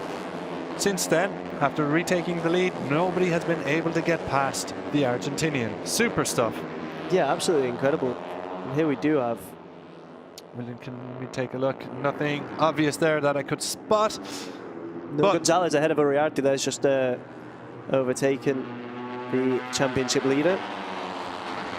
Yeah, so Morelli then leading once again. Will we see any changes here? O'Gorman and Esteban lining up some moves on one another. Esteban, of course, making the move on O'Gorman, but O'Gorman got him on the cutback last time around. Will he get him this time? It doesn't look like it. I think Esteban's going to get the better drive here, and I think Esteban might be about to take the lead as well. Oh, he's not got quite close enough. That wider line is giving the better drive to Marco Morelli, but coming into turn one, are we going to see any changes? Esteban holds on to second position, while it's the FIM Network duo of Rios and Zani in fourth and fifth. So it's as you were pretty much for the last 3 laps coming through turn one. We're looking down through the timing screens. We see Brian Uriarte is there. We see Veda Pertama, David Gonzalez and Rico Sarmella, but they haven't been able to get past Leonardo Zani, who is riding a good race in fifth position. Yeah, Gonzalez and Uriarte have really gone to war over the last 2 laps as well. They're chopping, they're changing, and it could go either way between these two. Gonzalez just falling back a bit there, actually. So that's unfortunate for him. It's great news for Uriarte, though, if this battle can come to an end and he can focus on just chewing up the tarmac in front of him and just trying to get ahead and back into this podium battle. Absolutely. The race is very much settled into a rhythm here. Nobody's risking it too much. But with, what, 5.5 laps to go, there is plenty of time for fireworks in this one. We've seen Esteban and O'Gorman make a number of moves on one another. As we look at the back of the pack, it's Rico Sarmella, who is still at the back of this pack. Remember, he was running in the podium positions, but something happened to him going into turn one, I think it was, and it just hasn't been able to recover. So he'll be tremendously frustrated. He'd taken the championship lead very briefly for the first time this season. So yeah, he'll be furious. Still, it's very much in contention. This battle is ongoing. Oh, change for the lead. Finally, Morelli's resistance has been broken. Joel Esteban going into turn 16 makes his move. Does Morelli have anything to respond to the Spaniard who's displaced the Argentinian from number 1? Going into turn 1, Morelli looking for the inside line. He's dropped to the left. He does get his nose ahead again. Now, will Casey O'Gorman try and pounce, but it looks like Morelli's overcommitted a little bit there. Does he lost some of the drive coming through turns 2 and 3? It looks like he might just be okay. So, there we have it. The first signs of a battle out front. After leading for a number of laps, Morelli's first challenger arises, and Joel Esteban showed him a wheel, got ahead, led over the line, but Morelli responded going back into turn 1. Yeah, he'll be absolutely thrilled with that response. After having led for so long, he looked so calm, so composed, showed real maturity to stay ahead for a couple of laps. And then when the attack came, after Esteban had bided his time, well, he dealt with it in the best way possible, and a couple of corners later, he's back ahead, back in the lead. Yeah, a number of riders, including Morelli, on running it a little bit wide coming out of turn 7, I think it was. But he still holds on to the lead. This is looks like it might just be forming a little bit of a breakaway trio. It seems they're just about to put a couple of bike lengths, but Jesus Rios is hanging in there as Casey O'Gorman makes a move at turn 12 past Joel Esteban. Oh, he's going to make it stick as well. Yeah, brilliant stuff from the young Irish rider. P2 in Magny-Cours, P2 this morning, currently in P2, but not for long. Joel Esteban immediately fights back. And here we go, folks. It looks like it's all bubbling. It's been simmering along nicely, but it's about to upgrade, I'd say, to a bubble, shall we say, before we're going to full boiling. The heat is being turned up here in Aragon, and we've seen that again. O'Gorman just doing battle with Esteban. It's absolutely incredible. Maybe it's the experience that's paying off, but O'Gorman moves into P2 there. Yeah, O'Gorman striking once again at the final pair of left-handers. Will he lead Esteban coming over the line? It looks like he will. Will he have anything for Morelli coming into turn 1? But here come the FIM Network boys. It looked like they're about to make a move, but indeed it's actually been Brian Uriarte who splits them. It's Leonardo Zani now who is in 4th position, Brian Uriarte in 5th, and Jesus Rios has been shuffled back into 7th. It looked like the FIM Network XCI Mir Racing team guys were going to make a move on the podium trio, but indeed it was Brian Uriarte who caught Jesus Rios out going into turn 1. Leonardo Zani pushed himself up to P5, and there's more problems here for Rios as Veda Pertama has the inside line, and it looks like Pertama might be about to get that move done. I do wonder exactly what's happened here with Rios, because there was a Rios has period actually where, gone further back as well. Yeah, he was in P4. He looked like he was just maybe a couple of meters behind the leading trio, and then all of a sudden he's falling further and further back. Yeah, terrible couple corners for Rios. He's currently dropped behind eighth, Rico Salmela, and he's got David Gonzalez swarming over his rear tyre now. Back out front though, no problems for Morelli as of yet. He's still got O'Gorman and Esteban trailing him, but it's Leonardo Zanni now who leads the chasing pack in 4th position. In fact, it looks like there might be a little bit more of a breakaway. A few bike lengths now between Pratama and Brian Uriarte. Brian Uriarte running in 5th, Pratama in 6th. So, have we got a breakaway group? Can Veda Pratama show a little bit of pace to close that gap? We'll bring you lap times next time around. I see Conor Darder eagle-eyed on the timing screen, looking to see what the lap times are coming around. But we're down the back straight right now, and it's Marco Morelli who once again leads. We've seen a couple moves being made on him over the last lap or two, but his resistance has not been broken as of yet. What about now? The Argentinian holds strong, and it looks like there's no move coming from O'Gorman. Esteban settled into 3rd position. Will we see anything into turn 1? I think we will. It looks like Leonardo Zanni's making a move on Esteban, and Uriarte has fired it on the right-hand side. He's got himself up into 3rd position, but for how long? Not very. And indeed, coming through turn 1, it's as you were. But Uriarte looking to make a move past Zanni. As we look a little bit further back, that's Beñat Fernandez, the number 7, who's running in 11th place. So this is the battle for 12th, led by Dodo Baggio. Yeah, there's action up and down the field here. Absolutely incredible stuff across from all of these riders. But the gap now between Uriarte and Pratama is over a second. It's 1.5 seconds now.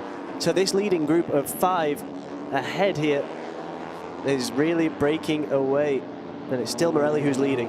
Yeah, Morelli's got a few bike lengths to spare as well, coming through the reverse corkscrew, but Uriarte has finally gotten through on Leonardo Zanni. Esteban has gotten through on O'Gorman, and it looks like it's all about to boil over here in Aragon. Excellent stuff.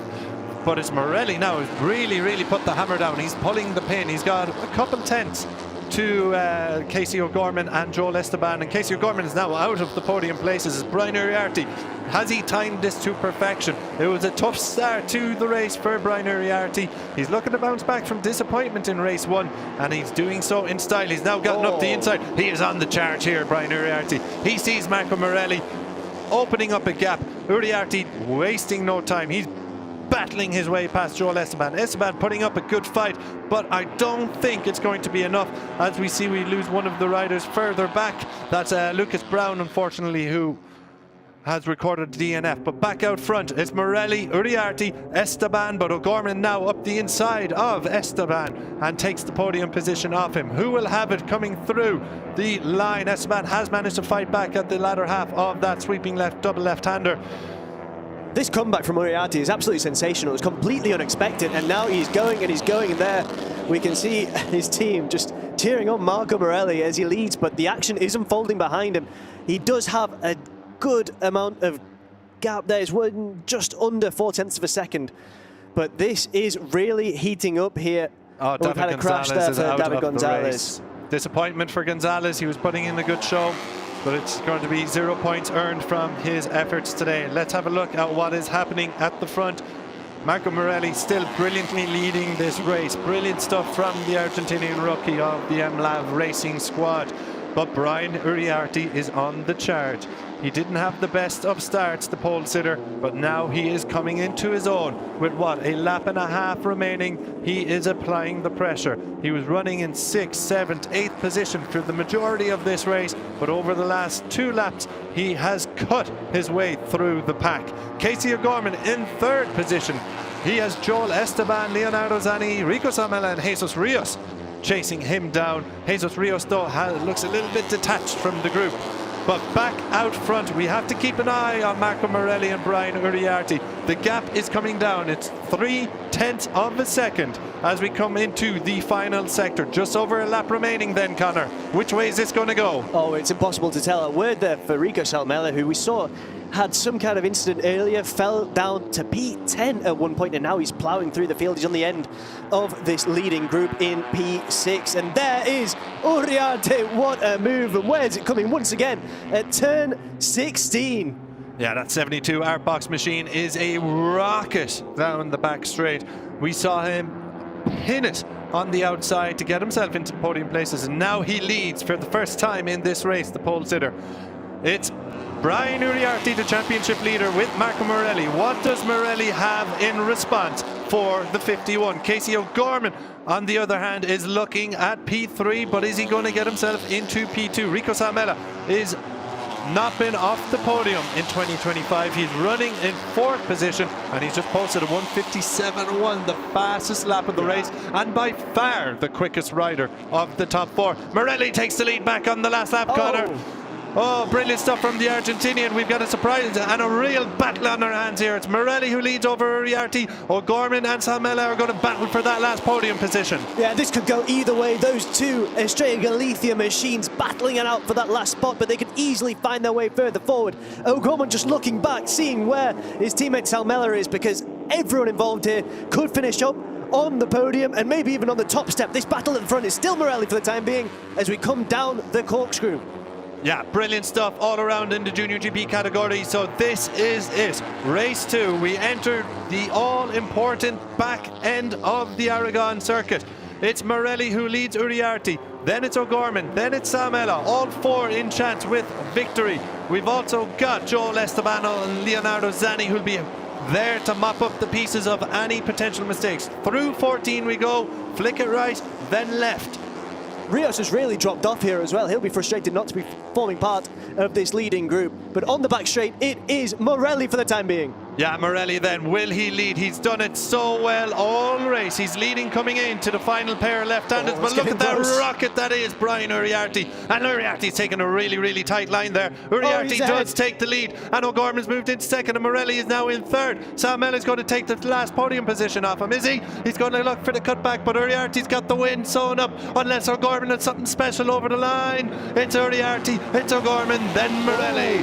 What a race. What a brilliant bit of racing from Brian Uriarte at the very end. Uriarte, it looked like Morelli was going to lead coming into those final pair of corners, but the rocket launch, the rocket ship that is Brian Uriarte, fires it up, takes the advantage, and Morelli, having led for so long, has to settle for P3.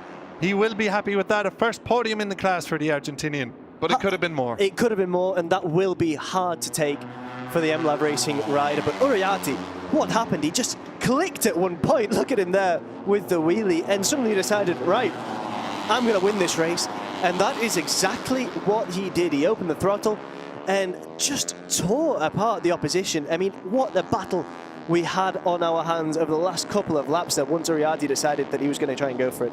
And here we do have the solemn reminder of what happened with the loss of Paolo Alsina, the riders picking up flags just to pay homage to the late rider in Junior GP. Yeah, a touching tribute across all classes today to the late rider who unfortunately passed away during a track day last weekend. But Brian Uriarte is back on the top step of 4th victory of the campaign for the Spanish superstar in the making. And what a way to do it. Yeah, absolutely incredible. I mean, he'd struggled to recover in race 1. Obviously, he didn't have a great time in Magny Cours either. And then all of a sudden here, Brian Uriarte reminding everyone why he is the championship leader, especially after our graphics team had just put up the live championship, which saw Salmela briefly take the lead. Yeah, disappointment for Salmela. He was in that podium battle and then not 100% sure what happened to him. We missed it, but he dropped from the top 3 down into 10th position. Managed to fight his way back up to 4th, but it's unfortunately for Salmela the first time he finishes off the podium in 2025. But it is still 13 crucial points in his championship charge. He does lose some ground though to Brian Uriarte. Well, Marco Morelli, well, you'd have to say if you offered him a podium ahead of the weekend, he probably would have snapped your hands off at the opportunity as he'd run out of fuel by the looks of things. However, it is a first podium, but it could have been more. He did so much of the front running. the Argentinian rider, and he did brilliantly to deny the likes of Esteban, O'Gorman, Uriarte and Rico Salmela. To deny them during the race and maintain a lead. Unfortunately, he just couldn't hold on at that last corner against Brian Uriarte. But what a showing it is from the Spanish sensation Uriarte, your championship leader.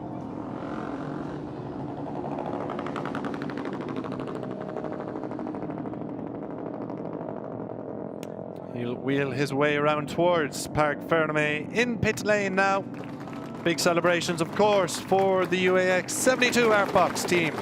What a day for Casey O'Gorman as well. Back to back to back P2s. Double podium in Aragon, adding to the one he picked up in Magny-Cours. Moves up to third in the standings. So Casey O'Gorman very much hitting a rich vein of form and showing everybody what a rider he is, delivering on the promise that many people have seen around him in previous years. No questioning the promise of this rider though, Brian Uriarte. What a star in the making he is. He is marching towards the Junior GP title. There are still 6 races to come, with double headers to come in Misano, Catalunya and Valencia. But he is marching towards the title. Far from over though. Rico Salmela, Leonardo Zani, Esteban, O'Gorman, and even Jesus Rios a little further back all have a pivotal role to play before the fate of this year's championship is decided. What can be said is, without a doubt, I am sure, teams on the next level, on the World Championship stage, are very much keeping an eye on Brian Uriarte. But what a precocious talent he is. I would be shocked if we don't see him on the Moto3 World Championship stage at some point in the next few months. Certainly in 2026, but perhaps a few substitute or wildcard appearances await to reward his impressive form. Saying that, many of these riders that have been the protagonists of 2025, you would imagine we will see on the World Championship stage, if not next year, in the years to come.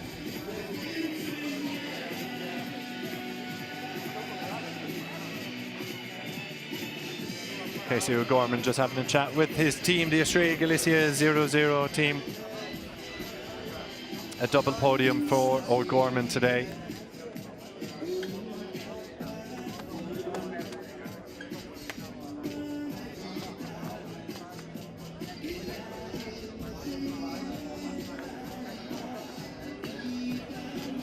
So plenty of debriefs and conversations happening down in Parc Fermé.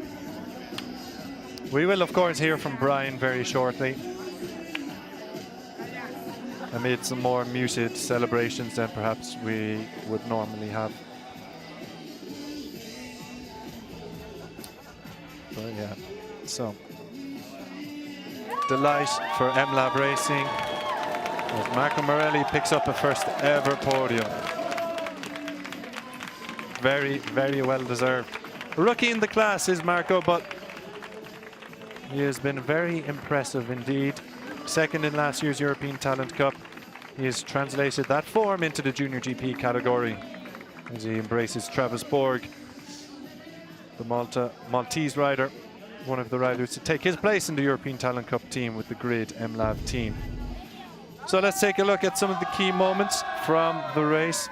It was Uriarte leading as Marco Morelli fired his way through. Morelli leading then down on the back straight, but you can see the wider line taken by Uriarte coming around the corner for the final time. Fired him ahead of both O'Gorman and Marco Morelli. O'Gorman getting ahead of Marco Morelli too, as Uriarte ramped home to his 4th win of the campaign. O'Gorman a 3rd P2 of the campaign, and Morelli a first podium in Junior GP. Reasons to celebrate all around.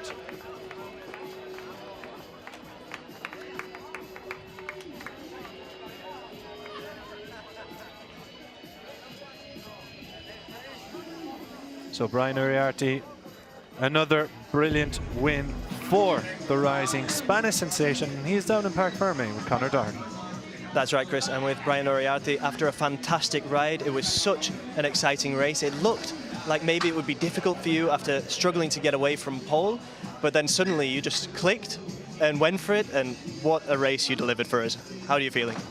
Well, yeah, as you said, it was very difficult. In the morning I struggled a lot because everyone was destroying less than me the tires, and at the end of the race I was seeing that I would have not catch them, but well, now I just did what Emilio just told me because he has a lot of experience, and it went perfect. Honestly, I didn't expect to be this fast. I thought that everyone was having a little bit more to the end of the race, and me, I just went through it. Marco was pushing all the time. He did a fantastic race, but well, I feel sorry for him because it will be his first victory, but now I have 4, and yeah, I'm so happy for this victory. Y en castellano, ¿cómo has vivido esta carrera que ha sido absolutamente increíble? Bueno, la verdad es que ha sido una carrera muy complicada. A la mañana lo pagué mucho con los neumáticos porque vi que el resto tenía algo más a final de carrera. Pero bueno, ahora por la tarde lo he gestionado bastante bien. He hecho exactamente lo que me ha dicho Emilio y ha salido perfecto. Pero bueno, creo que ha sido una semana muy difícil para el mundo del motociclismo y nada, quiero dedicárselo a mi amigo Pau, que ojalá que me esté viendo ahí ganar. Y también dedicárselo a Hugo, que los echamos muchísimo de menos. Muchísimas gracias.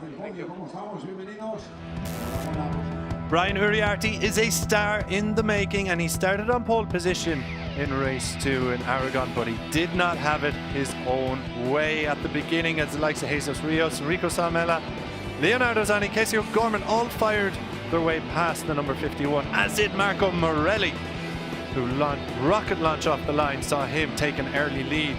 He did much of the early front running, and indeed the front running for the race did the Argentinian, as the likes of Joel Esteban came into contention. Uriarte was shuffled all the way down to 8th position at one point. Morelli and Esteban battled hard, but battled fair out front, but it was the Argentinian who showed his nerve and mettle to hold on to the lead for the majority of the race. Rico Salmela was very much part of the podium conversation before falling back.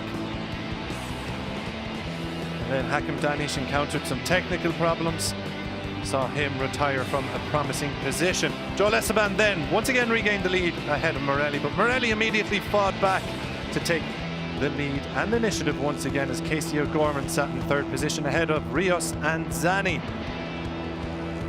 That trio began to open up an advantage as Esteban and Casey O'Gorman changed positions, with Morelli leading out front, but then the charge from the championship leader came. Brian Uriarte worked his way up into 3rd before aggressively moving past Joel Esteban for 2nd position. He got his nose in front of Marco Morelli, but the rookie Argentinian fought back to take the lead once again on the final lap. It looked like Morelli would lead going into the final corner, but Uriarte fired it in front, as did Casey O'Gorman of the Argentinian. It was Uriarte who took the win ahead of O'Gorman, with Marco Morelli taking a first ever podium in Junior GP.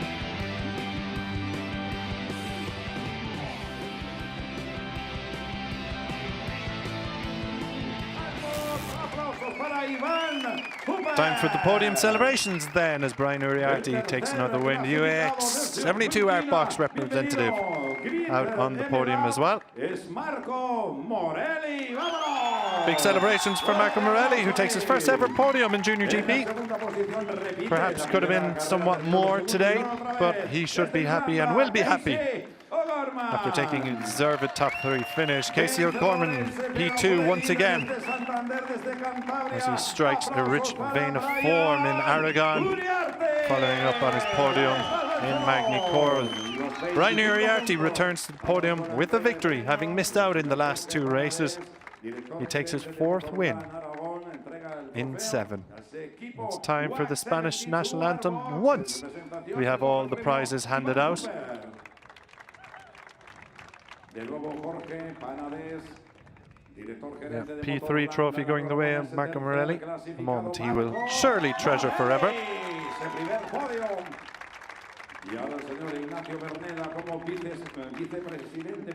Well, another P2 coming the way of Casey O'Gorman, handed out by Mr. Ignacio Verneda, the FIM Deputy President. Y de nuevo Ignacio Verneda, vicepresidente primero de la FIM, entrega el premio ahora, 25 puntos. Brian Aragón picks up the winner's trophy. Now it's time to hear the Spanish national anthem. A Brian Uriarte, vamos a escuchar el himno de España.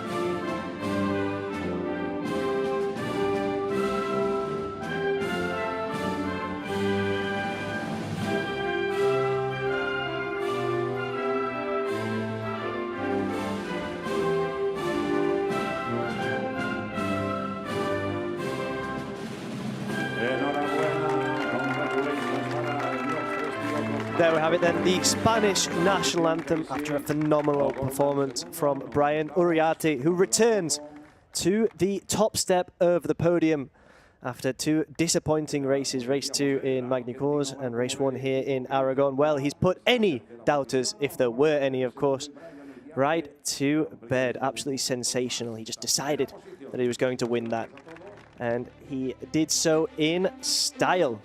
Here we have then the standings. Brian Uriarte with that win.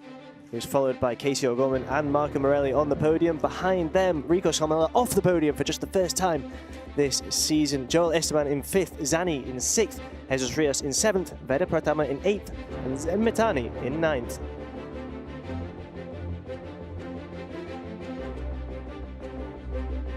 Behind them, we had Benyat Fernandez, Dodo Boggio, Sullivan Mounsey, Ramastoffer in 13th, Singapong 14th in P15, Pugliese 16th, Evan Belford, and 17th, Nicolis.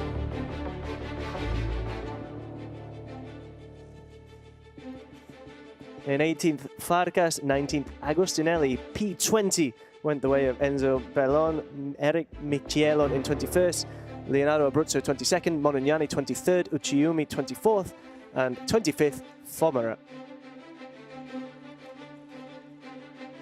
26th, Bertola, 27th, Van Chik, 28th, David Gonzalez, 29th, Shonrock, 30th, Yvonne Serpa. And then out we have Lucas Brown and unfortunately Hakim Danish, who had been really battling at the front for so long.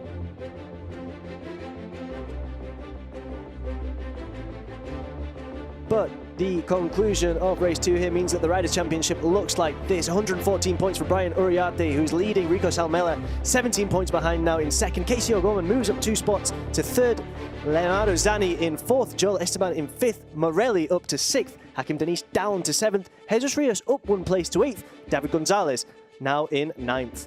Then we have Pugliese in 10th and Zemmetani in 11th. Also not moving, Ramastoffer in 12th. Veda Pratama up 1 spot to 13th.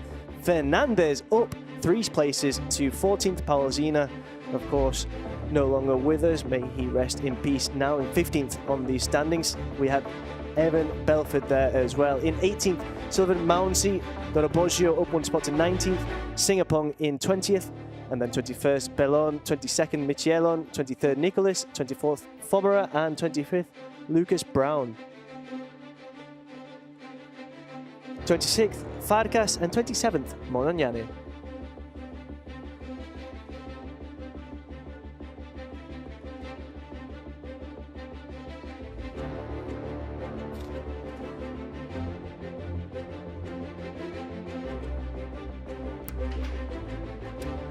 Brian Uriarte bounces back in race 2 in MotorLand Aragón and firmly establishes his championship lead. Brilliant stuff from the number 51.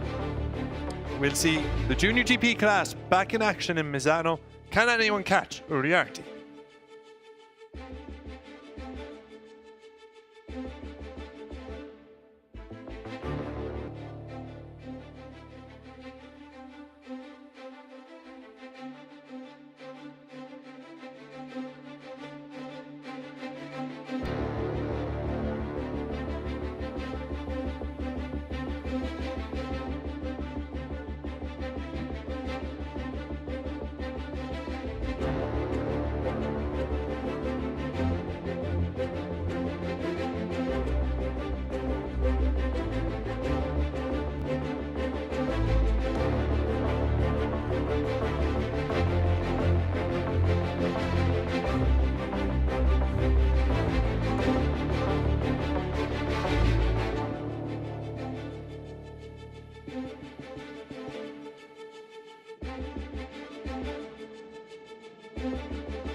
the day's action begins to wind down, but the fun is far from over.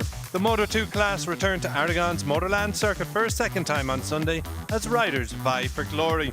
Unai Oradre came into the weekend as the title leader and remained so after race 1, despite losing out on victory to title rival Alberto Fernandez after an epic fight.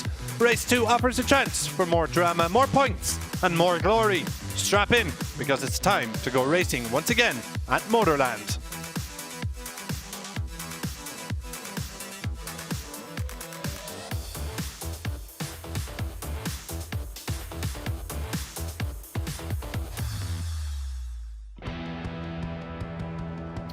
Race 1 saw Alberto Sura start from pole position with Milan Pavlik fighting his way to second ahead of Xabi Zurituza. However, a big crash between Yeroy Ruiz and Harrison Vaught brought out the red flags. Thankfully, both riders were okay, if somewhat shaken. And we restarted and went again, and the restart was a carbon copy of the first, with Sura taking the whole shot, Pavlich getting ahead of Zurituza. And that's how it was until Zurituza made a move past Pavlich early on, and Zurituza began a charge for the lead. He got past his American racing teammate Alberto Sura shortly after, as Milan Pavlich challenged the pole sitter. Sura began to have further problems coming from behind as Alberto Fernandez got his way past Milan Pavlich. Milan Pavlich and Unai Oradre making contact, but both riders continuing in the race as Danny Munoz and the Clint Ford machine began to make inroads. Back at the front, Unai Oradre had fought his way past Alberto Sura as Francesco Mangiardo retired from the action. Alberto Fernandez fought his way into the lead as Xabi Zurituza encountered a number of problems and eventually retired, meaning Fernandez and Oradre led the way as Danny Munoz fought his way past Alessandro Morosi and towards the podium places. An epic late battle between the championship top two began to unfold as the front fairing problem was confirmed for Xabi Zurituza, costing him a chance of victory and a podium.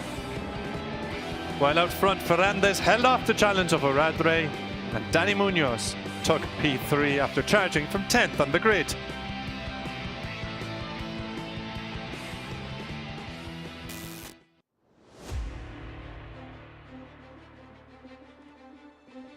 Good afternoon, welcome along to the second Moto2 race of the day, where it's 29 degrees and air temperature and very hot on track, I think is the way to say it. Yeah, absolutely. 51 degrees Celsius. Joining me in the commentary booth is Conor Doherty. I am Chris Jordan.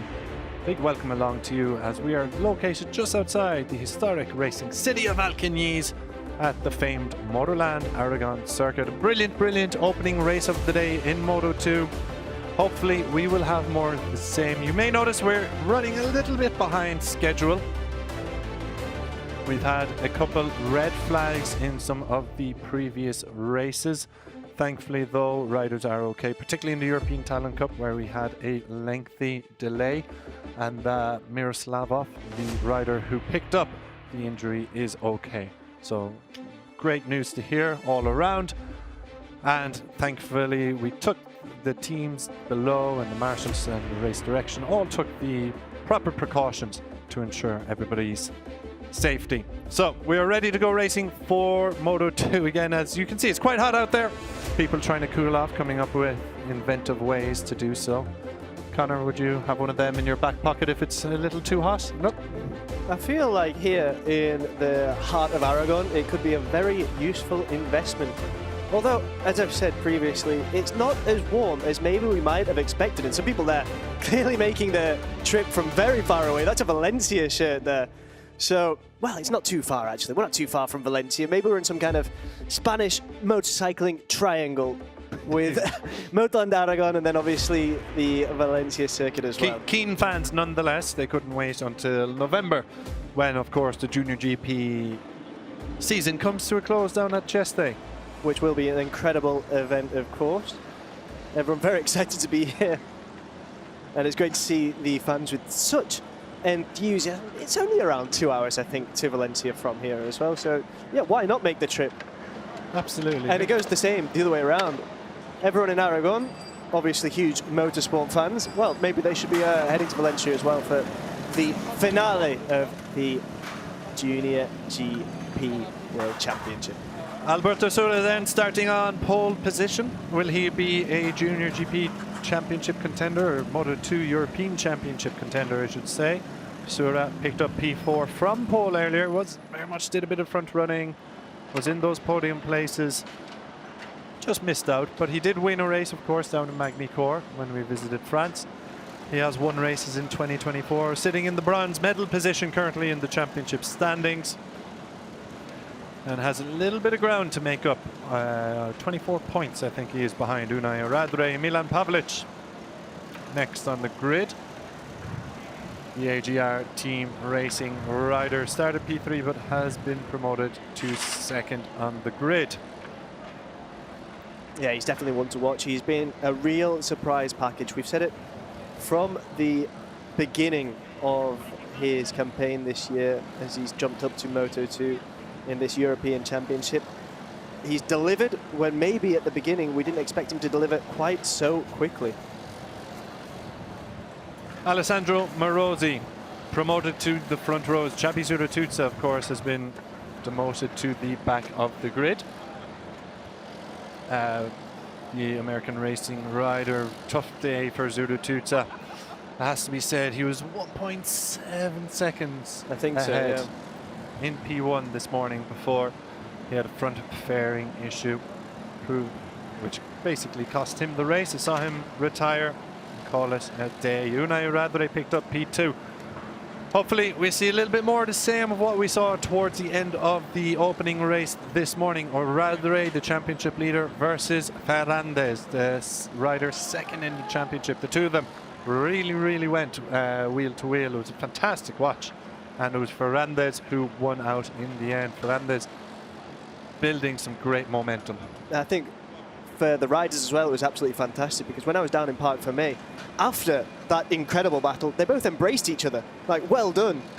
Yeah, motorcycle racing at its very best.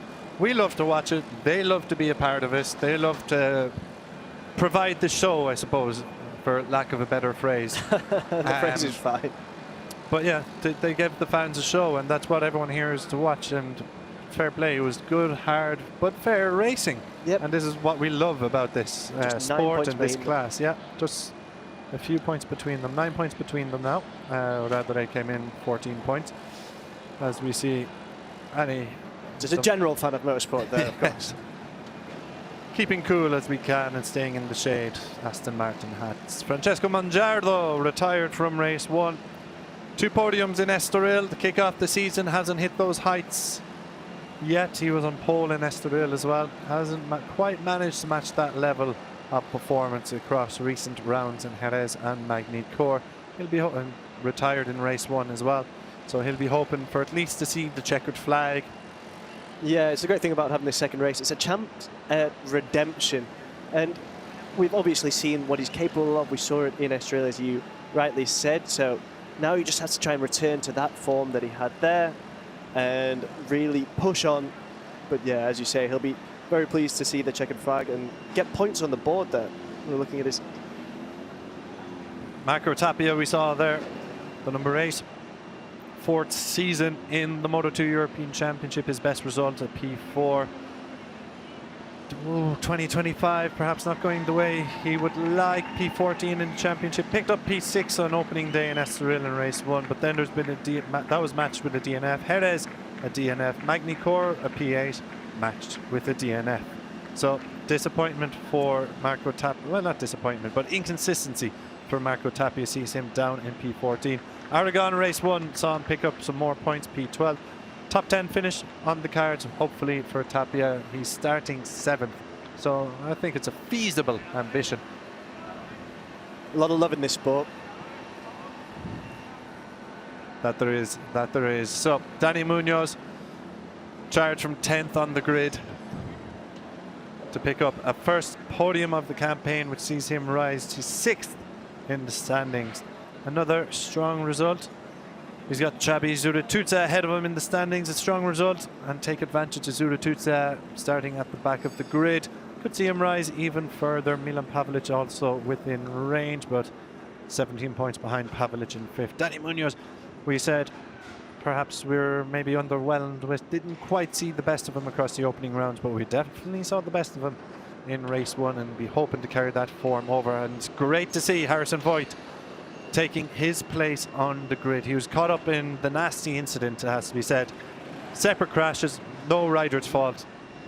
It can't be attributed to any rider. Separate crashes, both riders high-siding, but just collided with the bike after impacting with the floor, brought out the red flag, and Harrison didn't appear for the restarted race. Yeray Ruiz did and put in a great performance, but great to see Harrison now back on the grid. Yeray started 14th in race 1, worked his way up to 7th. Yeah, it was a fantastic ride from Yeray Ruiz, but the most important thing is that they're both okay and they're both able to keep racing here. Harrison Voigt will be very keen, very much raring to go here as he looks to get some points on the board in MotorLand Aragón. It's the American racing machine then of Alberto Sura, the pole sitter, just gathering his thoughts. Pure focus, isn't it? Yeah. Now you will see a very focused face. You will not see the very focused face as the visor is already down and he is ready to get going. This will then be our starting grid for the second race in the Moto2 European Championship here at MotorLand Aragón. It's Sura from pole, and on the front row he's alongside Pavelic and Morosi. On row 2, Oradre and Ferrandez, and then Mongiado as well, starting from P6. On row 3 it's Tapia, Ludenia and Munoz. On row 4 it's Voigt, Palomera and Feyon. On row 5 Yambias, Ruiz and Guimbert. On row 6 Cruces, Moore and Volpi.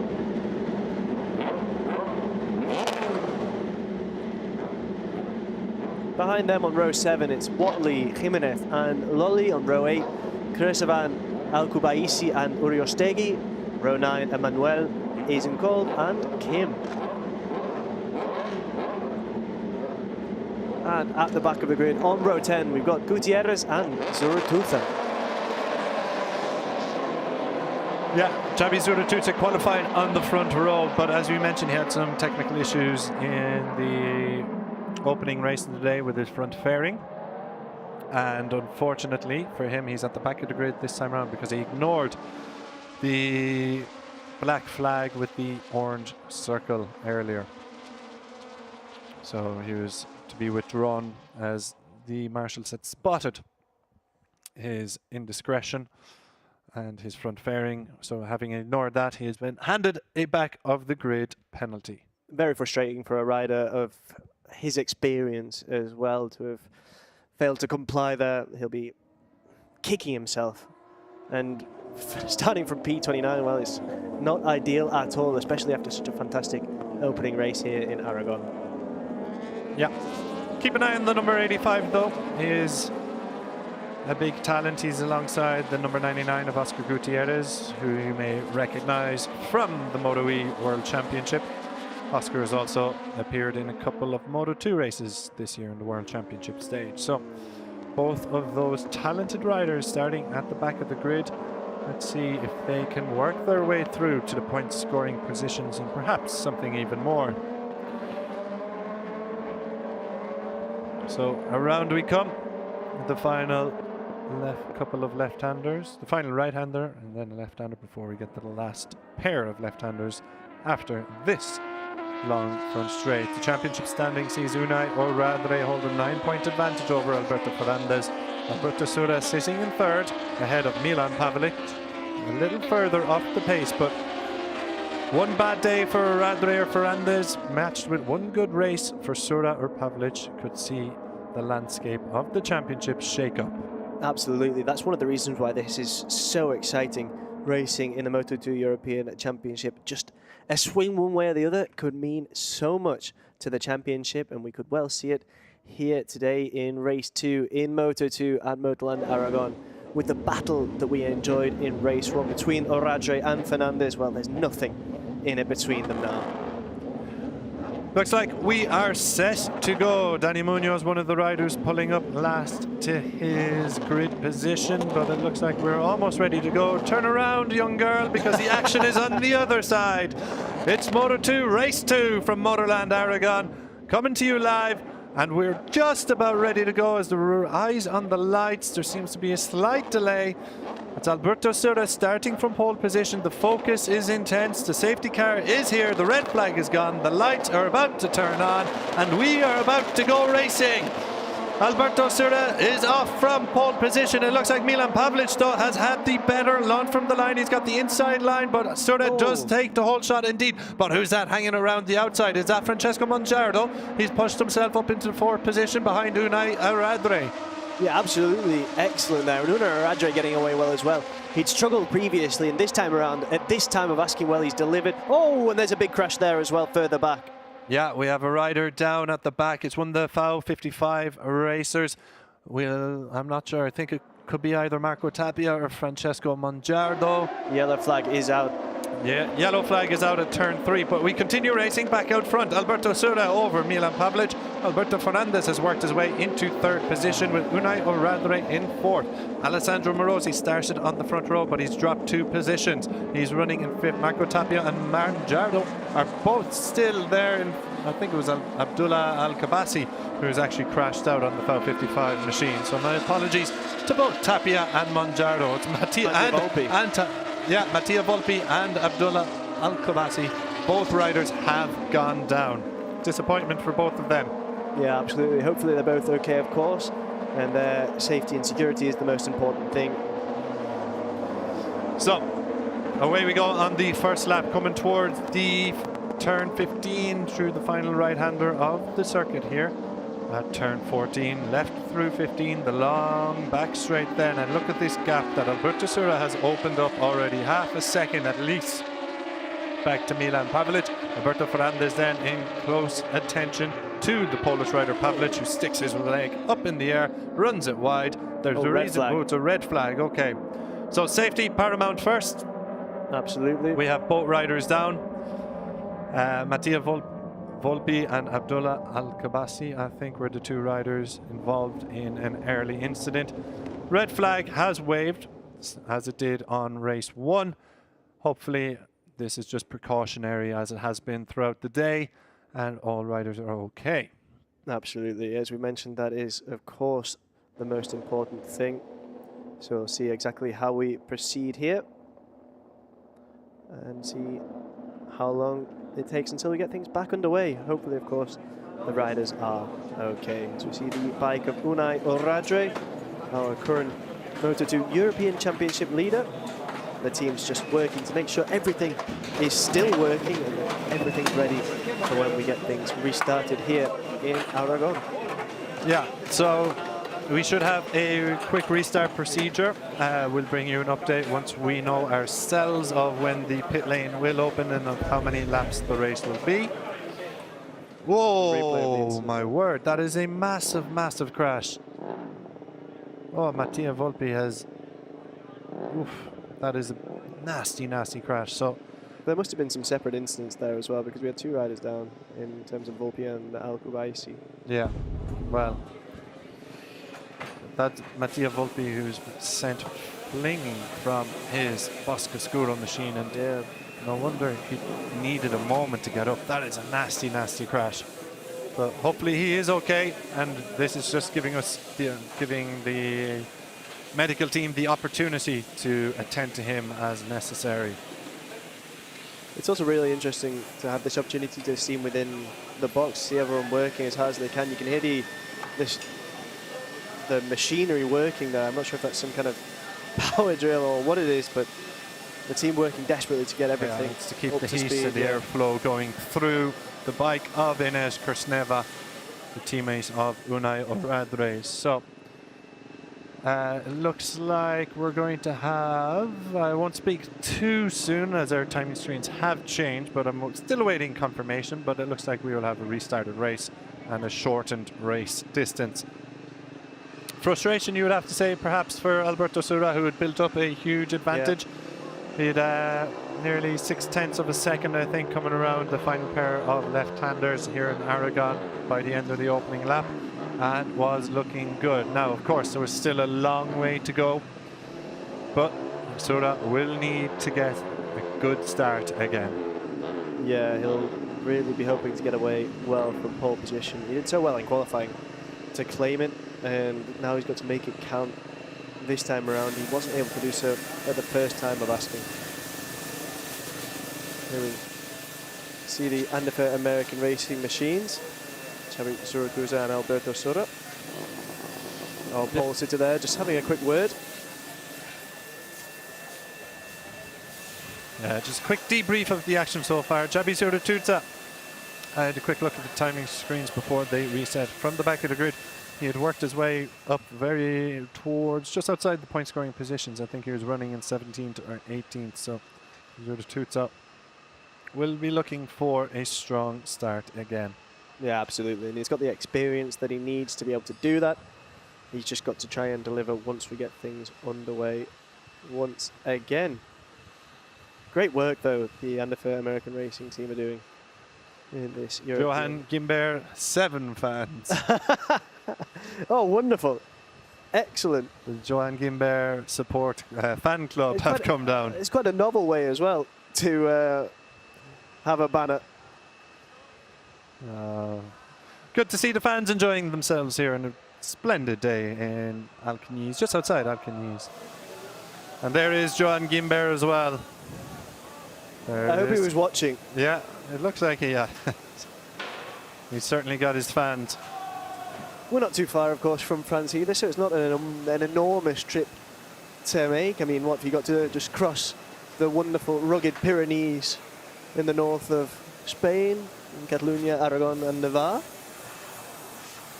Make your way down through the desert of Monegros. Yep.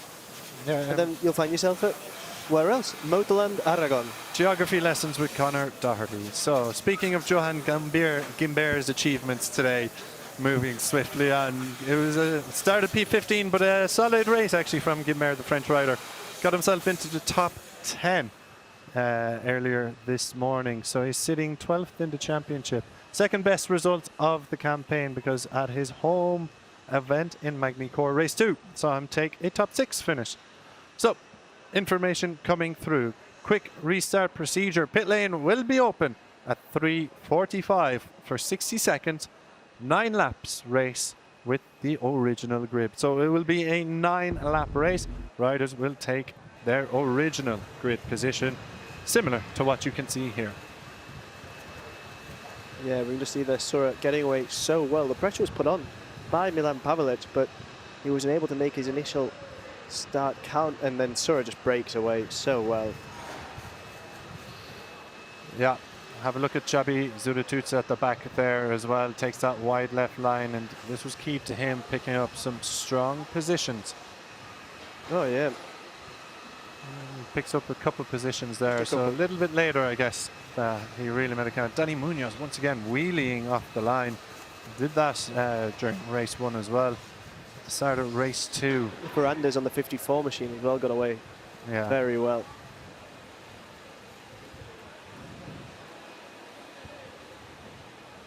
But yeah, Sura just so well there to get the whole shot.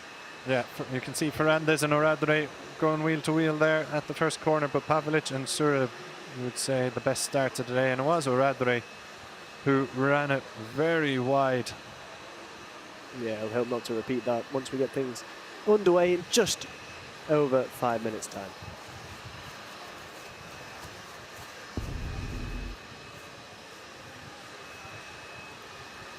Confirmation then at the bottom of your screens that the pit lane will reopen at 3:45 for 60 seconds. Riders will take their original places on the grid, and we will have 9 laps of Moto2 action coming your way very shortly. It will be quite frustrating for Xabi Zurikuza as well on his Andefer American Racing machine, because if we'd had more laps, he would have had more time, more opportunity to try and find his way through the field. We saw that he'd done incredibly well just in what we had before that red flag, but with more time, he's got more of an opportunity to challenge even further up the field. Absolutely, he'll just have to do it again. And he had a good start at the original lights out. Let's see if he can. Let's see if he can do it once again. So we do need to keep an eye on a number of riders a little bit further back off the front two rows. We pinpointed Marcus Ludenia. We earmarked him in race 1. Picked up a solid finish. Danny Munoz, of course, on the podium, as we see some of the fans having a lot of fun. And why not? It's a great day to spend the Sunday watching bikes, spin laps. A few Aspar fans, absolutely, as well. Maybe also from Valencia. Future racers all around. Absolutely. You've got to find a way to enjoy your time here in these brief reprieves from the action. Oh, well, the shirt, I don't think that shirt is going to stay on him anymore. The Johan Gimbeer fan club. Absolutely. Someone that's good at that. Someone going down service roads, trying to find a great place to watch some Junior GP action. I'm sure, right up and in the excitement if you go down that road. That's it. So just a matter of minutes now before we'll have bikes on track again. Alberto Fernandez there getting into the zone. It is hot out there, and it gets it's 28, 29 degrees air temperature, but when you're in the pit lane with bikes and engineers and everything going down, it's a heat trap.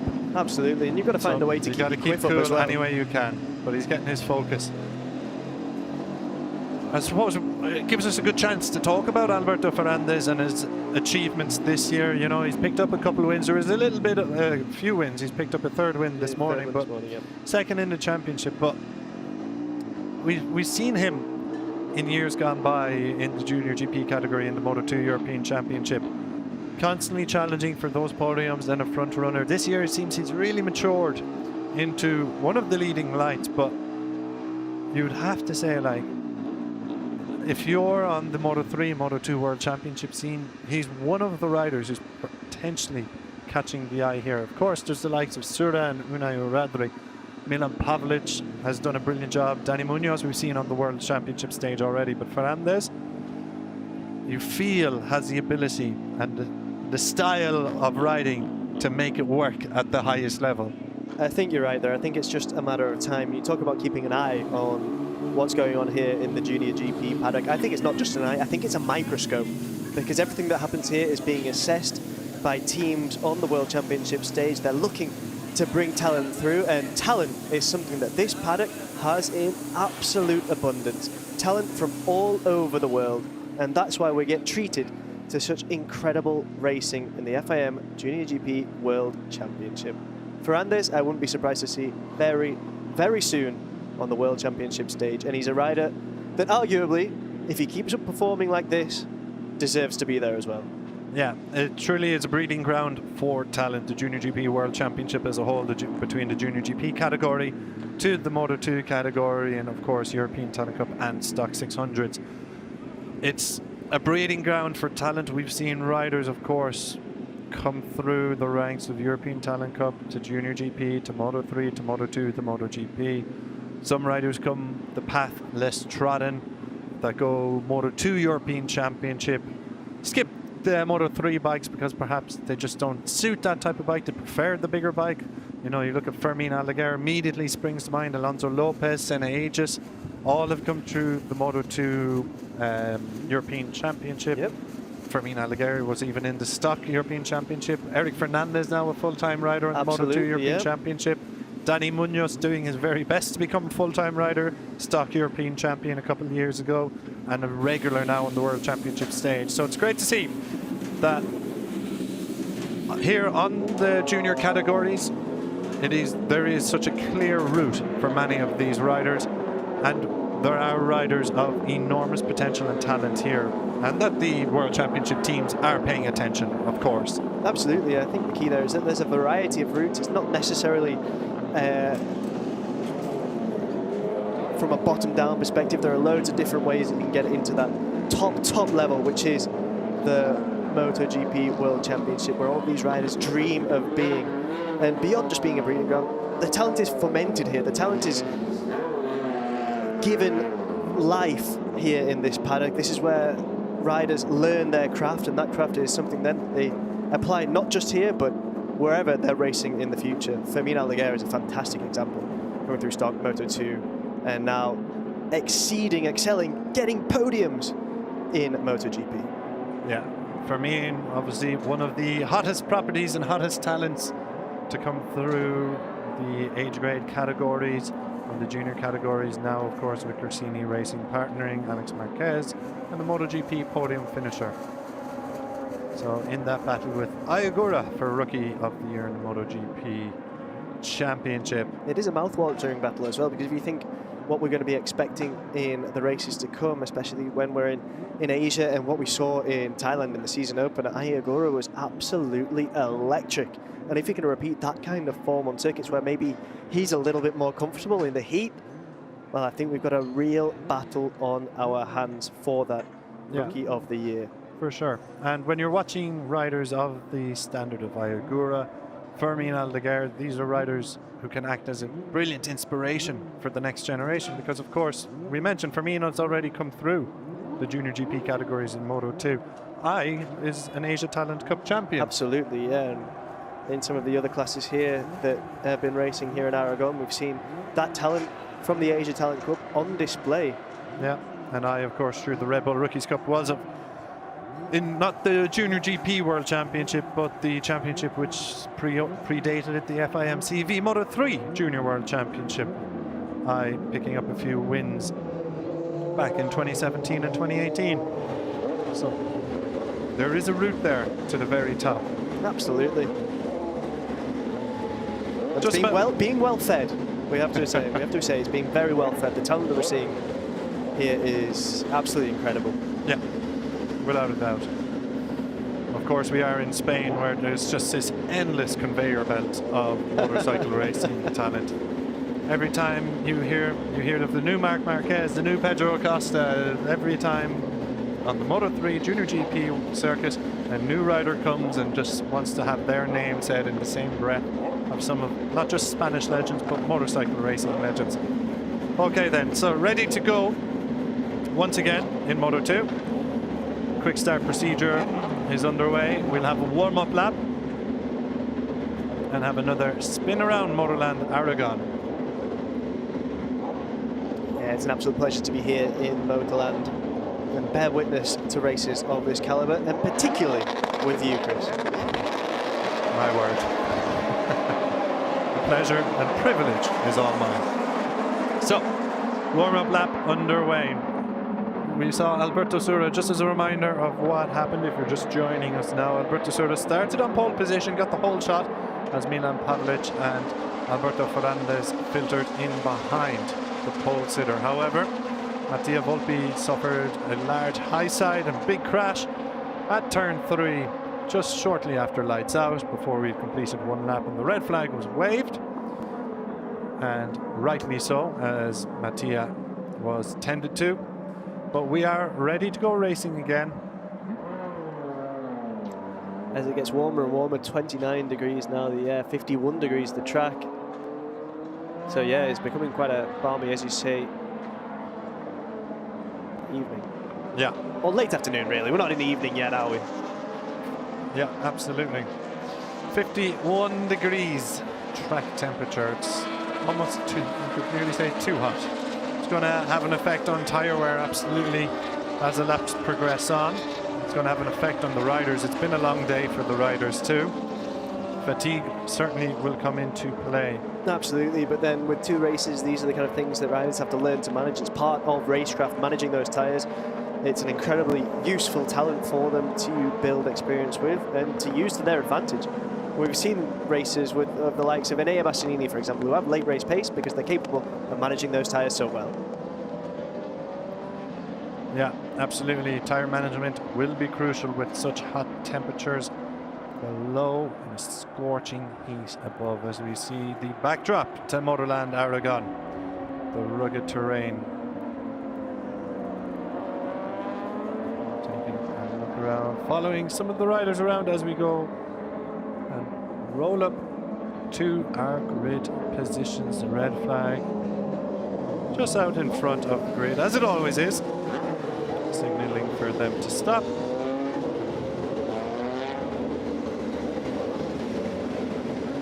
We should be underway very shortly.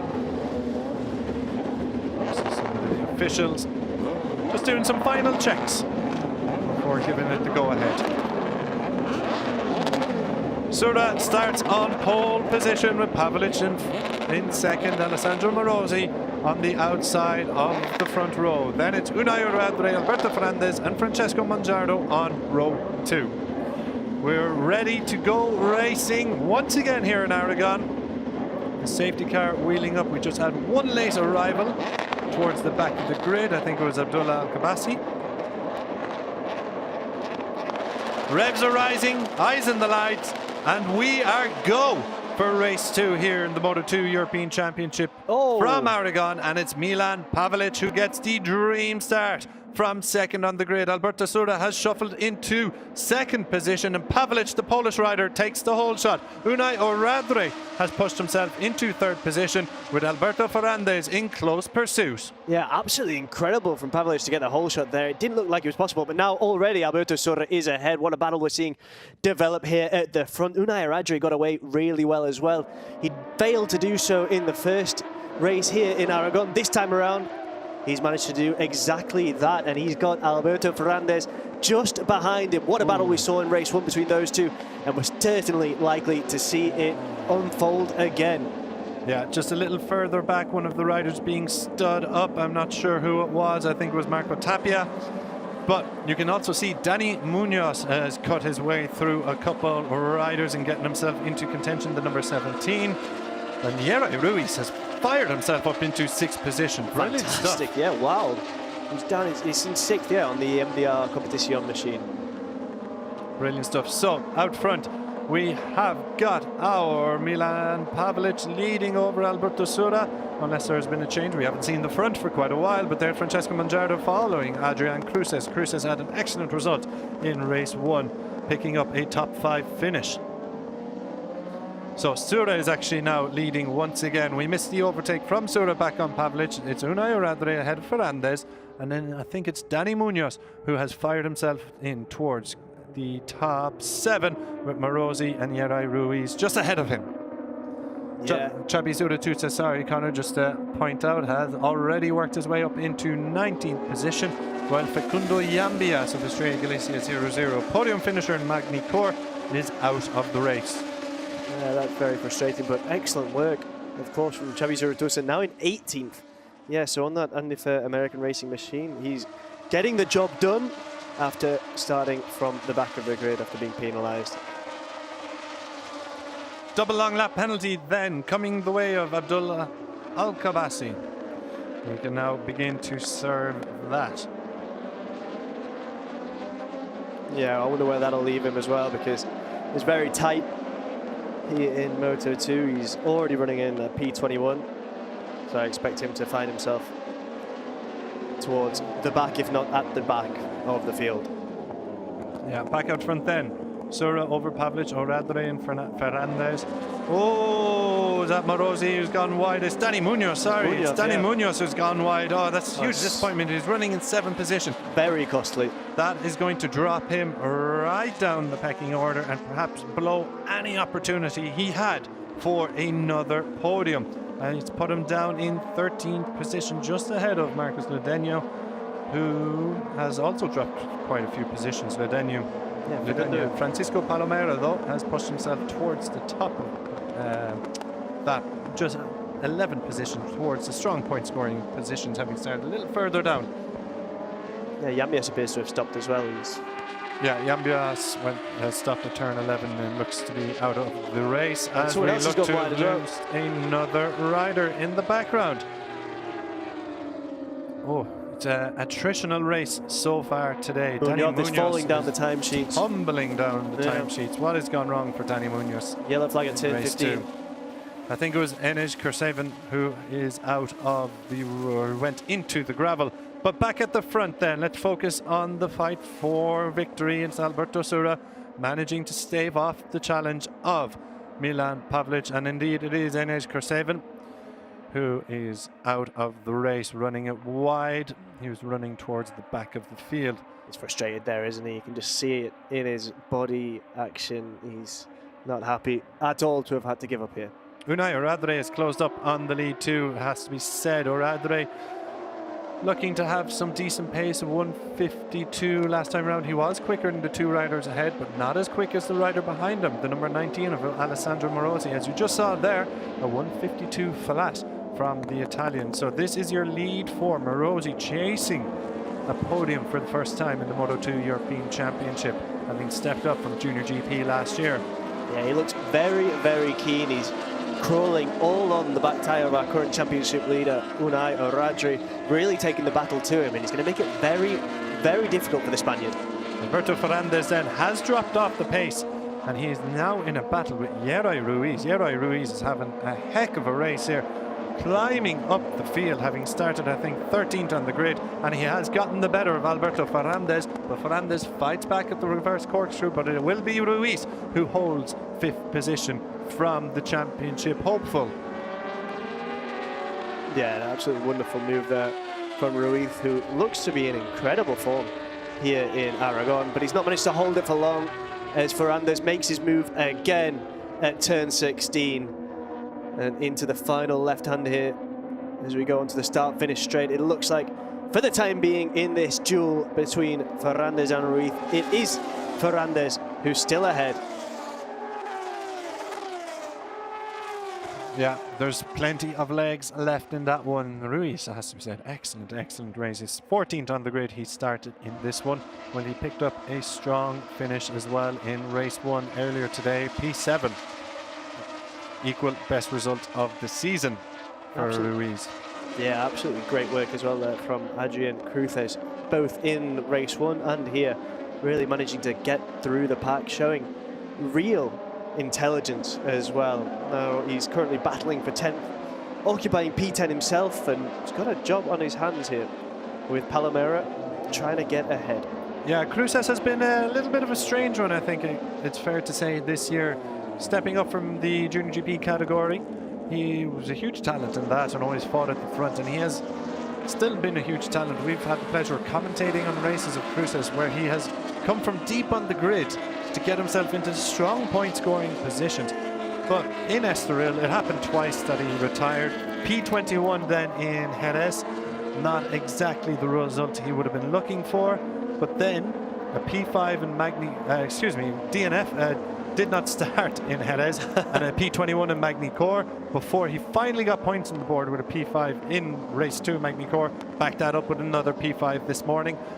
He has a habit of charging from deep. Another top 10 finish is in the offing for Cruces as he continues to adapt to Moto2 machinery. As we look at Pavlic pull out of the slipstream of Sura, looked like maybe he was going to have a little luck up the inside, but didn't fancy it in the end. So Sura is still going to lead and lead over the line. Will we see a change of hands? Lead change hands going into turn 1. 3 riders in close succession. Alessandro Morosi is charging hard here, and Pavlic does have that little look up the inside, but now he's left himself exposed, has he, to Morosi? No, he's managed to close the door on the Italian again. Yeah, it's Ruiz as well who's currently ahead of Ferrandez in the battle for 5th, and one of those two has to start bringing other riders into this battle for the podium at the front, because time is running out. There's just 5 laps to go here. Oradre then trying to hang it on the outside of Alessandro Morosi, but Morosi doesn't let him through, goes very defensive, but now Oradre does have that inside line and does make a move. Morosi relegates the fort and Oradre back on the podium, and of course championship implications of this means there would be 16 points going the way of the championship leader, while Alberto Ferrandez, having won this morning, finishing behind Yeray Ruiz, would see him lose even more ground in the championship chase. Yeah, absolutely, and that's just what he doesn't want, but it looks, at least for the time being in these opening exchanges, that Ferrandez just isn't able to compete at the same level as the 4 riders ahead of him.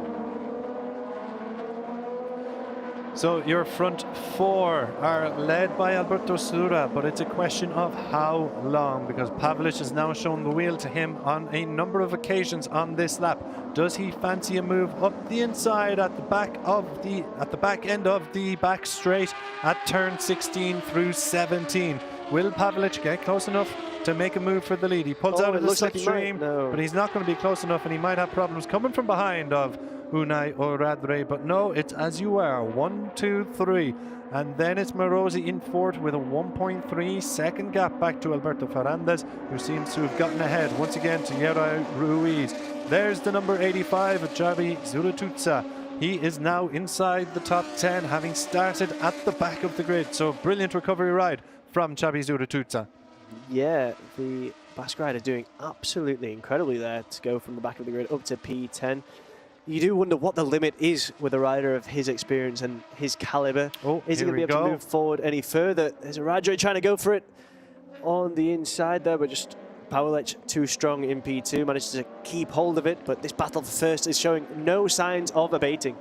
Yeah, Oradre fired it up the inside, but on the cutback was Milan Pavlic, had it under control the entire time. Oradre couldn't get the bike stopped in time, but they're still all hot on the tail of Alberto Sura, the number 67 pole sitter from Italy, a race winner in the class. Missed out on the podium earlier today, and you saw Pavlic adapting a tighter line there. He's looking for that inside line, isn't he, on Alberto Sura? But Sura just riding so defensively and not giving the Polish rider a sniff. And while he's not giving him a sniff, Pavlic has got problems coming from behind us. Once again, Oradre fires it up the inside, and this time there is no response from Pavlic. Or is there? There is. And this is what we want to see, wheel to wheel. Brilliant cut back there through turn 13, and now it's all kicking off. Oradre once again fires his way through, and they go shoulder to shoulder here, but it's going to be Oradre who has the drive out of turn 15 coming down the back straight, and there has been a change of hands for second place. Yeah, absolutely, and Sura is going to be so thrilled with that little battle that's happening behind him, because it means that he can extend his lead a couple of bike lengths at this point in time. But if those two keep their gloves off and absolutely going for it against each other, well, it's going to play into Sura's favour. But Oradre looks like he might be able to get himself into position to make a move here. No, not quite.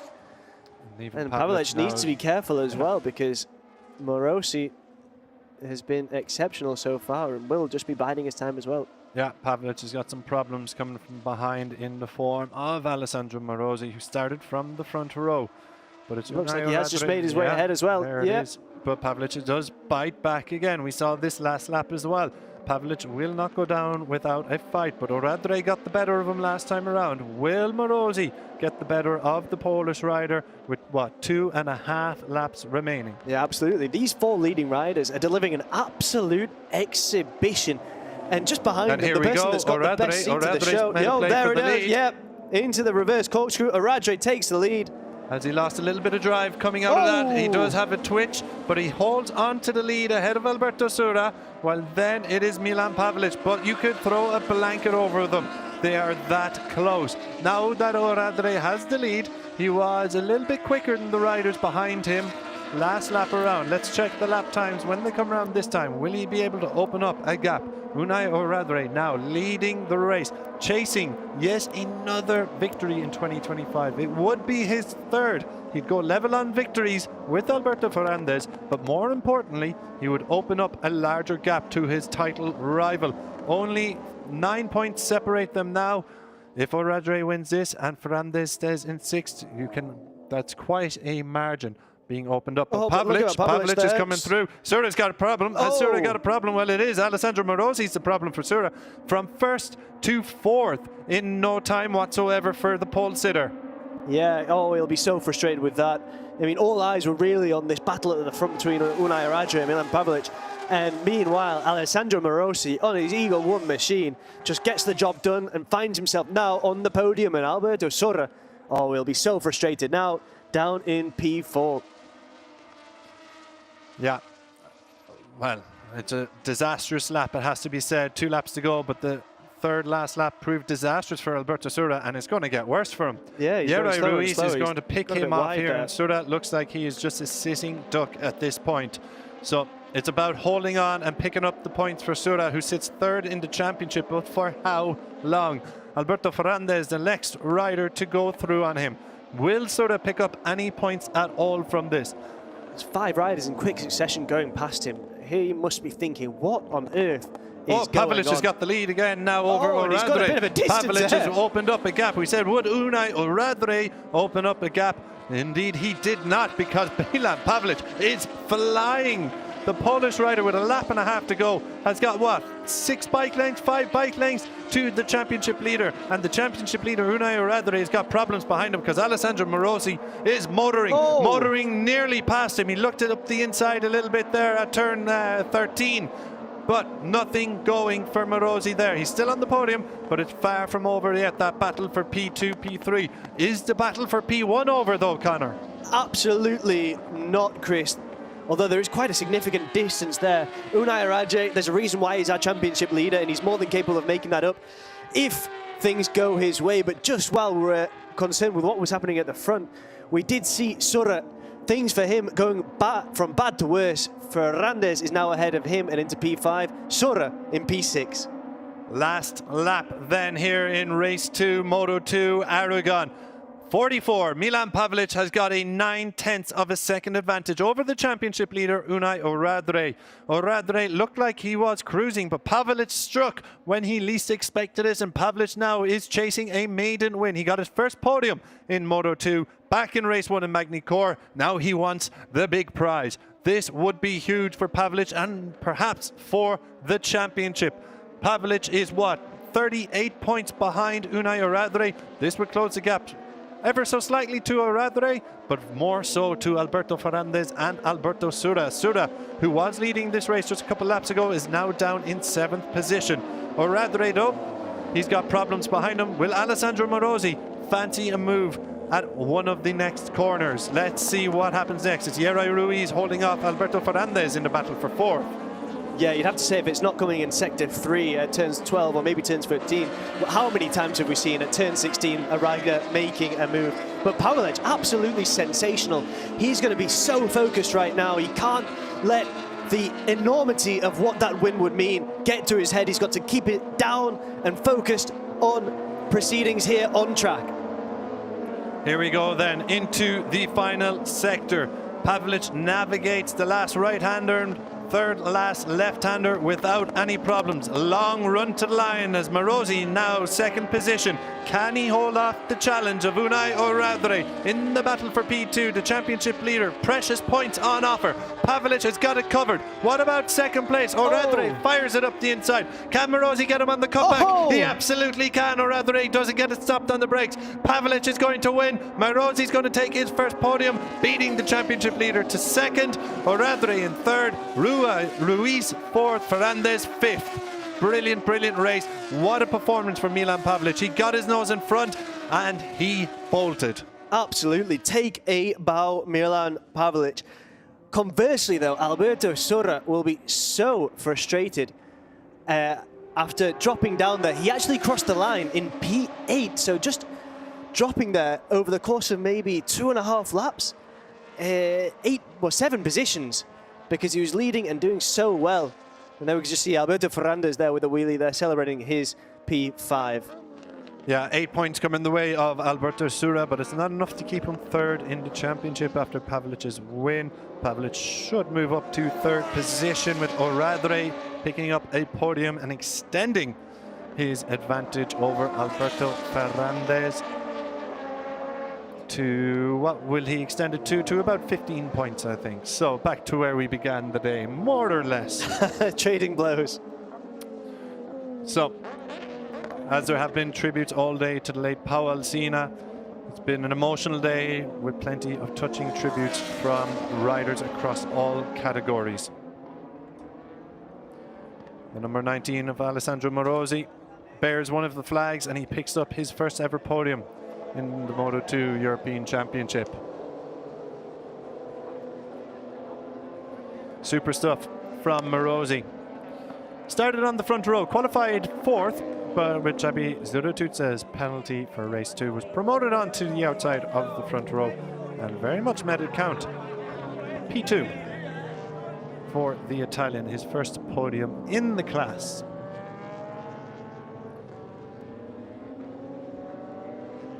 Speaking of Xabi Zuratutza, starting at the back of the grid, he recovered. The American racing rider recovered to finish just behind his teammate Alberto Sura.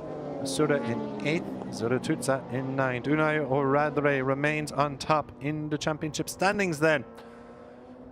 P3 for Oradre and a P2 this morning is a pretty good take home for the Spanish rider. He lost out to his main title rival Alberto Ferrandez in race 1 after an epic fight on the last lap, but a P3 here. Not the win he was going for, nor the P2, but when he sees Alberto Ferrandez finished back in 5th position, I'm sure he will be happy.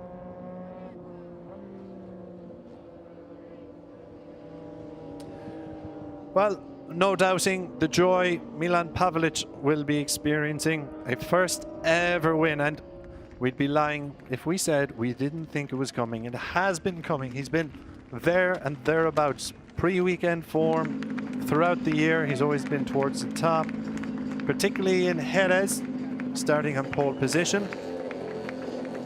Undone by a red flag in the race, and eventually came home in 4th position. Was leading when a red flag came out and just couldn't get going again in that second race. Magni Corson finally make that podium breakthrough before backing it up with a top 8 finish. Top 8 again this morning before getting the biggest prize of them all. A moment he will savor forever. His first ever victory in the Moto2 European Championship. Brilliant stuff from the Polish rider. Alessandro Morosi then, the number 19, wheels into pit lane and park firme. Celebrations down the AGR team. What a few weeks it has been for Pavelic. Picked up his first podium back in Magny Corps. Debuted in the World Championship stage in Brno, albeit had a promising weekend, though he didn't finish the race due to a collision with Eric Fernandez. But he is back now, finishing races, and not just finishing them, winning them. Excellent stuff from the young Pole, who we'll hear from very shortly. Unai Oradre getting plenty of congratulations as well. You can hear the roars from the Eagle 1 team as Alessandro Morosi delivers a podium.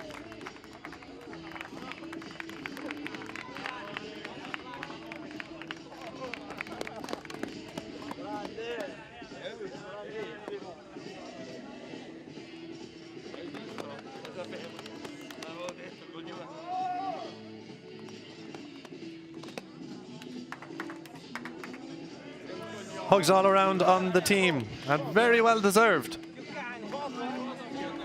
Morosi did sit 9th in the championship prior to lights out in this one. I think it should put him about 7th position overall.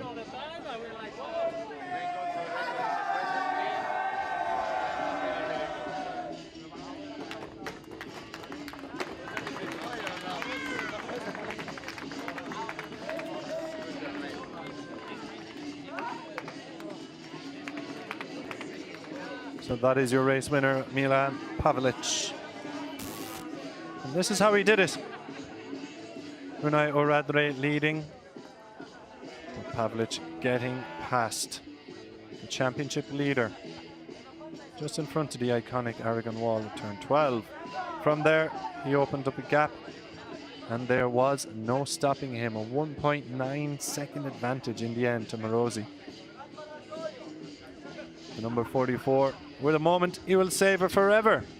The first ever victory, 25 points, and a title tilt in full flow, you would have to say. He's down in Parc Fermé with Connor, and we can for him now. That's right, Chris. I'm here with Milan. That was an absolutely incredible race. The battle looked really fierce, but then at one point you just opened the throttle and created a huge gap, and now you are a Moto2 European Championship winner. I can see from the smile that it means something to you. Tell us exactly what. Yeah, for the whole race I was keeping the tire, saving the tire behind the Sura. I see the Oradre was having a better pace, so he passed me. I was trying to follow him, but I see it's two laps to the end. My tire was much better than him, so I pushed everything, and finally we're here in the first place. What can I say? I'm very happy. Thank you for my team and everyone who support me. And in Polish, please. Co mogę powiedzieć? No zarąbisty wyścig, w końcu podium, drugi raz z rzędu, na Francji też było. Bardzo się cieszę, nie mogę tego w sumie przeżyć, nie wiem co powiedzieć, ale co, dziękuję za wasze wsparcie i Polska górą. Congratulations, well done, great ride. Alberto Sura started from pole position in the Moto2 race from Aragon. And he got the perfect start in the initial lights out, but Mattia Volpi suffered a massive high side, which brought out the red flags. And we did go racing shortly after. This time around it was Milan Pavlic who took the whole shot ahead of Sura, with Unai Oradre in third position. Sura, though, did fight back to lead. Well, at the back, the likes of Dani Munoz tried to get it into contention, but ran it wide, dropping him down the pecking order before he was out of the race completely.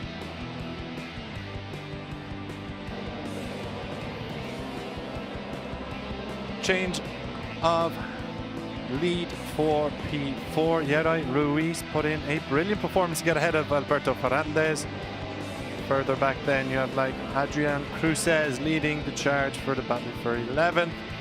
Back out front, a four-way fight formed, led by Sura, with Oradre, Morosi and Pavlic all involved. They chopped and changed positions, with Sura doing his best to keep it clean and tidy out front until they finally broke his resistance. Unai Oradre getting through first, with Pavlic quickly moving past the Italian. Then it got worse for the Italian as he plummeted to 8th position behind Alberto Ferrandez.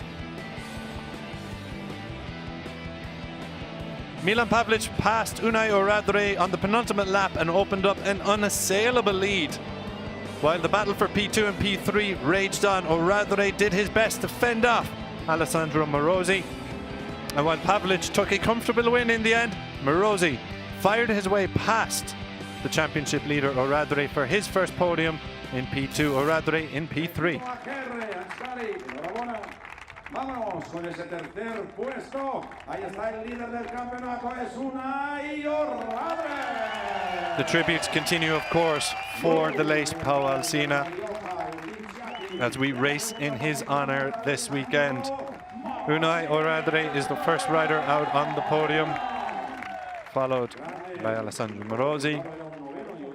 And for the first time ever in the Moto2 class, Milan Pavlic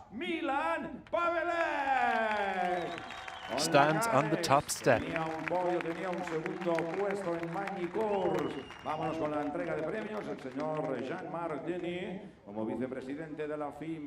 Mr. Jean-Marc Desneux, Vice President of the FIM Europe, handing out the trophy to the team representative. De nuevo Jean-Marc Desneux como vicepresidente de la FIM Europa, entrega ahora y felicita. Unai Oradre picks up a P3 trophy for the first time this season. He's already got a couple of P2s and winners trophies from the season. Mr. Jorge Penades, MotorLand General Manager, then hands Alessandro Morosi his first ever trophy. P2 in the Moto2 class. Well, it's a first ever winner's trophy for Milan Pavlic in Moto2. And look what it means to him. It's time now for the Polish national anthem.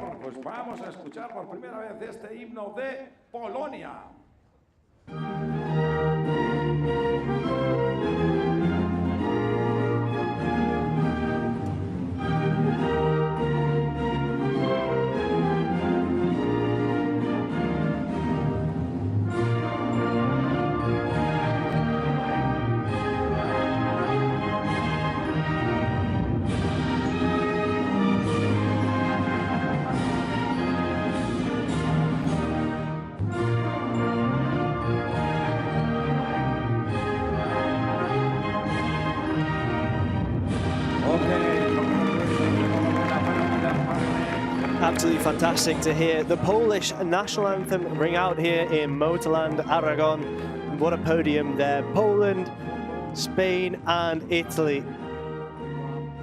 All three flags there as we get ready for the podium photo. After a fantastic race in the Moto2 European Championship. Two fantastic races today. In the latter, these are the final results. Pavlic with that first win. He was followed on the podium by Alessandro Morossi and Unai Oradre. In fourth, Uriah Ruiz. In fifth, Alberto Ferrandez. In sixth, Francesco Mongiardo. Seventh, Marco Tapia. Eighth, Alberto Sorra, who dropped down all that way from P1. And then ninth, Xabi Zurtuza, who conversely made his way from the back of the grid. Then in 10th, Harrison Voigt. 11th, Palomera. 12th, Gimbert. In 13th, Felon. 14th, Gutierrez. 15th, Moore. 16th, Ludenia. And in P17, Watley. Then after that, in P18, we have Christian Lolly. In 19th, Juanpe Uriostegui. In 20th, Abdullah Al-Gurbaisi. In 21st, Emmanuel. 22nd, Aizen Kolb. 23rd, Kim, and out, Cruces and Jimenez. As well as Munoz, Kursavan, Yambias, and Volpi.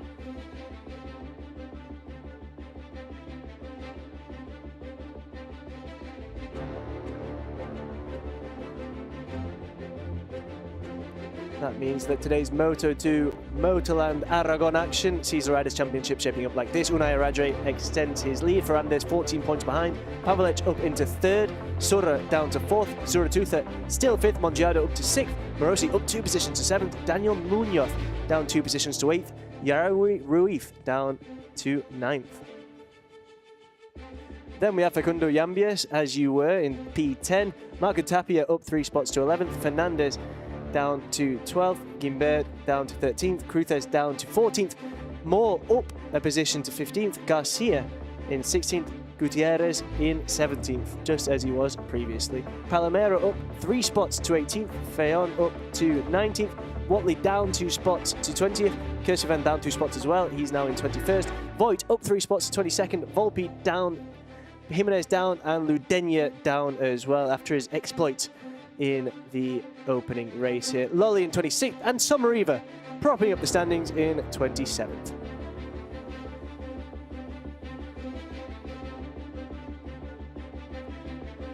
Well, there you have it, the Moto2 European Championship racing here in MotorLand Aragón comes to a thrilling conclusion with a new figure taking to the top of the podium for the first time in the shape of Poland's Milan Pavlic.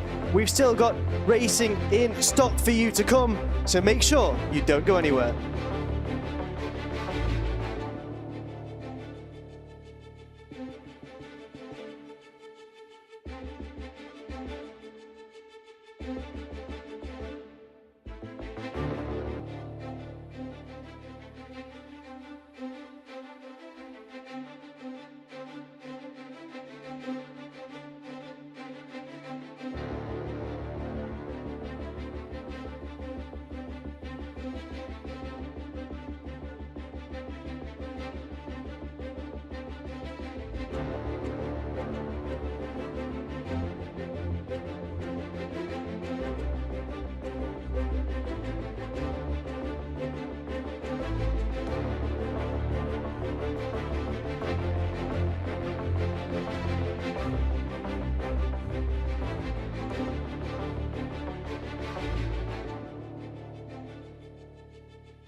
sixth and final race of the day sees the Stock European Championship take centre stage to close out the action at MotorLand Aragón.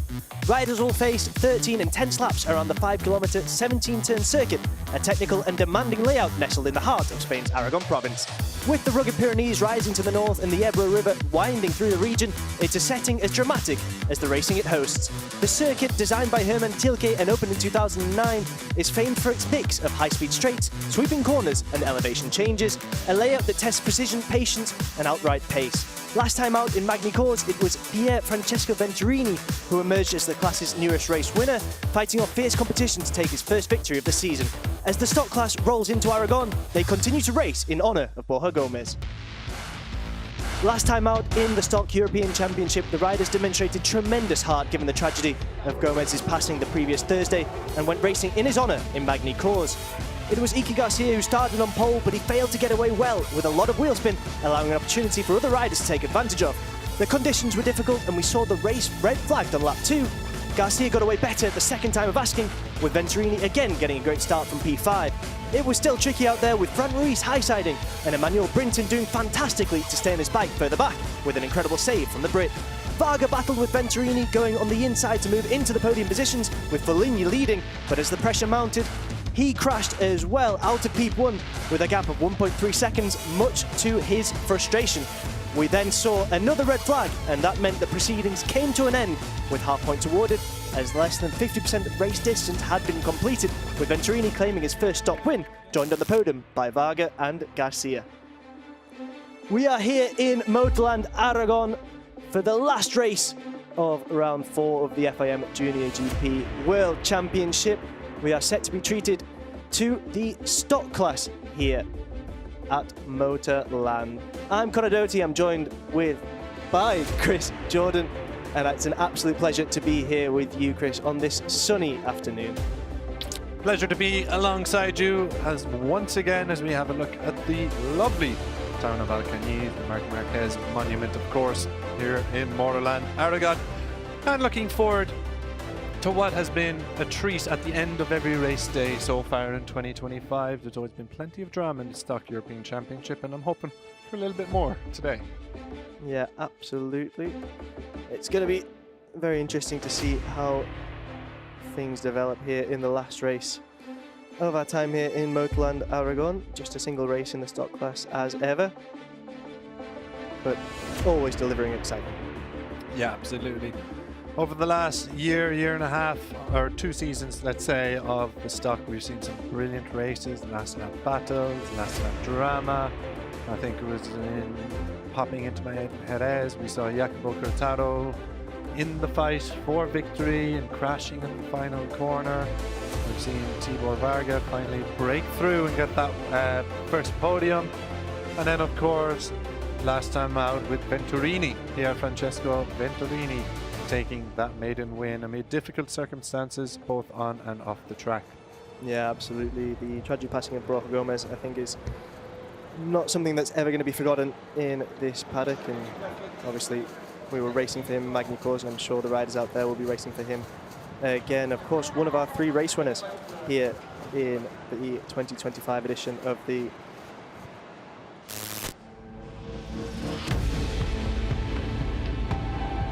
Here we have then the review of we qualifying. We definitely put a good lap together today, qualifying, and yeah, it's been about a year since I put it on pole in the Stock 600 class.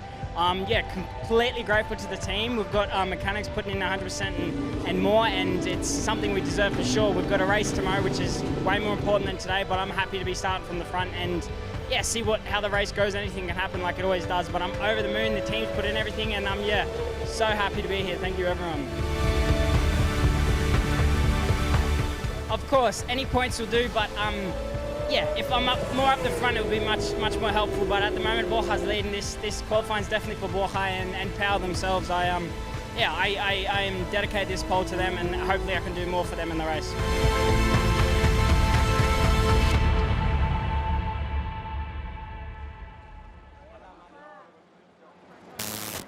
Touching words then from our pole sitter Archie Bob McDonald for both Borja Gomez and Paul Zina.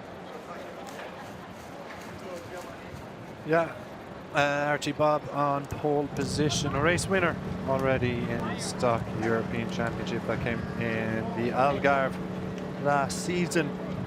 A character, for sure, as many Australians tend to be, but very much a gritty rider from what I've seen when we've watched him.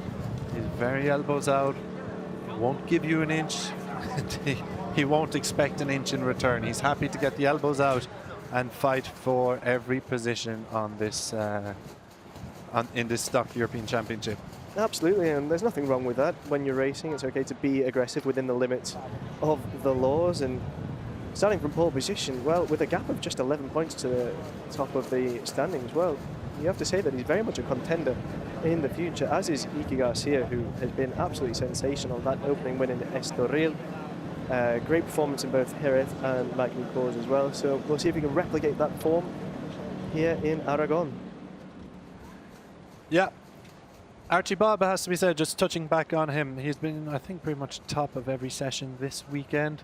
He's top of qualifying. He's so top in practice, yeah. Yeah, he'll be very much looking to seal the deal and take victory here and launch himself into title contention.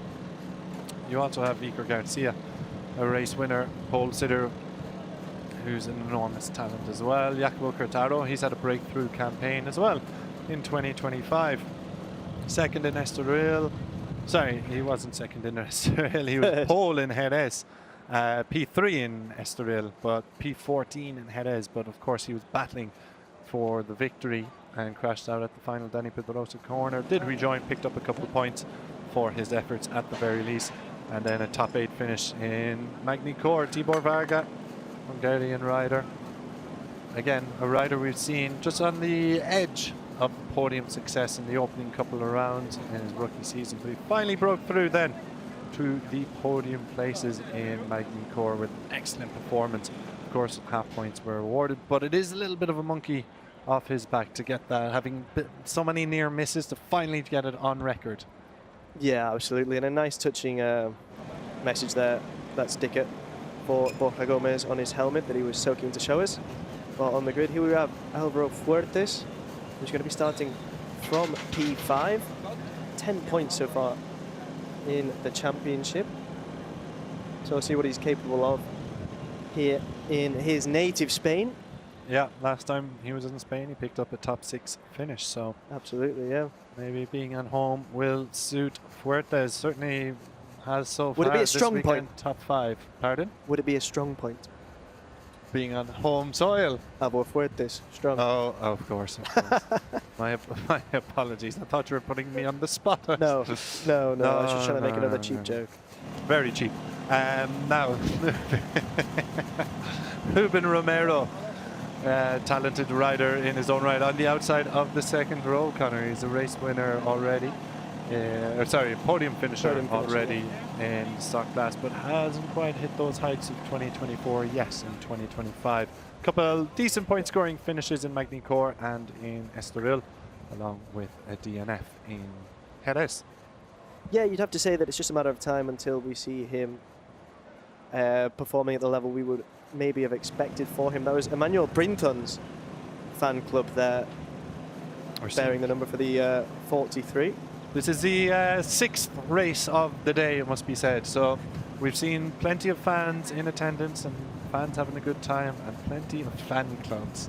Plenty of fan clubs. There seems to be a developing trend. Yeah, I don't think I've ever seen people using their phones to share messages like that before, especially when it's something as simple as AB43. But here we are. We've seen it twice now, and I don't think that counts as a spoiler.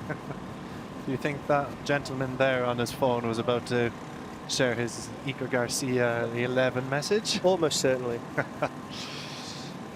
Or so, Joan Santos 81. Yeah, part of the Macro Benassi squad, GV Yamaha's teammate of Iker Garcia, starting in the middle of the third row. Well, he does have his fan club there. Yeah. Joan Santos. It's great to see such numbers out for the Junior GP race here in Aragon. I mean, perfect way to spend a Sunday by all accounts. Yeah, absolutely. Get people out in numbers. It's wonderful. It is wonderful, but it's more difficult to find parking, I think, when you're trying to get here. And that has been frustrating. Indeed. Fran Ruiz on the outside of the third row. The Zivi Motor team. Can he spring a surprise here in the Stock European Championship? So, it should be mentioned that our race winner last time, Pier Francesco Venturini, AC Racing Team rider, is starting a little bit further back on the grid in P11, but he did charge through the grid from a deeper position in Magny-Cours to take advantage of the west weather conditions. So not long until we get going here in the Stock European Championship race, Connor, is it? I don't believe so, and all the riders are clearly quite eager to get going as well and to get this race done and dusted. There we have, as you mentioned there, Pier Francesco Venturini, our winner in Magny-Cours, currently 8th in the championship. It's going to be difficult for him after a tough qualifying session to build on his performance last time out, but it's what he's going to be aiming for. Yeah, that is a key point. Having had a big performance last time out, I think just a little bit of consistency, something to solidify the progress. Of course, everything can be a flash in the pan result. You can have flukes, you can have good days, bad days. But the aim is to solidify the progress you have been making throughout the season. And of course, in the case of Venturini, he picked up his first point in Jerez, matched that, didn't finish outside the points in Estoril, a win in Magny-Cours amid the wet conditions. So you'd have to say a top 10 finish could be on the cards for him, would be excellent progress. Absolutely. Builds his profile. Yeah, I think that's exactly right. He has to keep growing. So before we get underway in the Stock European Championship, this is our starting grid. McDonald on pole ahead of Iker Garcia and Jacopo Cortaro. Then it's Tibor Varga, Ro Fuertes and Ruben Romero, Follini, Santos and Ruiz. Complete the third row. Then Keskes, Venturini and Blay, Trias. Keep an eye on Trias, 5th in the championship. Could charge from the 4th row. David Sanchez, Garcia and Javier Del Olmo make up row 5. Emmanuel Brinton, Capote and Diaz on row 6. Jimenez, Van Rosmal and Bevilacqua on row 7. Darliano, Filipenko, Aparici make up row 8. When at the back of the grid, number 44, Adrian Rodriguez with Domenico Passanisi. Adrian Rodriguez was handed a penalty for the back of the grid. A race winner, of course, in the stock class already in 2024. A rider perhaps we haven't seen the best of. Picked up his first points in Magny-Cours, but hadn't had too many opportunities before that. Yeah. It's very difficult to call this here as we get this warm-up lap underway. It's going to be a fantastic race here in Aragon. As we can see, it is very warm indeed. 29 degrees in the air, 51 degrees centigrade is the temperature of the track. So it's just something else these riders need to bear in mind. They need to be focusing on their tyre management and making sure that they get the most out of their tyres. You just see that the Archie Bob McDonald going through the long lap penalty loop as we come down the corkscrew at turn 10. Yeah, key part of the track, isn't it? The second half, of course, plenty of overtaking opportunities into turn 1, turn 5, turn 7 immediately spring to mind. But then this just in front of the iconic Aragon wall, the left-hander at turn 12, 14, 15, of course, offer opportunities, as does the big, long back straight between 15 and 16, which leads into the long double left-hander that sees out a lap of MotorLand Aragón. So lots of passing opportunities, but quite often most races and most positions can be decided in sectors 3 and 4. Yeah, that's absolutely right. And we do have the championship standings on our screen. Borja Gomez still leading, no longer with us. He rests in peace. Garcia is a point behind. Oh, Paul Sitter McDonald in 3rd there. But yeah, as you were saying, to sectors 3 and 4 could prove absolutely vital, and that penultimate corner turn 16.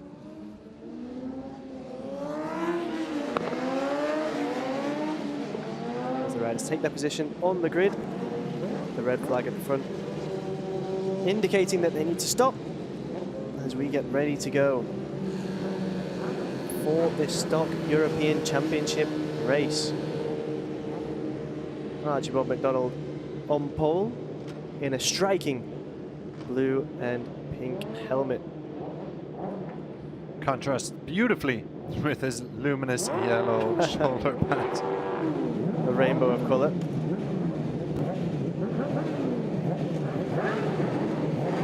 So these riders prepare to get underway here in Aragon. The red light is on, and we are racing in stock here at MotorLand Aragón. Archibald McDonald gets away very well, but it looks like Hakama Kratara does as well. He's moved up into second, but what a start there from McDonald, who's just already got a couple of bike lengths between him and his closest chaser. So absolutely fantastic start there from our pole sitter. Yeah, super stuff from the Australian. Tibor Varga had an eventful start. He's in 4th position. Looks like he might have just made a move for 3rd there, but he wheelied off the line as well. So Varga has done well to recover there in the IUM Motorsports pink livery, running in 4th position, just behind Alvaro Fuertes. Yeah, both those riders, but in particular Varga has been very impressive, as you mentioned earlier in the introduction. So it'll be very interesting to see exactly what he's capable of as we come down this corkscrew at turn 9 and move into that absolutely critical sector 3. Yeah, everyone away safely on the first lap as well as McDonald over Kratara. There is a yellow flag at turn 5 there. The commentator's curse. Iker Garcia, the number 11 though, has had a bit of a stonking start. From P2 to P6, he's there behind Tibor Varga. You can see the number 11 at the back of this group down in 6th position. He started 2nd, just did not get a good start from the line though. He's beginning to work his way through the pack. Tibor Varga has just dropped behind Garcia. Yeah, we have confirmation there of that crash from Fran Ruiz, but as you say, I'll be so frustrated to have got away quite poorly there. Confirmation that the rider is okay as well on our timing screen. That's of course the most important thing.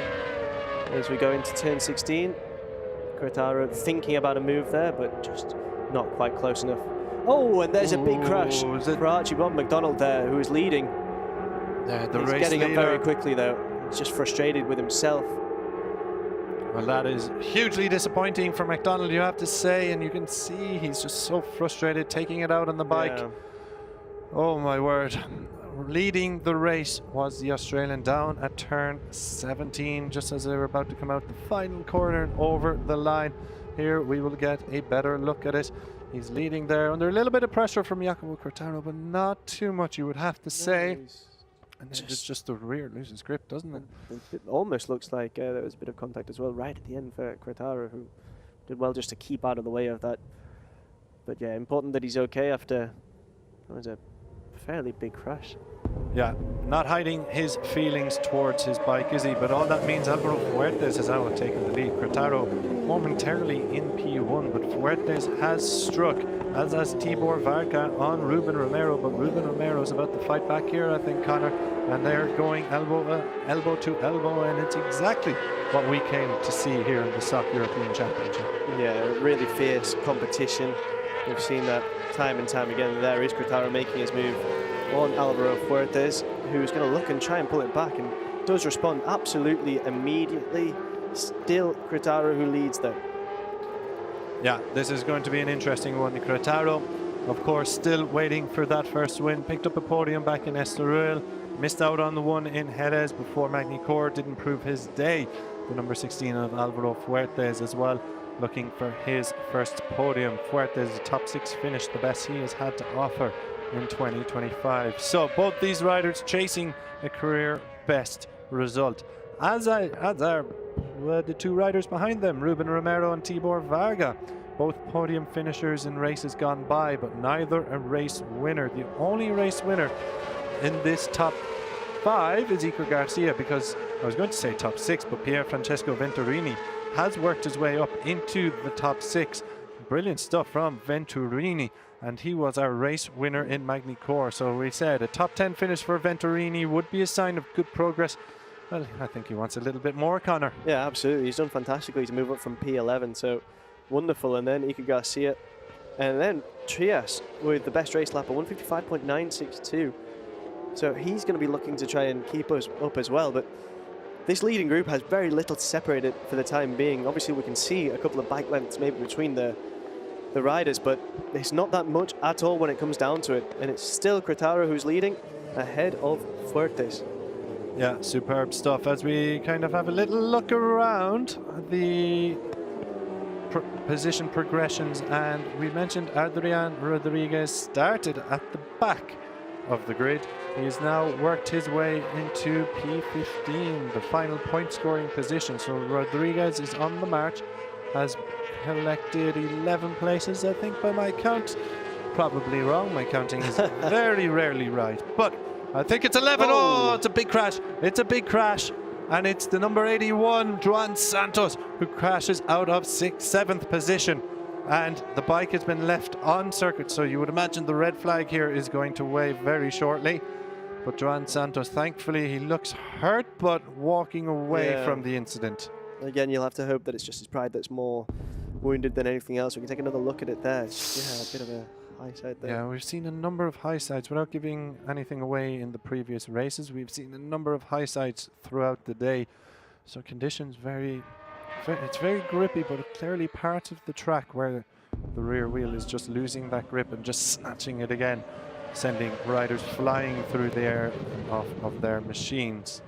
It does look like it's the yellow flag that has come out for the time. It's a double yellow. Okay, so the double yellow is waving at the moment, which makes sense, as double yellow means there is an obstruction on the track. So hopefully they can get that cleared up rather quickly. But the fastest lap of the race, a 155.198, just come in from your race leader, Jacopo Cretaro. He's about 3/10 quicker than Alvaro Fuertes.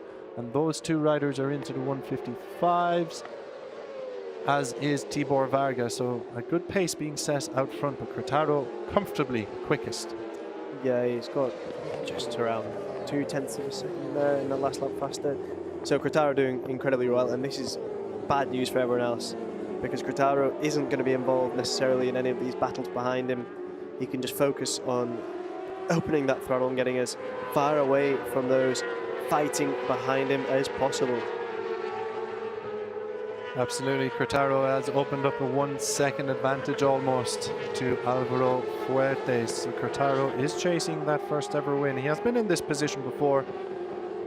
Back in Jerez, he was leading and battling for the lead before it slipped away from him and he had to settle for a P14 finish after crashing. Will this be a different story in Aragon? Well, it's looking good so far. Just what, 9.5 laps to go. The 73 of SF Racing comfortably leading, but will we see a reduction in that gap? It was 1 second, just under 1 second last time around. Let's check how it is once he crosses the line and Fuertes and Varga are in pursuit. But on the eye test, Connor, it looks like he's actually opened up that advantage. Yeah, it does look like he's incredibly fast, especially around sectors 1 and 2. He was in fact the fastest on track right now in both of those sectors. But in sectors 3 and 4, where there is always an opportunity for an overtake, he does appear to be a bit slower. A little bit further back, we're watching Tibor Varga and Ruben Romero battle for P3. Behind them, Iker Garcia, who started on the front row but had a bit of a stonking start. He's back in P5. Venturini in 6th. Benze Kashkas in 7th, with Joan Diaz, Blight Trias and David Sanchez making up the rest of the top 10 as things stand. Yeah, Cretaro actually does seem to be pulling away a bit. He was around 0.6 of a second faster on that last lap than Alvaro Fuertes, who did appear to be the only rider that would be capable of matching his pace and keeping up with him for the time being. Ruben Romero has gotten past Tibor Varga. Romero is back into the podium places, battling his way past the Hungarian rider. Let's see, does Varga have an answer for him, or will he have to be a little bit more focused on what's coming behind? Because Iker Garcia is starting to show some good pace here, with Pier Francesco Venturini hot on his heels. Yeah, Iker Garcia is not a rider that you can ever rule out at all on that GV Macro Bonsai racing machine. He is quite excellent, and he's got a race win under his belt as well, so one to watch. Certainly is. So, an intriguing race here, I would have to say. We're looking at the battle for third, fourth. As you can see, Jacopo Quartararo has really opened up. He's beginning to stretch the legs here. 1.6 second advantage, and it only looks like it's growing. Alvaro Fuertes, strong by name, but is he strong by nature? Let's see if he has anything in response. Or will he have to be careful of the pace of Romero and Varga behind him? But as things stand, he's got a little bit of an advantage over them, but they are gaining on him, the number 16.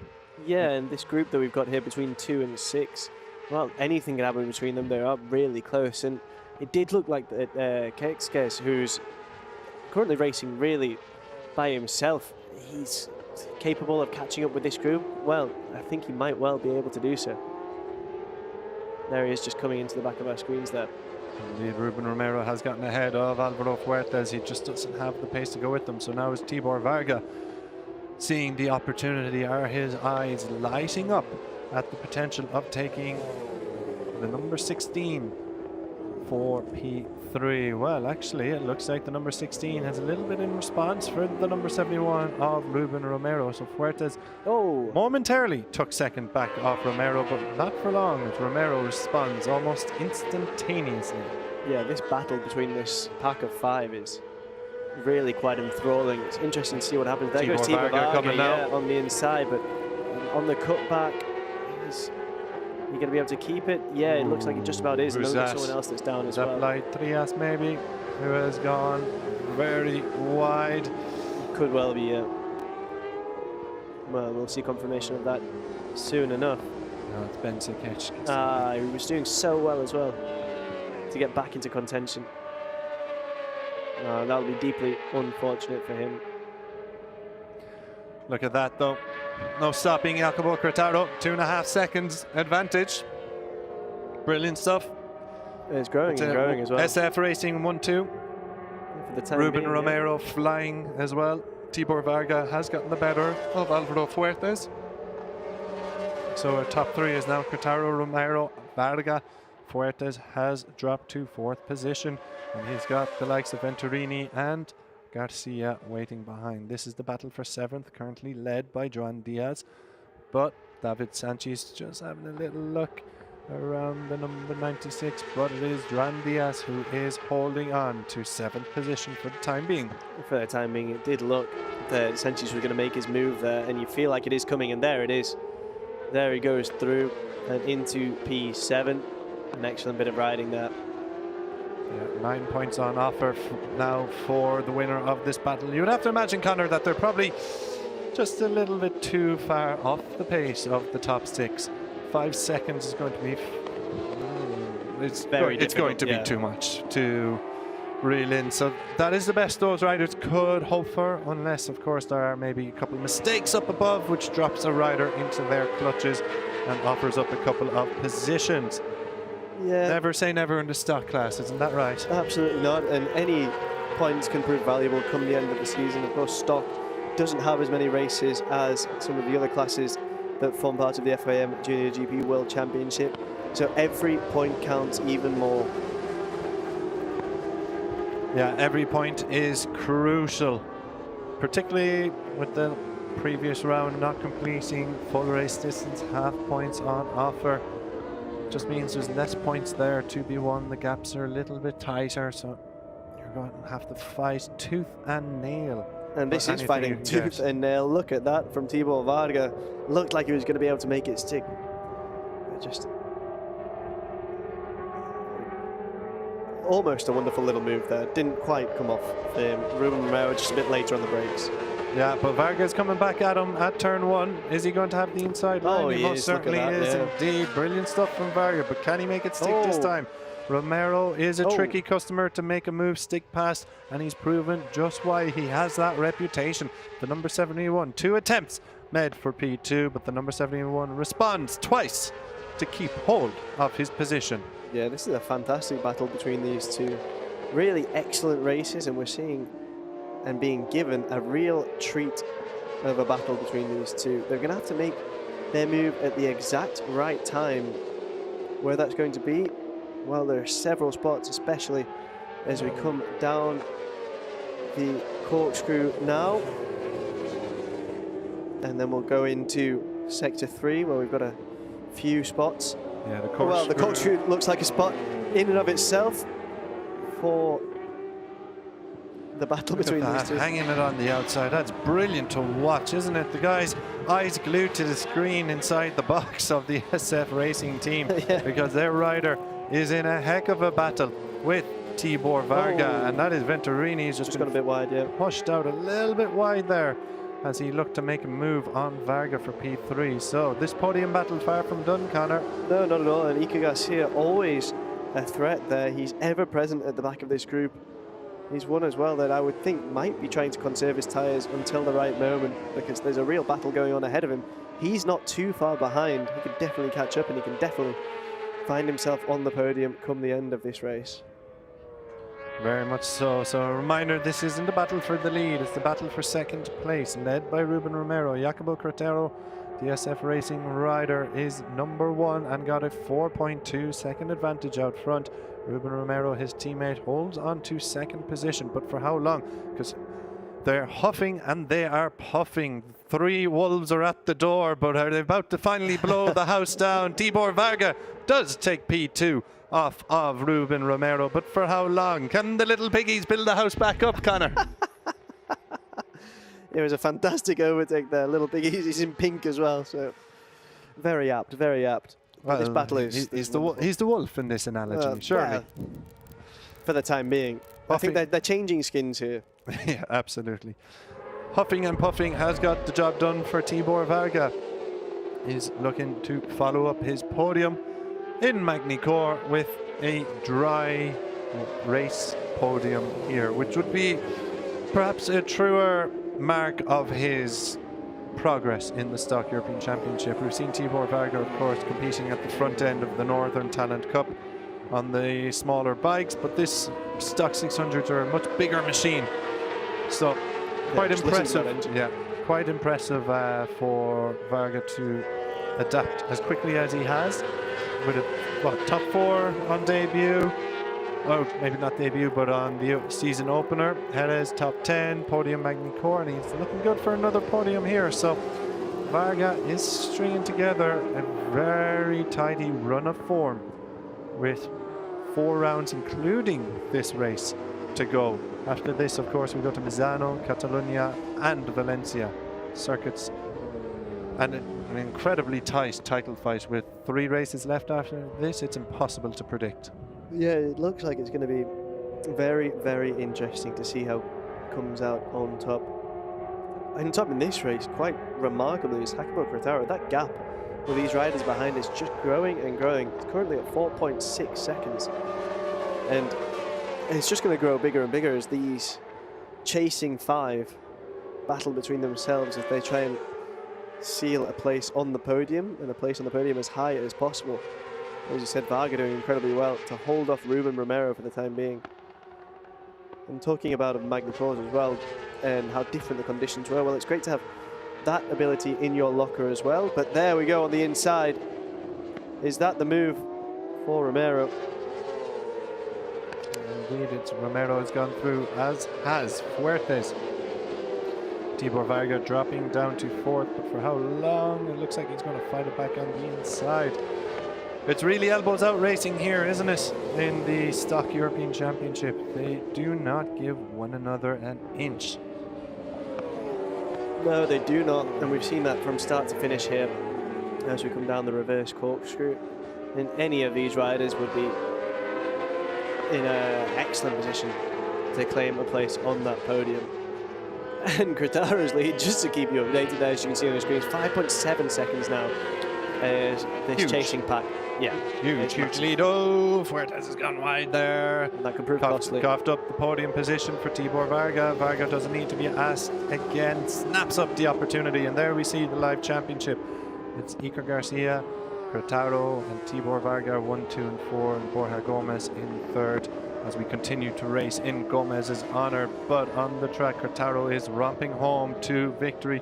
That could see him second in the championship. Iker Garcia, if he sees the checkered flag, it will be inside the top 6. That's pretty much certain, unless anything disastrous happens for the number 11. He's got a comfortable 5-second advantage to the next rider, which is David Sanchez.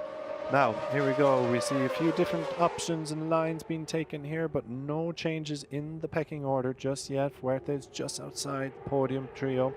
And then, of course, Venturini. We haven't mentioned him too much. The Magny-Cours Victor hasn't really played a huge role in the podium fight as of yet, but he could just be there waiting and lurking. I wouldn't be surprised if that was the case, just using that experience that he's built. And, as you say, biding his time and waiting for the right moment to make a move, because it's chopping and it's changing in this chasing group, but anything can happen. Anything can and usually does happen in the stock European Championship. Ruben Romero, though, is leading this race for second, and with 2.5 laps remaining, is looking calm, composed, and pretty good value for money. But it could all change in the blink of an eye. Yeah, absolutely. But as it stands, an SF Racing 1-2, which would be absolutely incredible for that team. Of course, the difference between first and second is absolutely astonishing here. But all that matters really at the end of the day is where you finish on the podium. It doesn't matter if there's 5, 10 or 15 seconds. It's still a matter of points come the end of the day, and that's not going to change. Yeah, important points on offer in this top 6. Not just the podiums, because you look at the likes of Iker Garcia, who is riding in 6th place. Should he finish there, he will become the championship leader. Jacopo Quartaro into 2nd position. There's nothing these riders can really do to challenge Quartaro now. 5.7 second advantage as Tibor Varga fires it up the inside of Ruben Romero, and Ruben Romero returns the favour. Yeah, these two just going absolutely at it whenever they can. Absolutely sensational stuff from these two riders. They cross the start-finish line there. And you have to ask, who's going to be leading as we go into turn 1? Yeah, Fuertes is sniffing an opportunity here too, isn't he? Absolutely, Fuertes very much part of this. Now just behind Tibor Varga. But it's still Ruben Romero who's in P2 and leading this chasing pack, although using the word chasing when the distance is going on 6 seconds is a bit superlative, I think. Yeah, Quartaro in a world of his own, but this battle is very commendable from all riders that they've kept this close to one another up until the final lap and a half.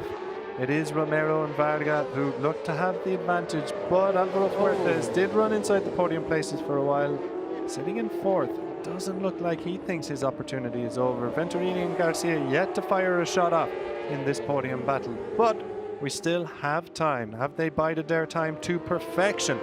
Let's wait and see. Yeah, absolutely anything can happen. Just going to see where this figure for Quartaro's gap finishes, 6.1 seconds. And he's obviously, as you say, riding in a world of his own for the time being, but it's also very difficult to be riding by yourself, having to maintain that focus entirely on what you're doing. Whereas these other riders are going to be battling it out, and it's just a bit wide there. And that's, I think. Yeah. Game over for Fuertes, unfortunately. Well, I'm not sure we can say game over just yet, but it does look like these two, Ruben Romero and Tibor Varga, are pulling away from those behind. But yeah, Fuertes will be tremendously frustrated to have got that line wrong there. Yeah, for his podium chances, I think that's game over for Fuertes. He's just not going to make up the ground in time. He's now, what, nearly a second behind the guys ahead of him. So I suppose not. There's plenty of opportunities here as we go into this last lap with Quartaro leading and dominating in this stock European Championship race. And there we have that Venturini who's gone very wide, and Garcia, right? Wide. So this is getting narrower and narrower on this last lap. Who can take the 2 spots on the podium, second and third, as Quartaro leads with such indomitable force? Well, it's going to be very interesting to see exactly what happens here. It's currently Romero who would take that second step on the podium. Varga's going to try and have something to say about it, though. Absolutely. A couple key overtaking spots coming up. So Curtado has just gone through the reverse corkscrew. Here come the other riders. This has been a popular overtaking spot so far today, but nothing going just yet for Curtado or mainly Varga, who will be looking to reel him in. But of course, there's turn 12, 14, 15 before the double left-hander. Is there going to be an opportunity here for Varga? You have to say that there might well be. It's not as close as maybe you would have liked. This leading group seems to have separated just on this last lap, last and penultimate lap. Is he going to be close enough here? No. Well, we've seen riders make several mistakes here as well, though. So now we are on the the back straight as we get things going. It's Curtado who's going into the penultimate corner. He's riding all alone. This could be that ever so coveted win for Curtado in 2025. It looks absolutely assured. Is he going to be able to add to the podium that he's already achieved this year? He is, and in indomitable style. You can see what it means there, and to him and his team. And it is Curtado, who seals 25 vital championship points. Absolutely amazing ride from Curtado. Dominated the field. Once he got ahead, there was no stopping him. And what a day for the SF Racing team at a 1-2, with Ruben Romero holding off the challenge of Tibor Varga. Varga, though, back-to-back podiums, Connor. Pretty impressive from the Hungarian, and it looks like we have some of our front runners for the 2025 championship really coming to the fore here. Yeah, absolutely. A fantastic ride from Tibor Varga, who did so well to stay in that battle there and really take it to Ruben Romero. So they'll be absolutely thrilled at the IUM Motorsports box. And there is Jacopo Curtado, our race winner. And we can see here riders picking up flags for Pau Alsina. And as we've seen already, tremendous respect for the rider who left us last weekend in a tragic accident. The rider's just looking to pay homage to him in this final event of the day here in MotorLand Aragón. And it is Jacopo Curtado who is our race winner, quite sensationally there. We can see the two who battled so strongly throughout this race here, Ruben Romero and Tibor Varga.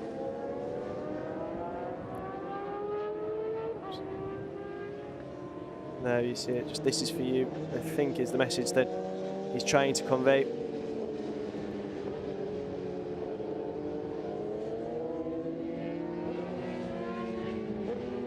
Another excellent installment of the Stock European Championship. Ruben Romero there as he goes down the corkscrew, not after a quick wheelie.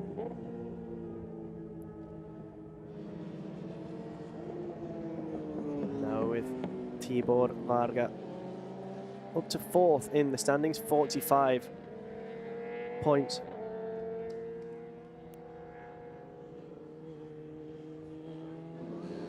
An absolutely incredible performance from him, and really going toe-to-toe with all of the riders around him in that leading, well, not leading, considering Jacopo Curtado was very much ahead by about 6 seconds, but the chasing group of about 5 riders, all of whom have experience under their belts, and he did enough to ensure that he got his place on the podium. So we're very happy with that P3.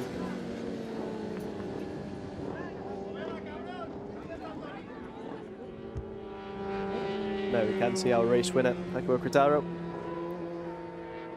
getting the job done for SF Racing.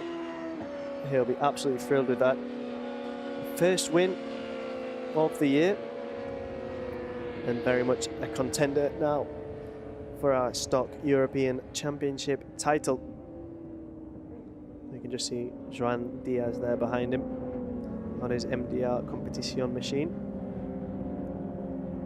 as well as Javier Aparici, both also with flags for Pau Alsina.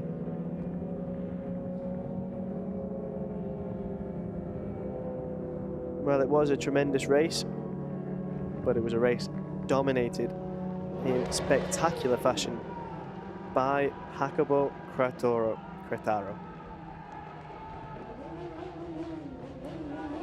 You see him there, revving the motor. You can see what it means to him, see what it means to his team as well.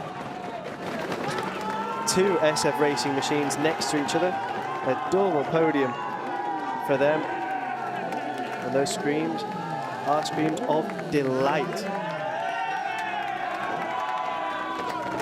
Pure elation in Parc Fermé. It's congratulated by absolutely everyone. Here's Jacopo Cretaro. An absolutely wonderful ride. He had to do it all by himself in the end. No one was capable of matching his pace. His best lap at 155.198. It's 0.4 of a second faster than anyone else. And he was faster through sectors 1, sectors 2, and sector 3.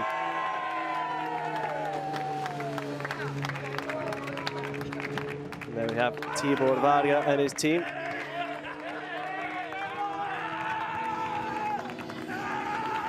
Again, an inspired ride from the Hungarian as he just hugs it out there. Really shining in his second season in the Stock European Championship. And Ruben Romero as well. He finished P2 and looks very happy to have done so. A wonderful result for him.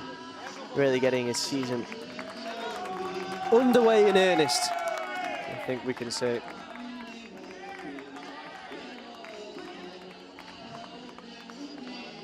Because he had struggled at the beginning of the campaign, and now he's got his first podium of the year, and something for him to really build on in what is left after the summer break in the Stock European Championship. Well, we'll be going to Misano for our next race, our 5th race. Misano could well work out for Jacopo Cretaro as well on home soil. He can do it away from home. Can he get it done there? You just see the crash from Archie Bob McDonald there, who had been leading our pole sitter. Cretaro taking full advantage of that incident to seal his first win of the year. And we'll be hearing from him very shortly as he reflects on what was an absolutely amazing ride here at MotorLand Aragón. You can just see there, Chris Jordan is down with him in Parc Fermé.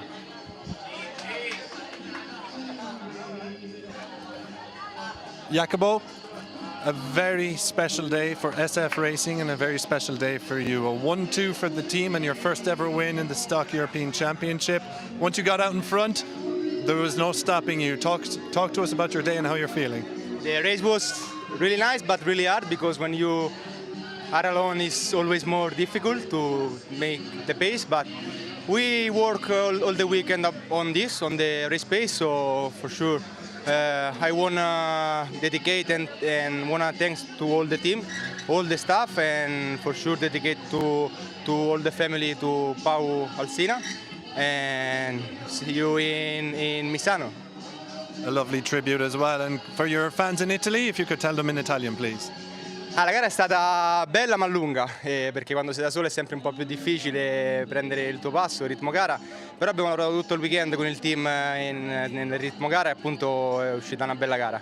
Volevo dedicarla a tutto il team, a tutto lo staff, a tutte le persone che sono intorno a me e che comunque danno un supporto, e volevo dedicarla anche alla famiglia di Paolo Alsina e tutto il team Estrella Galicia. Congratulations.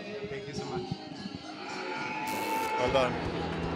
Here are the highlights from the Stock European Championship at MotorLand Aragón. Pole sitter Archie Bob McDonald got away incredibly well, with Jacopo Cretaro just behind. But then, disaster struck. We saw Archibald McDonald go down early on, much to his chagrin. Real frustration there. The battle behind never seemed like losing its intensity, but it was Cretaro who managed to pull away, getting the best of the riders around him.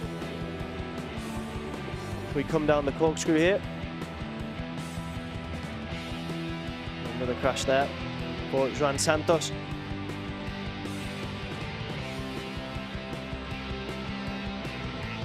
The battle for P2 and P3 never ceased to deliver drama. The likes of Tibor Varga and Romero really giving absolutely everything.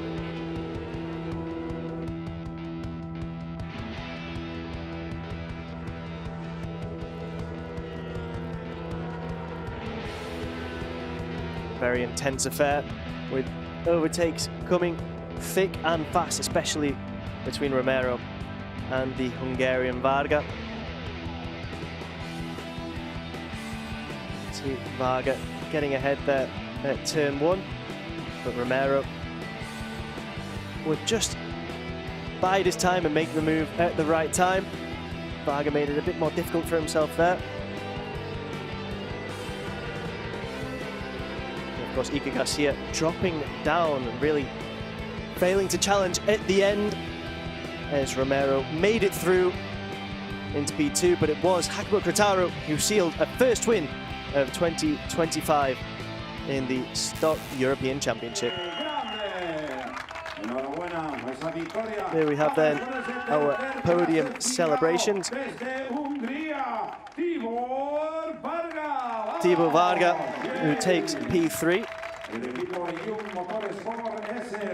La segunda posición desde arriba, Roja desde Valencia. Aplausos para el número 71. Ahí está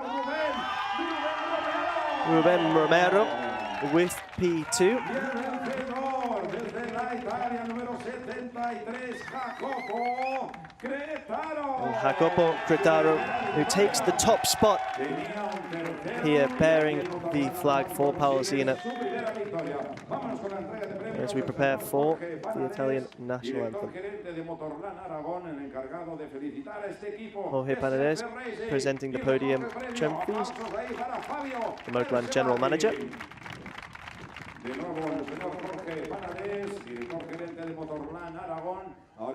Varga receives his trophy for P3. Congratulations. Vámonos ahora con el señor Jean-Marc Denis, como vicepresidente de la FIM Europa, encargado de entregar el premio. Jean-Marc Denis, the vice president of FIM Europe, presenting the trophy for P2. And a lovely little bow there from Romero. And here we go then with the trophy for P1, and on the top step of the podium, Jacopo Cretaro.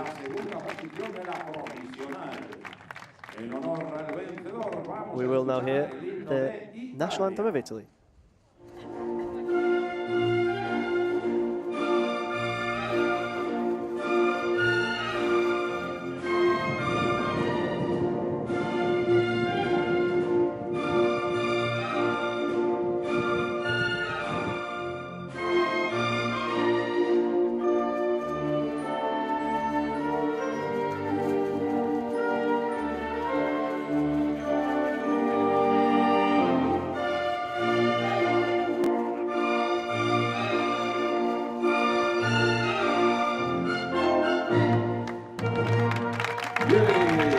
There it is then, the national anthem of Italy, as Jacopo Cretaro, our runaway winner in the Stock European Championship, revels in his victory and does so with the flag for Paul Alsina.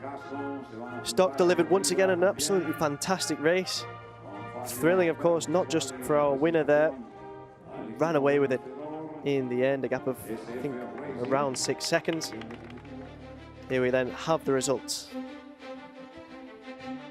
So as Connor rightly mentioned, a gap of around 6 seconds, 5.5 seconds. He eased off a little bit towards the end, Jacopo Cortaro. Ruben Romero in second, Tibor Varga third, Fuertes leads Venturini over the line in fourth, fifth. Garcia holds on to sixth after a late error. Then it's David Sanchez, Filippo Follini and Bente Keshkas inside the top 10. Blai Trias is P10, just ahead of Joan Diaz.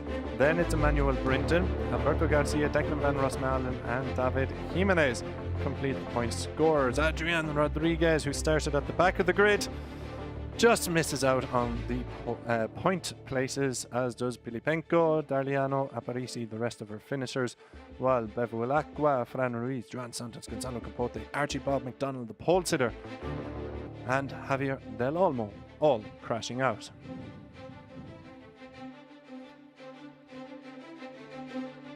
So what that all means for the championship, as we see Domenico Passanisi, also one of the riders to not see the checkered flag, but that all means for the championship that Iker Garcia is your leader. Jacopo Cortado jumps up 4 places, just 7 points behind Garcia after victory. Borja Gomez, we continue to race in his honour.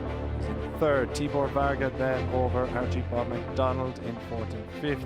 Trias Romero up 12 into 7th, just behind Blai Trias. Joan Diaz is in P10. Follini, Brinton, Keshkas, Verdoya, Sanchez all inside the top 15, with David Jimenez, Lorenzo Dalla Porta falling down the pecking order.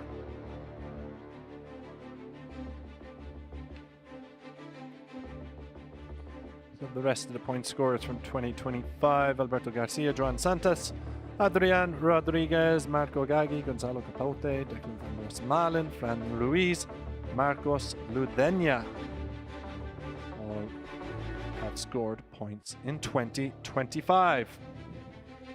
Another absolutely incredible installment of the Stock European Championship comes to a close. This time around, it was Jacopo Cortaro who wins, and we'll see you again for round 5 in Misano.